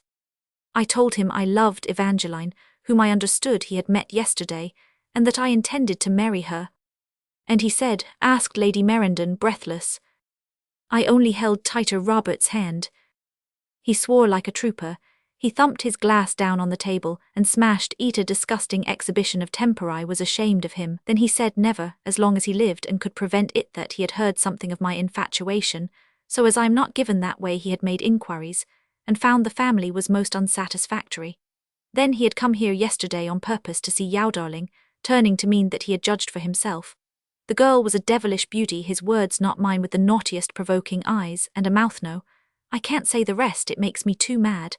And Robert's eyes flashed. Lady Merendon rose from her seat, and came and took my other hand. I felt as if I could not stand too tall and straight. The long and short of it is, he has absolutely refused to have anything to do with the matter, says I need expect nothing further from him, and we have parted for good and all. Oh, Robert, it was almost a cry from Lady Merendon. Robert put his arms round me, and his face changed to radiance. Well, I don't care, what does it matter? A few places and thousands in the dim future, the loss of them, is nothing to me if I have only my Evangeline now. But Robert, dearest, Lady Merendon said, you can't possibly live without what he allows you. What have you of your own? About 1,800 a year, I suppose, and you know, darling boy, you are often in debt. Why, he paid 5,000 for you as lately as last Easter. Oh, what is to be done? And she clasped her hands. I felt as if turned to stone. Was all this divine happiness going to slip from my grasp? Yes, it looked like it, for I could never drag Robert into poverty and spoil his great future. He can't leave away Torquilstone, and those thousands of profitless acres, Lady Merendon went on, but unfortunately the London property is at his disposition. Oh, I must go and talk to him. No, said Robert, it would not be the least use and would look as if we were pleading. His face had fallen to intense sadness as Lady Merendon spoke of his money. Darling, he said in a broken voice, no, it is true, it would not be fair to make you a beggar. I should be a cad to ask you. We must think of some way of softening my brother after all. Then I spoke. Robert, I said, if you were only John Smith, I would say I would willingly go and live with you in a cottage, or even in a slum, but you are not, and I would not for anything in the world drag you down out of what is your position in life. That would be a poor sort of love. Oh, my dear, and I clasped tight his hand, if everything fails, then we must part and you must forget me. He folded me in his arms and we heard the door shut. Lady Merendon had left us alone. Oh, it was anguish and divine bliss at the same time the next half hour. I will never forget you, and never in this world will I take another woman, I swear to God, he said at the end of it. If we must part, then life is finished for me of all joy. And for me too, Robert. We said the most passionate vows of love to one another, but I will not write them here. There is another locked book where I keep them, the book of my soul. Would it be any good if Colonel Tom Carden went and spoke to him? I asked presently. He was best man at Papa's wedding and knows all that there is to be known of poor Mamma, and do you think that as Mamma's father was Lord de Brandreth, a very old barony, I believe it ISO, can it make any difference to the children's actual breeding, their parents not having been through the marriage ceremony? I don't know much of those sort of things. My sweet, said Robert, and through all our sorrow he smiled and kissed me, my sweet, sweet Evangeline. But does the Duke know all the details of the history, I asked, when I could speak can't when one is being kissed? Every little bit, it seems. He says he will not discuss the matter of that. I must know it is quite enough, as I have always known his views, but if they were not sufficient, your wild, wicked beauty is. You would not be faithful to me for a year, he said. I could hardly keep from killing him when he hurled that at my head. I felt my temper rising. How frightfully unjust, though cruel. I went over and looked in the glass, a big mirror between the window, drawing Robert with me. Oh, tell me, what is it? Am I so very bad looking? It is a curse surely that is upon me. Of course you are not bad looking, my darling, exclaimed Robert. You are perfectly beautiful, slender, stately, exquisite tiger lily only you don't look cold, and it is just your red hair, and those fascinating green eyes, and your white lovely skin and black eyelashes that you know, you sweetheart. You don't look like bread and butter, you are utterly desirable, and you would make anyone's heart beat. I thought of the night at Carmen. Yes, I am wicked, I said, but I never will be agonally just enough to make you always love me, because Lady Ver says security makes yawns. But even wicked people can love with a great, great love, and that can keep them good. Oh, if he only knew how utterly I love you, Robert, I am sure he would be kind to us. Well, how shall we tell him? Then a thought came to me, and I felt all over a desperate thrill of excitement. Will you do nothing until tomorrow? I said. I have an idea which I will tell to no one. Let us go back to Claridge's now, and do not come and see me again until tomorrow at 12. Then if this has failed we will say goodbye. It is a desperate chance. And you won't tell me what it is. Not please trust mate is my life as well as yours, remember. My queen, he said. Yes, I will do that or anything else you wish, only never, never goodbye. I am a man after all and have numbers of influential relations. I can do something else in life but just be a guardsman, and we shall get enough money to live quite happily, although we might not be very grand people. I will never say goodbye, do you hear? Promise me you will never say it either. I was silent. Evangeline, darling, he cried in anguish, his eyebrows right up in the old way, while 2 big tears welled up in his beautiful eyes. My God, won't you answer me? Yes, I will, I said, and I threw all my reserve to the winds and flung my arms round his neck passionately. I love you with my heart and soul, and pray to God we shall never say goodbye. When I got back to Claridge's, for the first time in my life I felt a little faint. Lady Merendon had driven me back herself and left me, with every assurance of her devotion and affection for us. I had said goodbye to Robert for the day at Carlton House Terrace. They do not yet know me, either of them quite what I can and will do. Claridge's. Monday night. I felt to carry out my plan I must steady my mind a little, so I wrote my journal, and that calmed me. Of all the things I was sure of in the world, I was most sure that I loved Robert far too well to injure his prospects. On the other hand, to throw him away without a struggle was too cruel to both of us. If Mamma's mother was nobody, all the rest of my family were fine old fighters and gentlemen, and I really prayed to their shades to help me now. Then I rang and ordered some iced water, and when I had thought deeply for a few minutes while I sipped it, I sat down to my writing table. My hand did not shake, though I felt at a deadly tension. I addressed the envelope first to steady myself. To His Grace, the Duke of Torquilstone, Vavasor House, St. James S.W. Then I put that aside. I am Evangeline Travers who writes, I began without any preface, and I ask if you will see me either here in my sitting-room this evening, or I will come to you at Vavasor House. I understand your brother, Lord Robert, has told you that he loves me and wishes to marry me, and that you have refused your consent, partly because of the history of my family, but chiefly because my type displeases you. I believe in days gone by, the prerogative of a great noble like you was to dispense justice. In my case it is still your prerogative by courtesy, and I ask it of you. When we have talked for a little, if you then hold to your opinion of me, and convince me that it is for your brother's happiness, I swear to you on my word of honor I will never see him again. Believe me. Yours faithfully, Evangeline Travers. I put it hastily in the envelope and fastened it up. Then I rang the bell and had it sent by a messenger in a cab, who was to wait for an answer. Oh, I wonder in life if I shall ever have to go through another 25 minutes like those that passed before the waiter brought a note up to me in reply. Even if the journal won't shut, I must put it in. Vavasor House, St. James, Nov 28th. Dear Madam, I have received your letter, and request you to excuse my calling upon you at your hotel this evening, as I am very unwell. But if you will do me the honour to come to Vavasor House on receipt of this, I will discuss the matter in question with you, and trust you will believe that you may rely upon my justice. I remained, Madam, yours truly, Torquilstone. His Grace's brougham is waiting below for you, Madam, the waiter said, and I flew to Veronique. I got her to dress me quickly. I wore the same things exactly as he had seen me in before, deep mourning they are, and extremely becoming. In about 10 minutes Veronique and I were seated in the brougham and rolling on our way. I did not speak. I was evidently expected, for as the carriage stopped the great doors flew open, and I could see into the dim and splendid hall. A silver-haired, stately old servant led me along, through a row of powdered footmen, down a passage dimly lit with heavily shaded lights. Veronique was left to their mercies. Then the old man opened a door, and without announcing my name, merely the lady, your Grace, he held the door, and then went out and closed it softly. It was a huge room, splendidly panelled with dark carved boiserie Louis Roman 15, the most beautiful of its kind I had ever seen, only it was so dimly lit, with the same sort of shaded lamps one could hardly see into the corners. The Duke was crouching in a chair. He looked fearfully pale and ill, and had an inscrutable expression on his face. Fancy a man so old-looking and crippled being even Robert's half-brother. I came forward, he rose with difficulty, and this is the conversation we had. Please don't get up, I said, if I may sit down opposite you.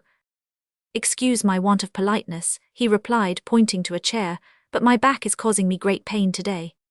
He looked such a poor, miserable, soured, unhappy creature, I could not help being touched. Oh, I am so sorry, I said. If I had known you were ill, I would not have troubled you now. Justice had better not wait, he answered with a whimsical, cynical, sour smile. State your case. Then he suddenly turned on an electric lamp near me, which made a blaze of light in my face. I did not jump. I am glad to say I have pretty good nerves. My case is this. To begin with, I love your brother better than anything else in the world. Possibly a number of women have done so, he interrupted. Well, and he loves me, I continued, not noticing the interruption. Agreed, it is a situation that happens every day among young fools. You have known one another about a month, I believe. Under 4 weeks, I corrected. He laughed bitterly. It cannot be of such vital importance to you then in that short time. It is of vital importance to me, and you know your brother's character. You will be able to judge as well as I if or not, it is a matter of vital importance to him. He frowned. Well, your case. First, to demand on what grounds you condemned me as a devilish beauty, and why you assume that I should not be faithful to Robert for a year. I am rather a good judge of character, he said. You cannot bear, you would see, that whatever accident makes me have this objectionable outside, the me that lives within is an honest person who never breaks her word. I can only see red hair and green eyes, and a general look of the devil. Would you wish people always to judge by appearances then? I said, because if so I see before me a prejudiced, narrow-minded, cruel-tempered, cynical man, jealous of youth's joys. But I would not be so unjust as to stamp you with these qualities because of that. He looked straight at me, startled. I may be all those things, he said. You are probably right. Then oh, please don't be, I went on quickly. I want you to be kind to us. We do so wish to be happy, and we are both so young, and life will be so utterly blank and worthless for all these years to the end if you part us now. I did not say I would part you, he said coldly. I merely said I refused to give Robert any allowance, and I shall leave everything in my power away from the title. If you like to get married on those terms, you are welcome to.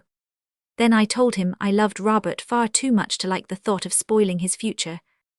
We came into each other's lives, I said. We did not ask it of fate, she pushed us there. And I tried not to speak to him because I had promised a friend of mine I would not, as she said she liked him herself, and it made us both dreadfully unhappy, and every day we mattered more to one another, until yesterday when I thought he had gone away for good, and I was too miserable for words, we met in the park, and it was no use pretending any longer. Oh, you can't want to crush out all joy and life for us just because I have red hair. It is so horribly unjust. You beautiful siren, he said, you are coaxing me. How you know how to use your charms and your powers, and what man could resist your tempting face? I rose in passionate scorn. How dare you say such things to me? I said. I would not stoop to coax you. I will not again ask you for any boon. I only wanted you to do me the justice of realizing you had made a mistake in my character, to do your brother, the justice of conceding the point that he has some right to love whom he chooses, but keep your low thoughts to yourself. Evil, cruel man. Robert and I have got something that is better than all your lands and money, dear, great love, and I am glad that he will not in the future receive anything that is in your gift. I shall give him the gift of myself, and we shall do very well without you, and I walked to the door, leaving him huddled in the chair. Thus ended our talk on justice. Never has my head been so up in the air. I am sure had Cleopatra been dragged to Rome in Augustus' triumph, she would not have walked with more pride and contempt than I through the hall of Vavasor House. The old servant was waiting for me, and Veronique and the brougham. Call a hansom, if you please, I said, and stood there like a statue while one of the footmen had to run into St. James Street for it. Then we drove away, and I felt my teeth chatter while my cheeks burnt. Oh, what an end to my scheme and my dreams of perhaps success. But what a beast of a man, what a cruel, warped, miserable creature. I will not let him separate me from Robert, never, never. He is not worth it. I will wait for him, darling, and if he really loves me, some day we can be happy, and if he does not, but oh, I need not fear. I am still shaking with passion and shall go to bed. I do not want any dinner. Tuesday morning, Nav. 29th. Veronique would not let me go to bed. She insisted upon my eating, and then after dinner I sat in an old but lovely wrap of white crepe, and she brushed out my hair for more than an hour. There is such a tremendous lot of it. It takes time. I sat in front of the sitting room fire and tried not to think. One does feel a wreck after a scene like that. At about 9:30 I heard noises in the passage of people, and with only a preliminary tap Robert and Lady Merendon came into the room. I started up, and Veronique dropped the brush in her astonishment, and then left us alone. Both their eyes were shining and excited, and Robert looked crazy with joy. He seized me in his arms and kissed me, while Lady Merendon said, "You darling Evangeline, you plucky, clever girl, tell us all about it." "About what?" I said as soon as I could speak. "How you managed it." "Oh, I must kiss her first, Aunt Sophia," said Robert. "Did you ever see anything so divinely lovely as she looks with her hair all floating like this, and it is all Minnie, very bit of it?" "Yes, it is," I said sadly, "and that is about all of value you will get." "Come and sit down," said Robert. "Evangeline, you darling, and look at this." Upon which he drew from his pocket a note. I saw at once it was the Duke's writing, and I shivered with excitement. He held it before my eyes. "Dear Robert," it began, "I have seen her. I am conquered. She will make a magnificent duchess. Bring her to lunch tomorrow. Yours, Torquilstone." I really felt so intensely moved I could not speak. "Oh, tell us, dear child, how did it happen, and what did you do, and where did you meet?" said Lady Merendon. Robert held my hand. Then I tried to tell them as well as I could, and they listened breathlessly. I was very rude, I fear, I ended with, but I was so angry. "It is glorious," said Robert, "but the best part is that you intended to give me yourself with no prospect of riches. Oh, darling, that is the best gift of all." "Was it disgustingly selfish of me?" I said. "But when I saw your poor brother so unhappy looking, and soured, and unkind with all his grandeur, I felt that to us, who know what love means, to be together was the thing that matters most in all the world." Lady Merendon then said she knew some people staying here who had an apartment on the first floor, and she would go down and see if they were visible. She would wait for Robert in the hall, she said, and she kissed us good night and gave us her blessing. What a dear she is, what a nice pet to leave us alone. Robert and I passed another hour of bliss, and I think we must have got to the 6th heaven by now. Robert says the 7th is for the end, when we are married. Well, that will be soon. Oh, I am too happy to write coherently. I did not wake till late this morning, and Veronique came and said my sitting room was again full of flowers. The darling Robert is. I wrote to Christopher and Lady Ver, in bed as I sipped my chocolate. I just told Lady Ver the truth, that Robert and I had met by chance, and discovered we loved one another, so I knew she would understand, and I promised I would not break his heart. Then I thanked her for all her kindness to me, but I felt sad when I read it over poor, dear Lady Ver. How I hope it won't really hurt her, and that she will forgive me. To Christopher I said I had found my variation worthwhile, and I hoped he would come to my wedding some day soon. Then I sent Veronique to post them both. Today I am moving to Carlton House Terrace. What a delight that will be in a fortnight, or at best 3 weeks. Robert says we shall quietly go and get married, and Colonel Tom Carden can give me away after all. Oh, the joy of the dear, beautiful world, and this sweet, dirty, enshrouding fog-bound London. I love it, even the smuts. Carlton House Terrace. Thursday night. Robert came to see me at 12, and he brought me the loveliest, splendid diamond and emerald ring, and I danced about like a child with delight over it. He has the most exquisite sentiment, Robert. Every little trifle has some delicate meaning, and he makes me feel and feel. Each hour we spend together we seem to discover some new bit of us which is just what the other wants, and he is so deliciously jealous and masterful, Ando. I love him so. There it is. I am learning a number of things, and I am sure there are lots to learn still. At 1:30 Lady Merendon came and fetched us in the barouche, and off we went to Vavasor House, with what different feelings to last evening. The pompous servants received us in state, and we all three walked on to the Duke's room. There he was, still huddled in his chair, but he got up. Hair is better today. Lady Merendon went over and kissed him. "Dear Torquilstone," she said. "Morning, Robert," he mumbled after he had greeted his aunt. "Introduce me to your fiancé." And Robert did with great ceremony. "Now I won't call you names any more," I said, and I laughed in his face. He bent down and kissed my forehead. "You are a beautiful tiger cat," he said, "but even a year of you would be well worthwhile." Upon which Robert glared and I laughed again, and we all went in to lunch. He is not so bad, the Duke, after all. Carlton House Terrace. Deck 21st. Oh, it is 3 weeks since I wrote, but I have been too busy and too happy for journals. I have been here ever since, getting my trousseau, and Veronique is becoming used to the fact that I can have no coronet on my lingerie. It is the loveliest thing in the world being engaged to Robert. He has ways. Well, even if I really were as bad as I suppose I look, I could never want anyone else. He worships me and lets me order him about, and then he orders me about, and that makes me have the loveliest thrills.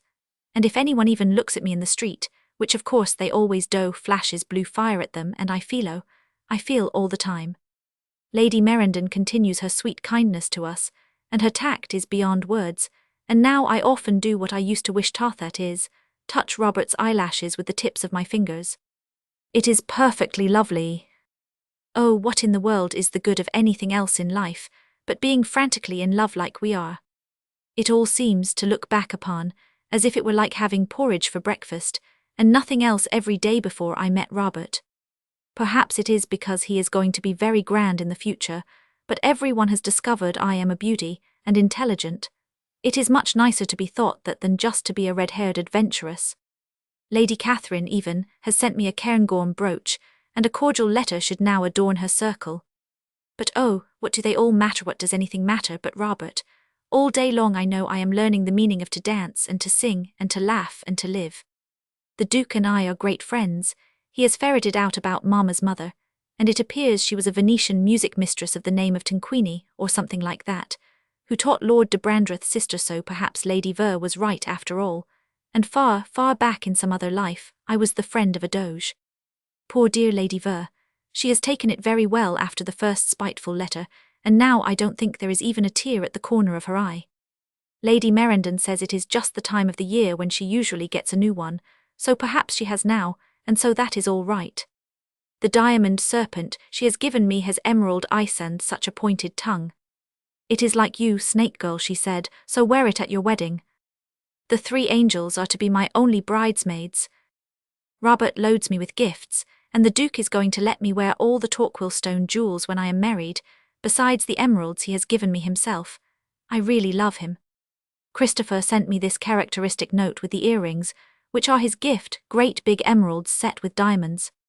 So sorry I shall not see you on the happy day, but Paris, I am fortunate enough to discover, still has joys for me. 100, wear them, they will match your eyes.